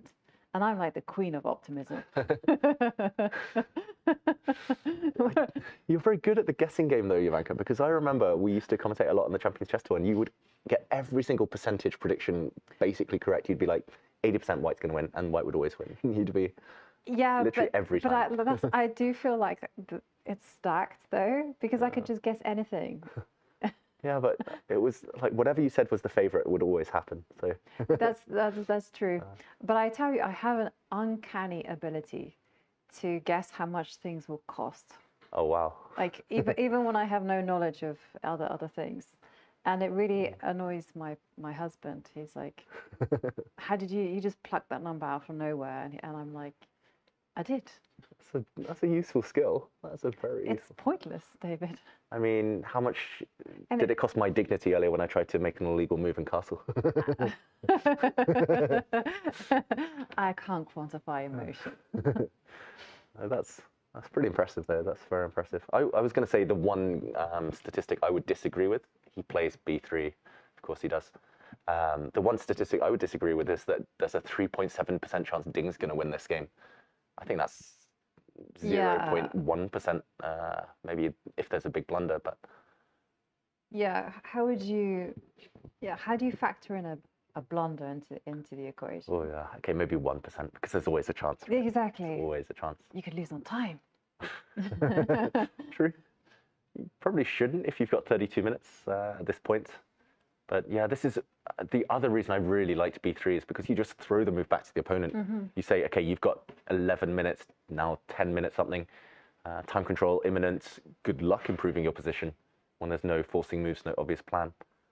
Just to remind everyone, knight g4 is always met by knight to f3, retreating, gaining time against this poor black rook. Yeah, great move from Gukesh. I said it wasn't his style, but his style is good moves, and I think that's just a good move. Yeah, and we have seen Gukesh played incredible endgames, and of course we can all remember his like immortal endgame against Wei Yi at the Olympiad. At the Olympiad, 2 knights against the rook, and he was just superb. And you gave me an idea because you kept on mentioning how. I'm just thinking for Ding because I don't know. I'm just looking for the best defense here. I'm intrigued. Is it possible just to go rook h4, 5? Sorry, rook h5. Rook h5. Let's put it on the board. Yeah, because Attack White wants to play knight f3, and at least here you jump in with the knight to g4 and you claim some confusion. No. I don't think I can claim anything. No. I can just. The problem is now, I mean, White's knight just holds everything together. Yeah. It holds the g5 pawn. It holds the entry square for the black rook. Even if black rook moves now, you can even just drop back and say, okay, horsey, you got to trade yourself off. And and this bishop on b6 is suddenly. I can see it weaving a net against the black king, so... Yeah, if a white rook ever lands on the back rank now, it's always going to be trouble. Yeah, and b3, it's just so clever as well because, for example, in those positions, say, what move were you making? Rook h5, knight f3. If you ever jump into d3 now, it's kind of an empty threat because the b2 pawn is no longer en prise, so white would just move. And this black knight is hanging in midair, and we know what happens to hanging pieces. Ding's had horrible experiences with these hanging pieces not anchored by pawns this game. He lost that bishop on c2 earlier. Is it now the time to kind of go f6 then? I know the pawn on g5 can be a target, but at the same time, it has such a clamping effect on the black position. I wouldn't mind supporting or maybe preparing f6. Right now, f6, I think. Oh, yeah, knight e6 e6. is an issue, Yeah, okay. He prepares it. He does. You're right, Jovanka. Rook d7 now getting out of the eye line of that knight. Maybe f6 on the cards just to try and get rid of as many pawns as possible. Especially if the knights come off, I think it might be beneficial to reduce the pawns. Yeah, somehow, you know, black would just love to get the kingside pawns away. Keep them off the board, and then you can kind of just focus on 3 against 1 on the queen side. Yeah, the problem is this one, it's going to be almost, well, nigh on impossible to trade this pawn off. You can get rid of g5 anytime you want with f6, but e4, that pawn will march once the black knight is traded. Yeah. Well. 8 minutes for Gukesh now. Not for Gukesh, for Ding even. 8 minutes for Ding, 11 moves to make. Not ideal. No, not ideal. And again, Gukesh, he's been playing such remarkable chess in this game. He can just slide the rook over to d2. That was a possibility. He can also play knight to f3. No, knight to f3. Of course, you have that tactic again of a knight takes knight, and then perhaps trading off the dark square bishops. Yeah, let's just quickly show that on the board. Knight takes knight, and if king takes, now there is a fork. Now suddenly b3 doesn't look as inspired, whereas as you mentioned, Jovanka, bishop takes. Yeah, you can do this in various ways, but maybe the easiest is to trade, check, and actually at the very end, again, b3, it just drops off the board. Double attack. Yeah. So knight f3 not possible. I'm wondering actually whether Ding's been a bit clever, a bit sneaky with his last move. Rook d2. I wonder if c5 is an option. Because suddenly knight f3 isn't possible. Black takes, and due to the fact that knight takes rook will be a check, I think white actually loses material and probably the game. So the white knight is actually trapped apart from the c2 square. But again, it feels like there's a tactic. I don't see it yet, but I mean, at the very least, you can play knight f3 check. Take, rook takes, bishop here, and probably is still losing, which is unfortunate, but at least some pieces are off the board. Maybe bishop e5, and you aim to make this one a target. Yeah, and I agree with you. You know, as you said many times, if you try to make play, if you just make enough trade so that the play is all on one side of the board, the defensive task becomes a lot easier. Yeah.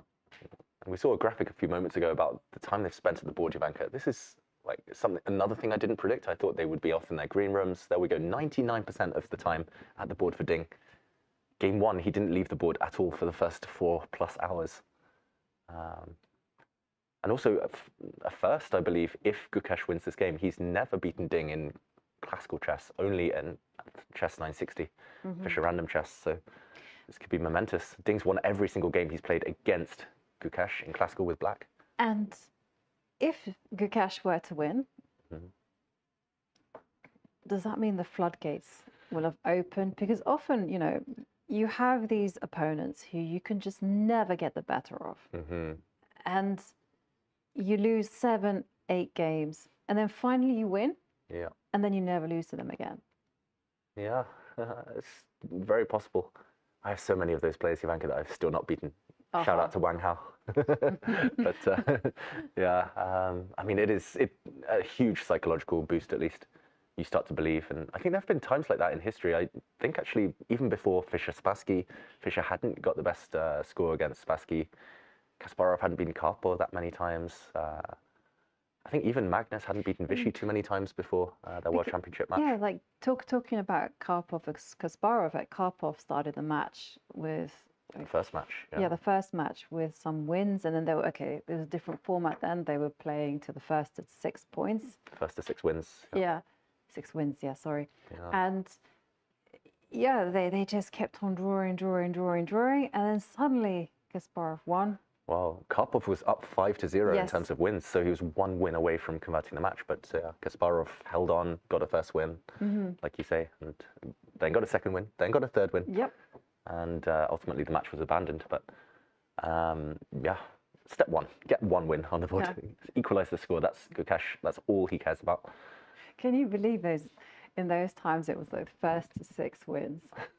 They played for such a long time. Yeah, months at a time. I mean, can you imagine the logistics of planning a World Championship match like that? Yeah, I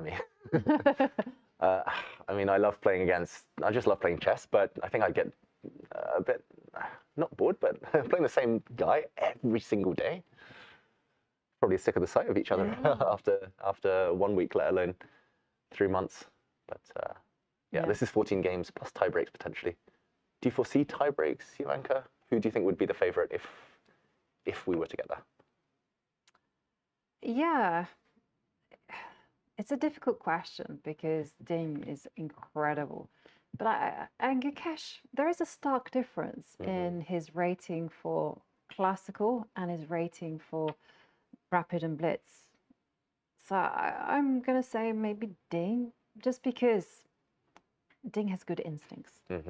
And he's not lost that ability to build up these beautiful positions and get those kind of advantages. And he's got excellent preparation. True. Excellent preparation. And yeah, I think he's got a perfect mix actually for kind of blitz and rapid especially, but he's got a perfect mix of strategy, knowing when to play by hand, as he did in game one. Like you said, he built up the winning position, but also that ability to calculate quick, kind of short, sharp tactics, 2-3 movers, as they say. Yeah, I mean, I still remember on the tour when Ding played Magnus. And that was such an epic match. Yeah, you know, high quality chess, some fantastic sacrifices, and all played at a very short time control. Yeah, not many people can hang with Magnus in those quick time controls, but Ding does and has, and won the Singfield Cup against Magnus 2-0 in the tie breaks. So I actually think if he gets there, Ding, with scores level at 7-7, then he becomes a bit of a favourite. Gukesh knows his strengths lie in these types of positions where he can burn a bit of time, look deep into the future. Yeah, it's difficult though. The more I look at this position, the more I feel it's not so easy to find an improving move for white. You want the knights off the board, but it's hard to get that on your own terms. Maybe you just wait. Maybe like rook c1, maybe. I was thinking rook c1, but shall I tell you how I came to that conclusion? Because I want to play bishop e3. Bishop e3 is the other way, right? Yeah. But after bishop e3, you can go knight g4. Yeah.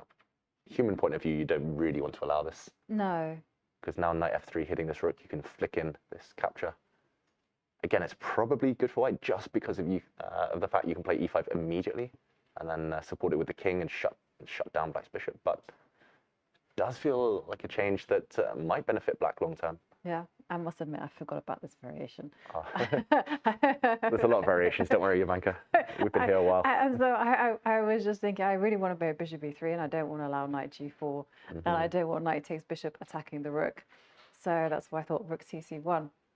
Just to connect everything together. I want to go the long way around. Like if black continues to wait and do nothing, then maybe now you play rook d1 and c5. Now you can meet up with knight f3 because your rooks defend each other. Unlike in the current position, if you were to play rook d2 and c5 is awkward because this rook is very loose. Yeah. Although the bishop on g2 is hanging as well. Yeah, everything. Everything is hanging. I mean, definitely now is the time for Gukesh just to invest that energy in working out the best way to untangle his pieces. Yeah. That being said, you don't want to drift below 10 minutes just in case you start to panic. That's the one potential Achilles heel for Gukesh. At least before the match started, Ding in the kind of the first press conference, he did say maybe that's the one area he can try and target his opponent. Very honest to say that that's the strategy, but definitely you mentioned Gukesh. Maybe not as experienced in the faster time controls or in time pressure as his opponent. The thing is, though, I think everyone's pointing out this time pressure because of this specific time control where you don't get that added time. Because in his previous games at different time controls where you get that 30-second time bonus, he gets himself into time trouble, but he deals with it like an iceman. He never panics. He just keeps calm and finds good moves. But in this time control, you know, where you have no added time until you pass move 40, it's a lot more difficult to retain that calmness. I mean, we saw that like just a few weeks ago in the Global Chess League. The top players in the world just cracking under the pressure. Absolutely. Having meltdowns with a few seconds left, no increment. And actually, the only two times I've ever seen that icy kind of exterior break from Gukesh, one was during the candidates, that one game against Firouzja. He was winning, time trouble, slipped. He does play the move we expected, rook c to c1. And then also in the Olympiad 2022 against Abdou Sattarov, again, winning, time dwindled, then he slipped up. This isn't kind of as complicated as those two positions, so I don't expect a kind of blunder, any big mistakes, but those are cautionary tales that he's definitely learned from. And slow and steady is his plan here. It's an excellent plan. I just like the fact that he keeps on putting the questions to Ding. What's your defensive plan? I'm just going to slowly untangle with rook cd1. I'm going to slowly protect all of my pieces, and then I'm going to win with that extra piece. Yeah, good tip for everyone at home. Just improve your worst placed pieces, improve anything that might be loose, might be vulnerable to an opponent's attack. And here the rooks defend each other, which is a bonus. But yeah, just like the pace of this, the approach, Jovanka, rook cd1 incoming. And I think it works out. Just again to highlight, for example, if black, I don't know, makes a move king d8 or just a neutral move rook cd1, I do believe. Actually, king to d8 probably wasn't the best. Let's say bishop to h8, just waiting. I do believe c5 less effective now because after knight to f3, if black takes this knight... You can go rook takes rook. No, as instead of knight takes knight. Oh yeah, rook takes rook. I was going to say. Oh, sorry. Yeah. Yeah, that was going to come to that, but now you can take this. You can take this rook, and you trade off rooks. And luckily, everything's defended. The bishop defends on g1. Rook goes back, knight f3, and oh, actually, you can even grab a pawn. So this is fine. And the other way, if knight takes knight, I believe you can just take back with the king, and the rooks defend each other. So he's actually played king e7, so another neutral type of move. But I think rook d1 is totally viable now, and he's preparing to trade off knights. Sorry, Jovanka, yeah, I was getting carried away with variations. No. I was going to ask your opinion about this particular position. Okay, so the rook to d1, it's more of a conceptual question. So rook to d1. Yeah. And what was your move? C? Yeah, c5 maybe less now because it's... Yeah, but okay, can you just put it on the board just because I just want to ask about... So knight back to f3. Rook comes down to d1. I'm aware that you can go bishop takes pawn. Yeah. It was knight takes rook, rook takes... So the reason I want to, so now if you go c4, it was these type of positions. Yeah. I mean, if you could get these pawns off the board, it feels like you're closer to a draw somehow, especially because you're actually creating counterplay this time. But right. Yeah, I don't see how black ever gets rid of the e pawn. The g pawn you can trade off. Oh, sorry, this one you can trade off. But yeah, you're right. If you could. Maybe you should try and trade those pawns off. Just kind of plant a blockade on e5 and then just say, okay, I'll try. Probably with the best players winning though. Yeah. For white. But we'll be here for another 50 moves to prove it. Which would be enjoyable for me at least. It would be enjoyable for us all, big learning experience. And remember, tomorrow it is a rest day for the players, so they can afford a very long game. I'm hoping I'll see them in the water park here in Sentosa. Well, we'll be doing a masterclass. That's true.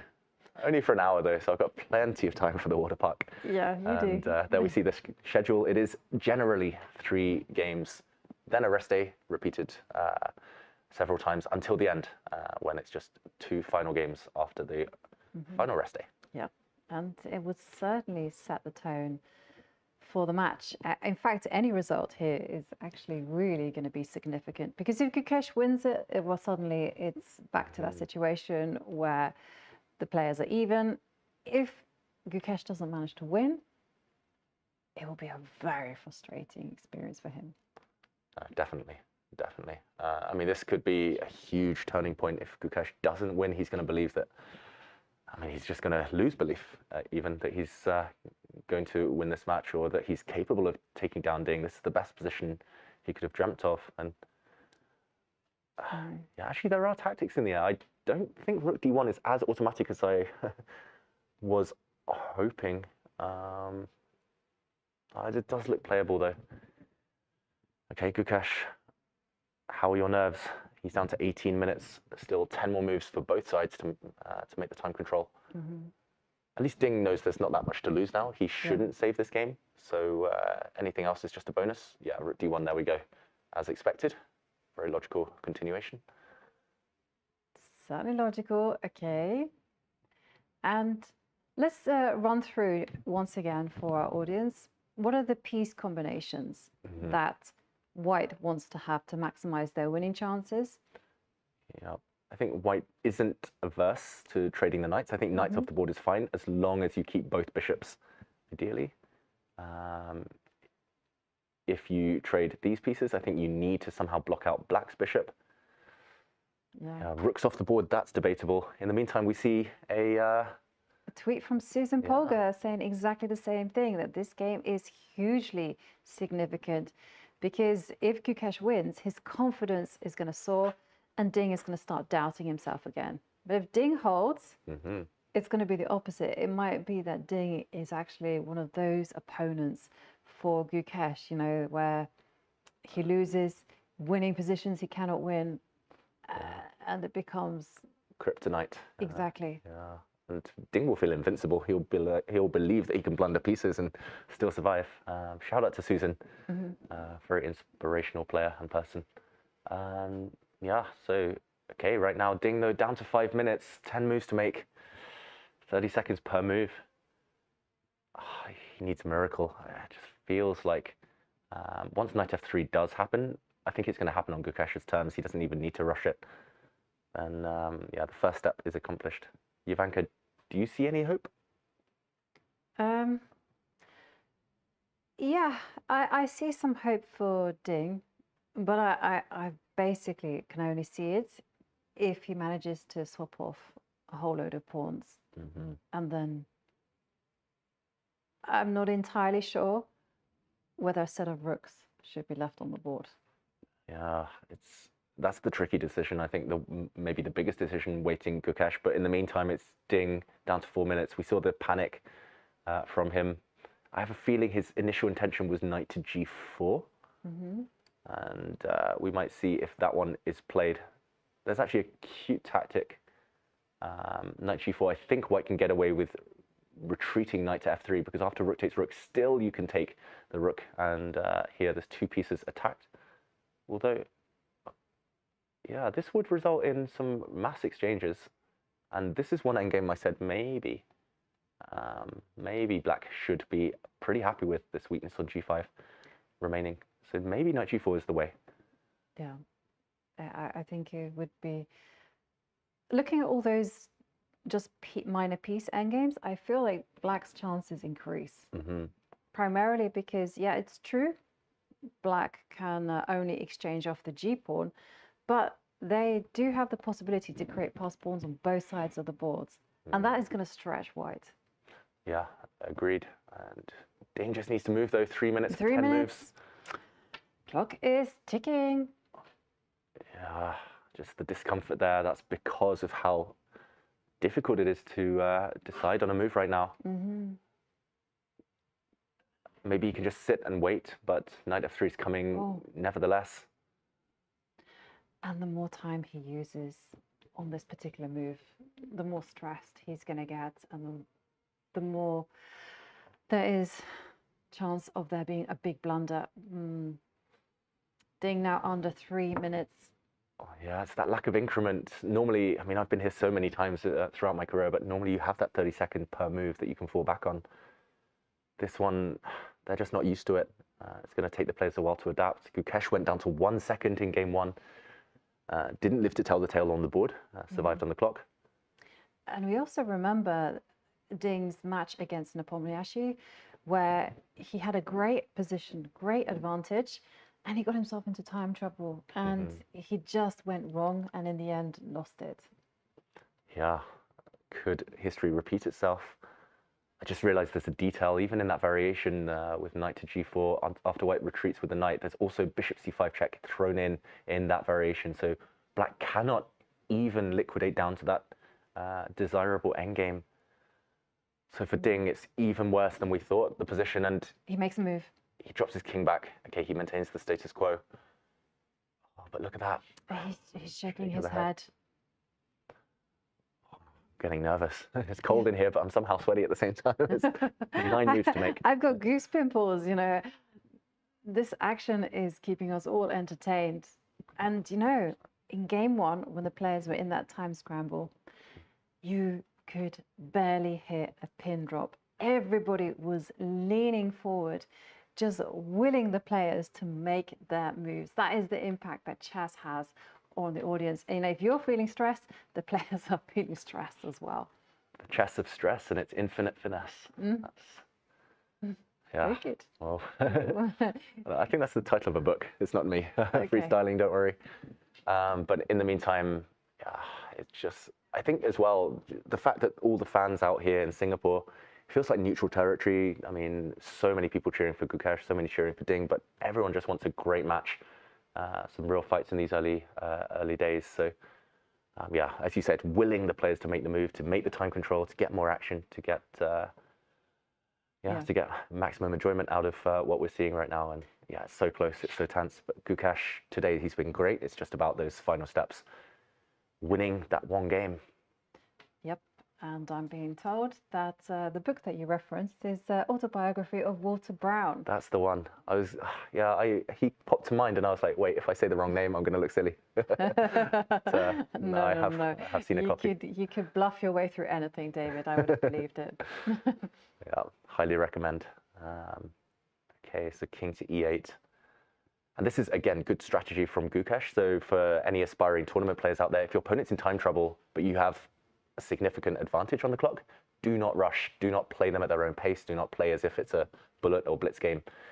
Pause, break the pace, and yeah, just the fact that your opponent's so nervous, their heart rate is increasing, is staying at a high rate constantly.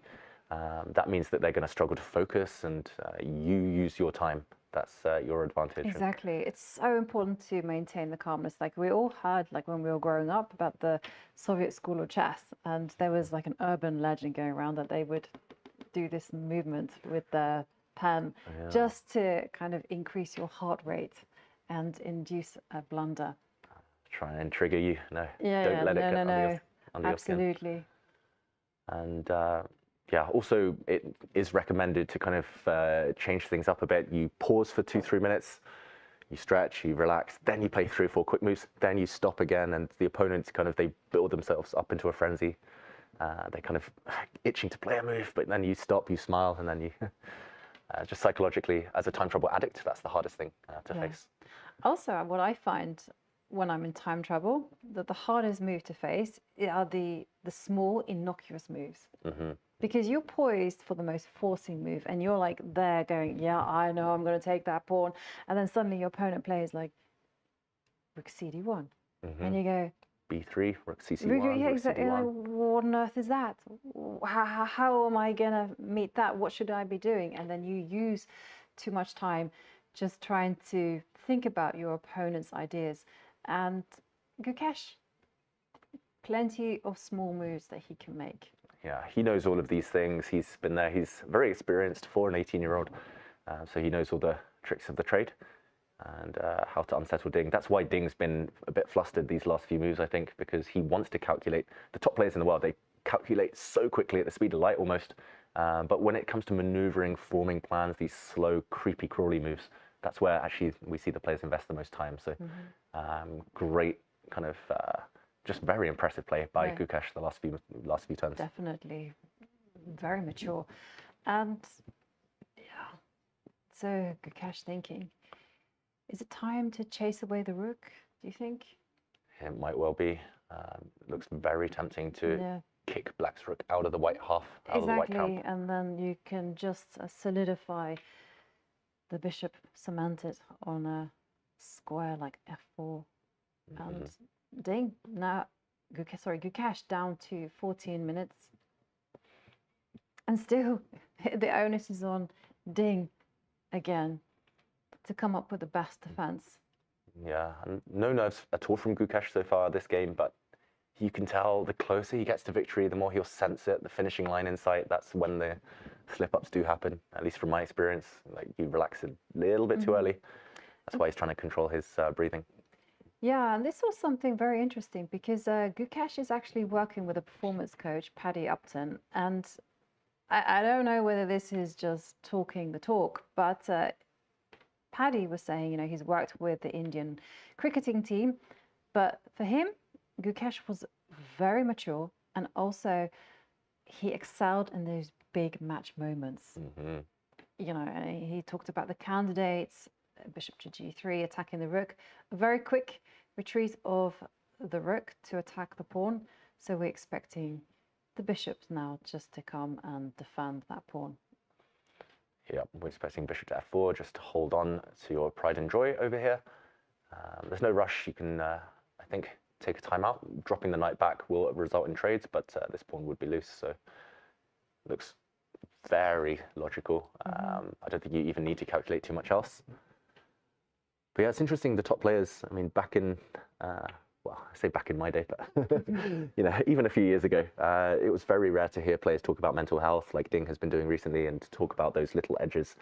It's only in the last few years they've realized that everyone is so good nowadays that you need the extra 1%, the extra 2%, and yeah, staying calm, whether it's kind of going to a happy place, whether it's distracting yourself from chess in between games.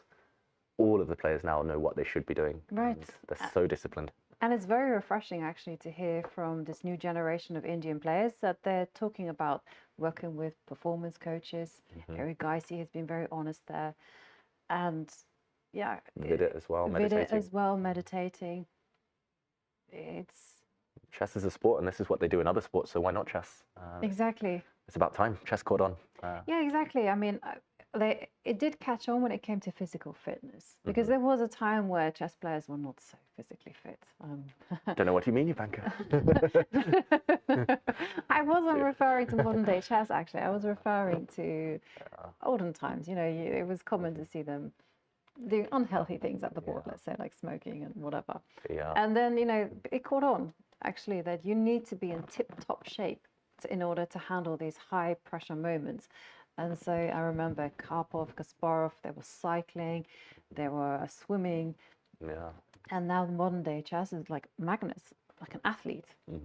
Yeah, there's some iconic videos of Fischer as well, doing exercise, doing press-ups, and yeah, Kasparov as well, just in great shape. But yeah, Magnus has started that trend. In the current generation, Fabiano is very, well, he's just in great shape. Yeah, you need stamina in these long world championship matches as well. They're here for 3 weeks if it goes the distance.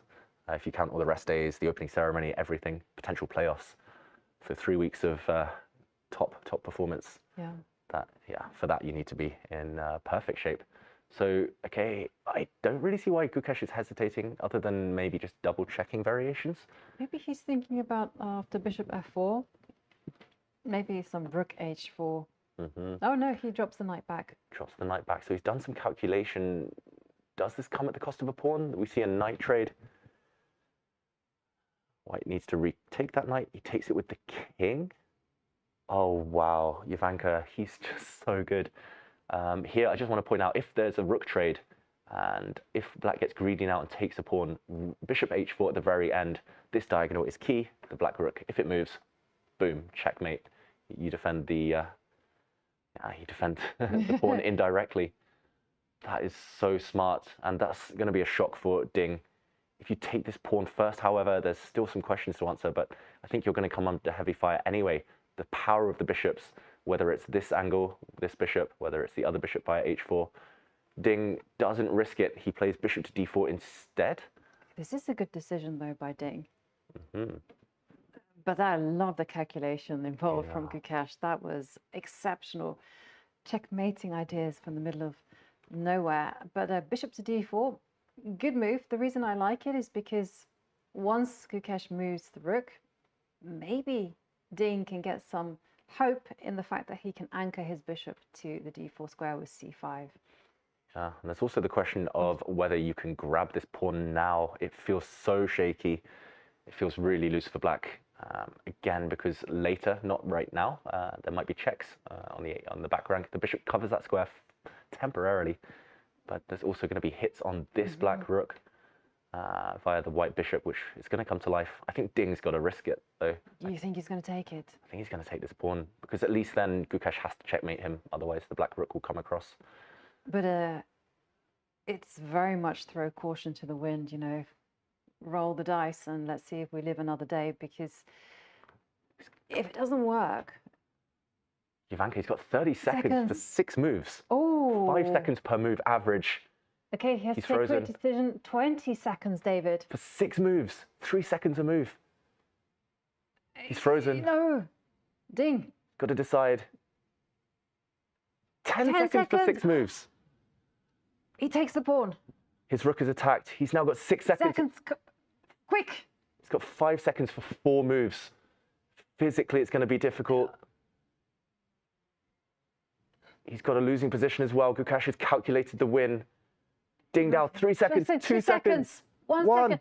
Oh, and he loses on time. Wow. We see the reigning world champion lose on time. The position was gone anyway. Gukesh had a winning advantage, but heartbreak on Ding's face. It's been a tough day. But congratulations to Gukesh, his first ever win in a world championship match. Yeah. And what a game. What a game it has been. Wow. It started off with an opening surprise. Ding reacted incredibly well, and then it got very, very complicated. And we saw a blunder from Ding, and from that moment on, Gukesh just took control. And there we see the emotion on the reigning world champion's face, losing with the black pieces just before the rest day. Oof, and that is going to be hard to recover from, not just the kind of heartbreaking feeling that follows any defeat, but also the manner of the defeat, losing on time, being a bit too slow, making mistakes.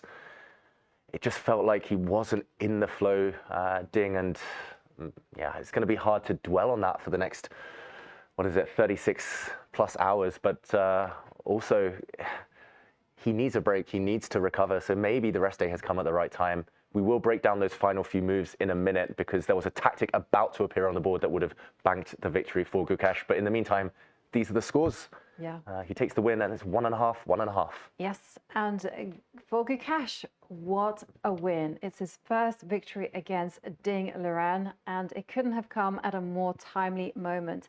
The day before the rest day, Gukesh goes into that with a big smile on his face because he'll be back on the 29th with the black pieces this time against perhaps a reinvigorated Ding Liren. Oh, I think after all of that action, we have to take a quick break just to gather our thoughts, catch our breaths. But don't go anywhere because when we come back, we are going to do a deep dive on what actually went on in those last few moments. See you soon.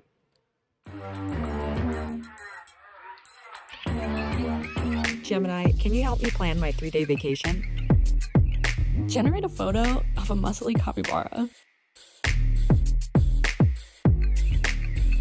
Explain the concept of supply and demand with OpenStax. Hi Gemini, quiz me on the rise of industrialization. Can you help me find an email? Yeah, I can help with that.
This December, the world's top chess minds clash in the heart of New York City at the FIDE World Rapid and Blitz Championship.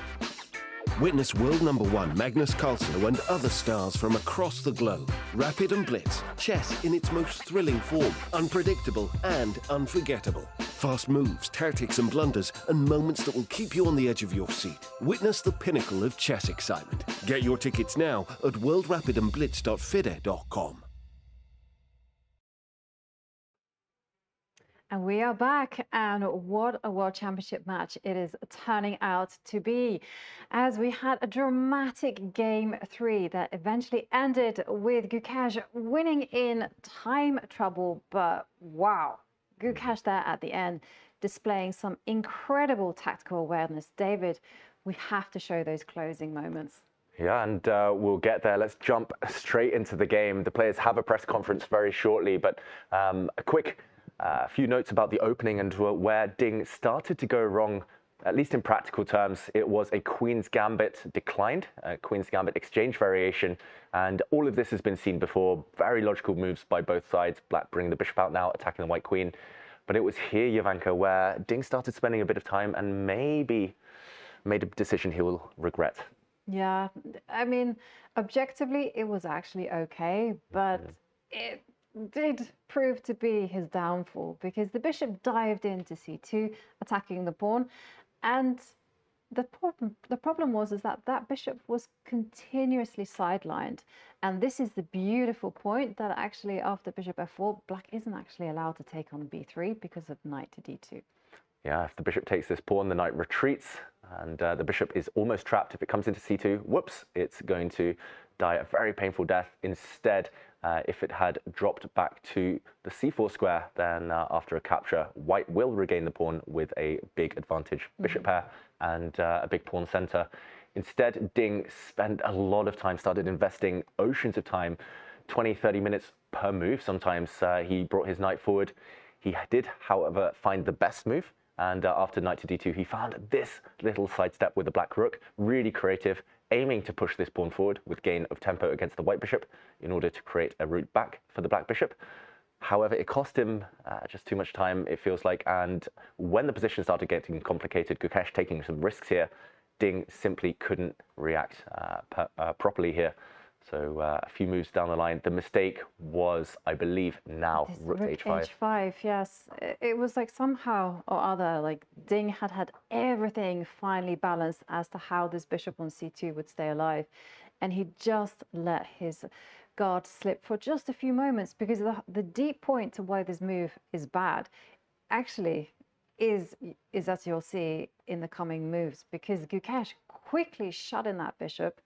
And the whole point is that once you capture on e4, as Ding did, you simply recapture. The knight comes to e6, and yes, the pawn on g5 is hanging, but white has bigger fish to fry, and that is the bishop on c2. And this rook came, challenged the bishop, and this, I think, it's a fair point that Ding actually missed this. That knight takes pawn. It looks like everything is great here. It can simply be challenged with the bishop. And once the bishop comes quickly out to g7, then this is the thing. A backward knight move, destabilizing the protection of all the pieces. And lo and behold, this bishop on c2, still trapped at the end of the day. Yeah, I can almost guarantee that, at least from afar, when he played that rook h5 mistake, that Ding missed this move. He might have seen everything else, but unfortunately, knight takes knight now results in a double attack. The black rook hit, as well as the bishop, which was still trapped, as you mentioned. And unfortunately, that meant that Ding had to jettison the piece. He got 2 pawns for it in the process, but 2 pawns not enough to compensate for white's extra bishop here. Some nasty knight forks threatened. Gukesh dealt with that so well. He brought his knight to the center. His king coming out, by the way, was a great move as well. And once the king sidestepped, it was all about consolidation. Again, you know, every single move that Gukesh played here was precision itself. There was not a foot wrong by Gukesh, and he just didn't give Ding any chances at all. Yeah, and again, just slow moves, but perfect moves from Gukesh. Exactly, like b3, such a beautiful move, depriving the knight on e5 of jumping into c4. And then this move, just harmonizing the pieces together, making sure there are no loose pieces whatsoever. It is really a masterclass in piece harmony. Yeah, and let's break down the final moments, because actually Gukesh started to get low on time as well. Ding at this point had only a minute or 2 left, but Gukesh calculated to the end of the game. We were advocating the slow, the steady approach, but he was done with that. He didn't want to just defend this pawn. He foresaw everything that was about to happen. He dropped his knight back, and after a trade here, there is a problem for black. If you take rooks off the board, then at the very end, you cannot grab this pawn on g5 due to a skewer. This square is the key one. The rook attacked. If it moves out the way, there's a checkmate. But Ding tried to do it the other way. And after playing bishop to d4, hitting the white rook, after a sidestep, he did eventually decide to grab this pawn. But unfortunately, Gukesh had seen a step further. Bishop to h3 hits this rook. If you step back, then again you get skewered along this diagonal. Here, Ding tried to block, but he was down to his last few seconds after f5. He realized the hopelessness of the situation, and Jovanka, here, Ding's clock fell just as he was making this move, but Gukesh was about to strike anyway. He was about to play bishop takes f5. Boom. Bishop, beautiful, beautiful continuation, because after you can't go pawn takes bishop because of rook takes rook, and suddenly white is a rook up, and there's no way back from that one. And if you were to play rook takes rook, well, there is bishop takes rook, sufficient rook, check, and again, white nets a whole load of material.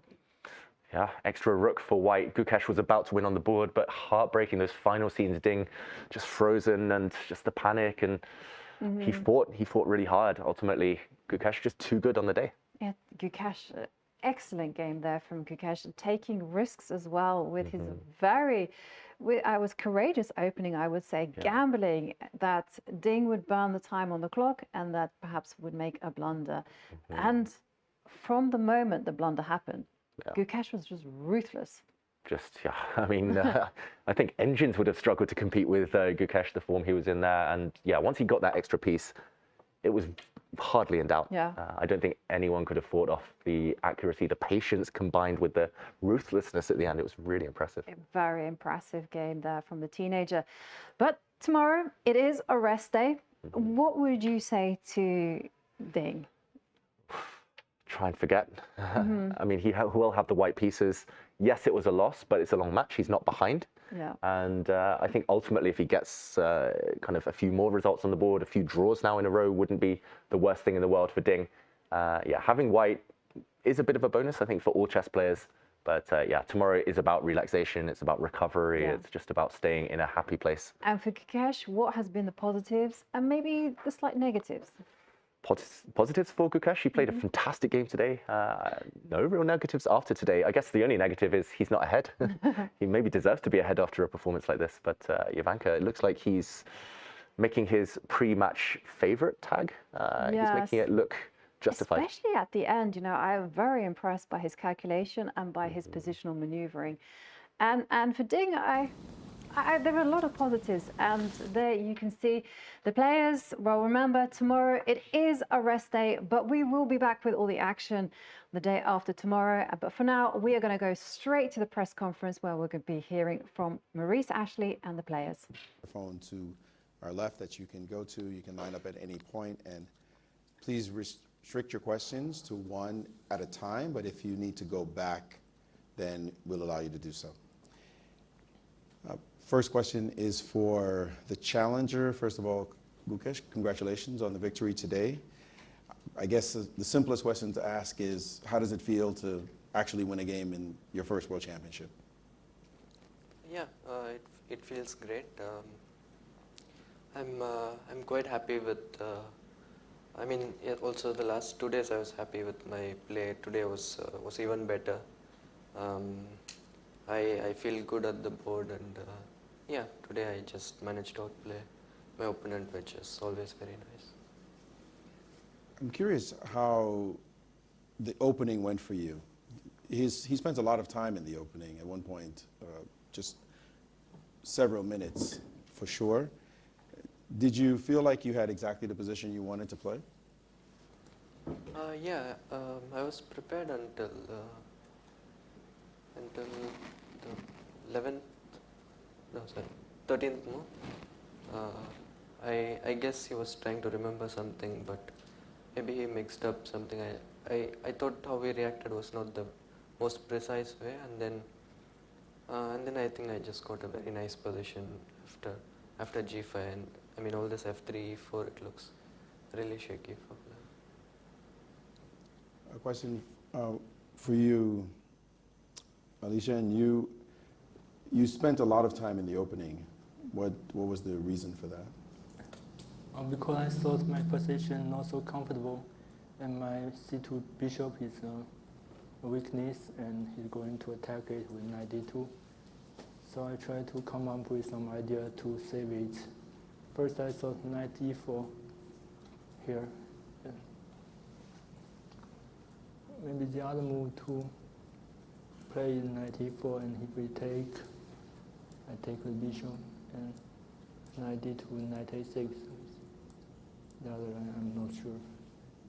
It's an evolution of it. And I will choose between these two lines. Everyone was analyzing, of course, with the aid of engines, and I felt that your response was probably the best under the circumstances. And here after g5, knight back. Excuse me. Right, knight d2 first. And g5, and here you seem to have a good position after this, if the way you played, but that rook h5 was a significant error. Did you understand this at the moment, or did it take you some time to realize that your bishop was in trouble? I think my position already in trouble, because normal move knight e6 doesn't work due to rook c1. And yeah, I saw bishop e7, but I refused it due to rook c1, bishop e5, e4 takes, bishop e2, e4, bishop e6, take, and bishop takes, knight takes, pawn takes, and rook c7. But after knight e6, when I saw a computer, after the game, knight e6, rook b7, and a6. E6? Yes, e6. And here, or maybe knight d2, knight d4 also possible, but stronger a6. It looks like you're okay. Yes, yeah. Did you see any of these lines, by the way? Because it seemed as though bishop e7 was problematic for white, actually. I think I just underestimated this bishop e7, because I thought if I'm getting like rook c1, e4, I should be good, but now that I see it, yeah, it's quite shaky. Yeah, I guess during the game, we both thought that white is doing well, which is what matters. I guess that doesn't change things competitively. Both of you have to play without the use of engines while you're playing. So for you, it's just a fight, right? Whoever plays better in the fight. Yeah. I mean, it's obviously not pleasant to misjudge a position so badly, but okay. As long as I played better than my opponent, I think it's good. All right, I'll open up the floor for questions from the press.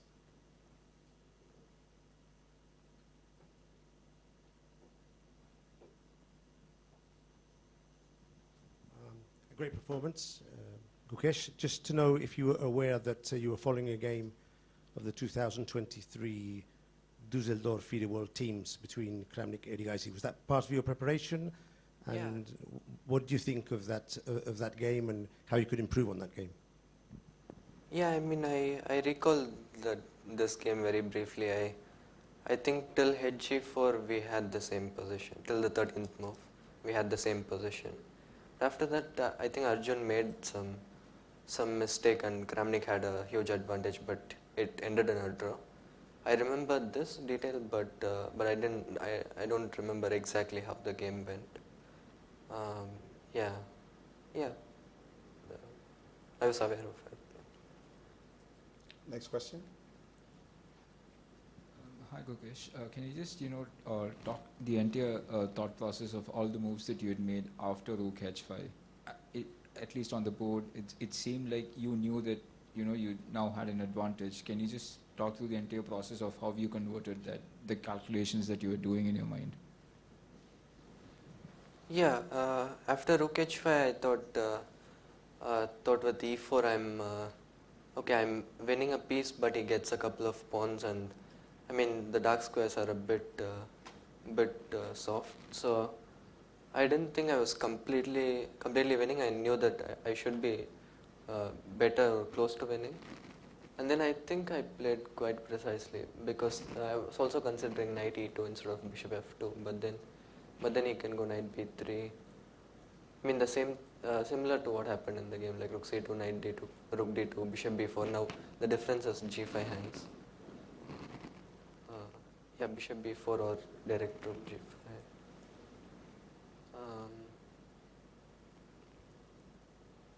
C3, rook g4. Yeah, something like this. So I thought bishop f2 to start with, and then knight e2. Yeah, I mean I just thought I had to be like super precise not to give him any drawing chances, and I did not really see where he could really improve actually. Maybe king e7 was the final mistake, but already I thought I was doing pretty well. Yeah, and also in the end this tactic was really nice that I had calculated in the very end. Yeah, bishop h3, f5, bishop f1, bishop f5 I was going to play. You were going to play? Yeah. Mm-hmm. So, yeah. Next question.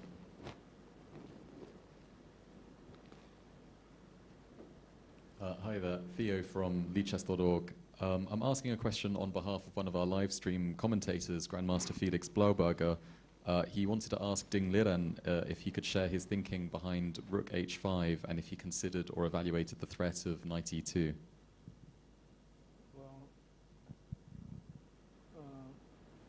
Well, before f3 I thought my position was okay, was even better, but after f3 I realized maybe it's not so easy to play. And the most obvious move, 96 doesn't work. So I have to come up with the other ideas. And I also saw bishop e7, but I refused it because the line I showed before. That's why I come up with rook f5. With either rook c1, bishop f5, e4, maybe take, and bishop h7, bishop h3. The rook is protected on h5. But I underestimated e4. And in this line, I missed knight e2 actually. I thought he had to move the rook on hook, then take on d4 with the bishop, then I have good compensations. You're saying in this position here? Yes, yes. You missed knight e2? Yes. And you said you thought, what did he have to play? Rook move to somewhere, g2 or somewhere. Like this? Mm. So for you, this was the decisive mistake. Next question. This is Mike Klein with chess.com. My question is for Grandmaster Gukesh. This appears to be the first time since game 1 of 93 Kasparov short where someone lost on time. And I'm curious, even though your position was objectively always winning, could you describe your emotions as your opponent was ticking down on time? We could see it on his face, but what was going through your mind as he had 1 minute left to make 6 moves? I'm sorry, maybe the previous match, like, didn't he lose on time against Nepal? It's my research team's research. So even if that is incorrect, could you tell us about your emotions when he had so little time to make so many moves? Yeah, I was pretty confident at that point. I mean, I was just thinking about the position at that time because I knew that I should be winning, especially after I got rook d1, rook c1, rook d1, I thought I should just be winning. So yeah, I wasn't really playing for time. I just wanted to, finish it off cleanly. I know you weren't playing for time, but was there an increased heart rate or anything going on inside you as your opponent got so low? Yeah, sure. I mean, it's always like a bit exciting when your opponent is so low on time, and also, when you get a winning position, you generally get a bit excited. So it was there, but I think I had my emotions under control. Thanks. Charlize asking on behalf of FIDE social media from our followers, this time from Bangalore Chess Club. Did having a rest day tomorrow have any effect on today's game approach? Is that for both players? Go ahead. Not really. I thought since tomorrow is a rest day, I'll just put all my energy into this game, and then I can rest. So it did not make much of a difference, but it was nice to know that like after today's game, I can just go and rest. Not really, but the results of the game will maybe influence my emotion during the rest day.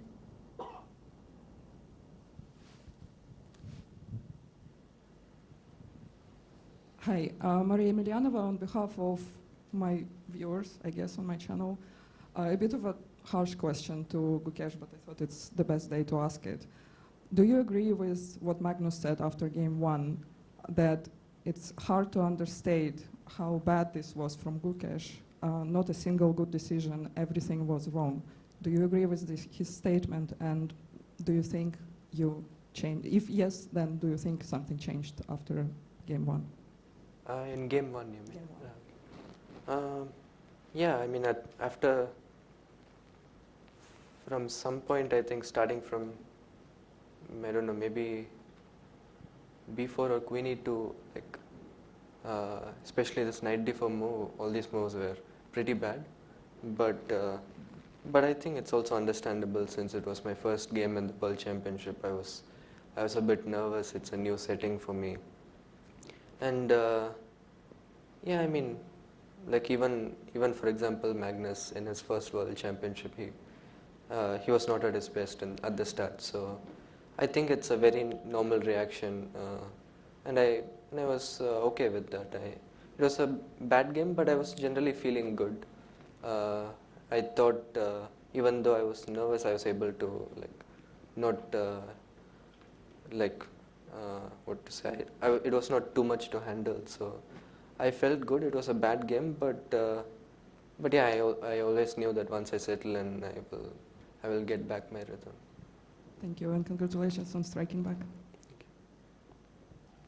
Ulrich Stock from Die Zeit, Germany. A question for Ding Liren. What was the point in the opening when you were caught by surprise? Was it move h3 already, or could you say something about that? Yes, very early, actually. This line came as a surprise, totally. Yes, maybe after h3 I have no knowledge for this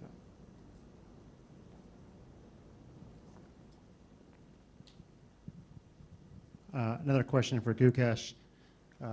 By the way, it looks like last year Ding may have resigned with 3 seconds remaining, so I'm not sure. We'll check on that. But my question is, this is your first classical win over Ding. I know the sample size is incredibly small. Does that mean anything extra to you that you've broken through against him?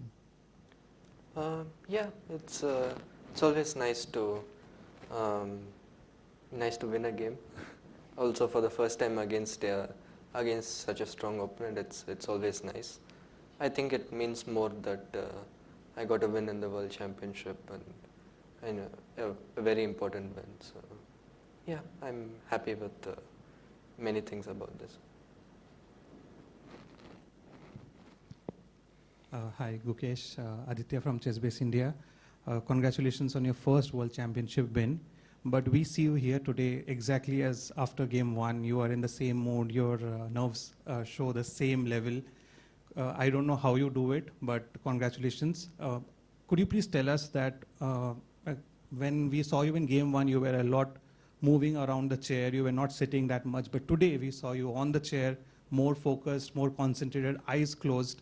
What changed? Is it something that your coaches or your seconds have given some advice to you, or is this something you are taking forward in the match?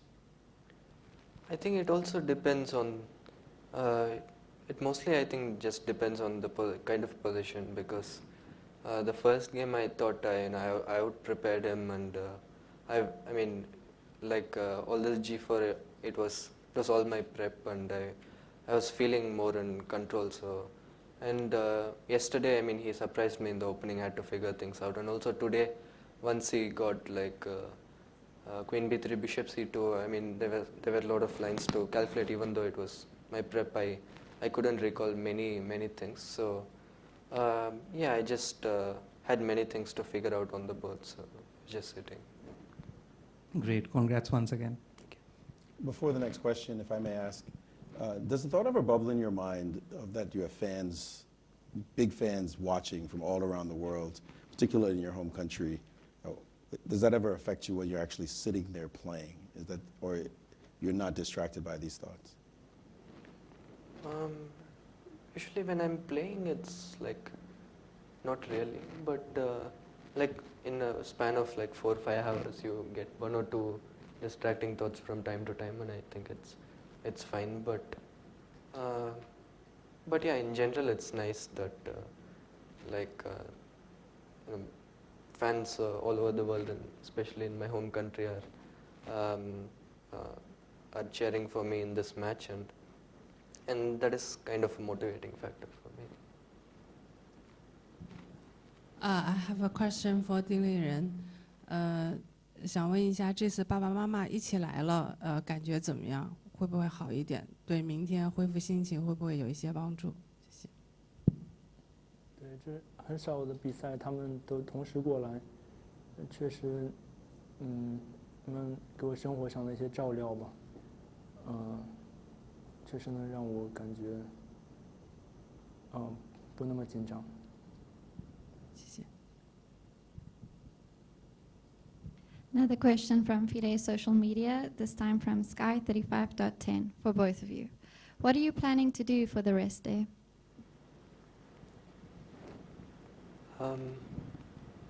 No plans as of yet, but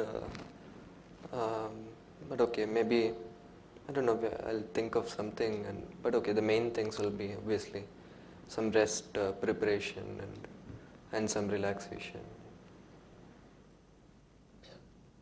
Well, I don't have plan for tomorrow. Yeah, we'll see after getting up. I do have one final question. Liren, you have lost before in a World Championship match. Many people counted you out when you lost before, and you bounced back time and time and time again. What gives you the strength to bounce back, or gave you the strength, and do you feel, and what's going to give you the strength now?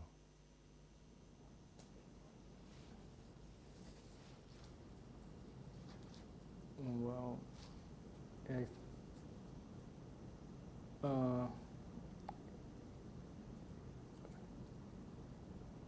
just the position itself, I think if I have a chance in the game, I need to push for the win. Okay, that concludes the press conference. Tomorrow is a day off, so rest day for the players, rest day for everyone else. We'll be back in 2 days here at 5 p.m. local time. Good night, everyone.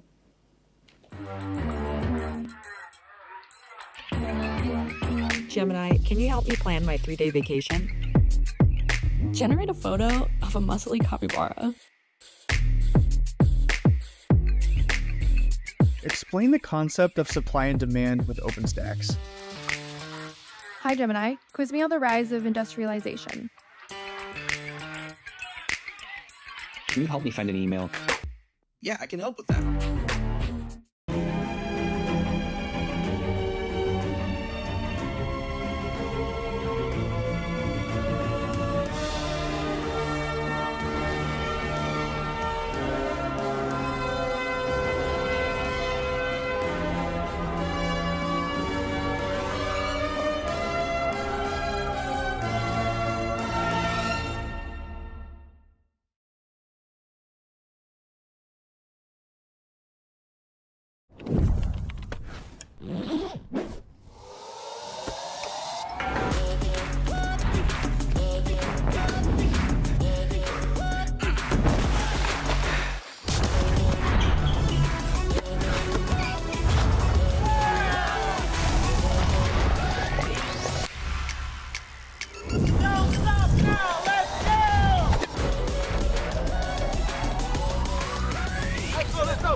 Welcome to Academic Labs, the pulse of innovation where the horizon of education is expanding beyond our wildest dreams.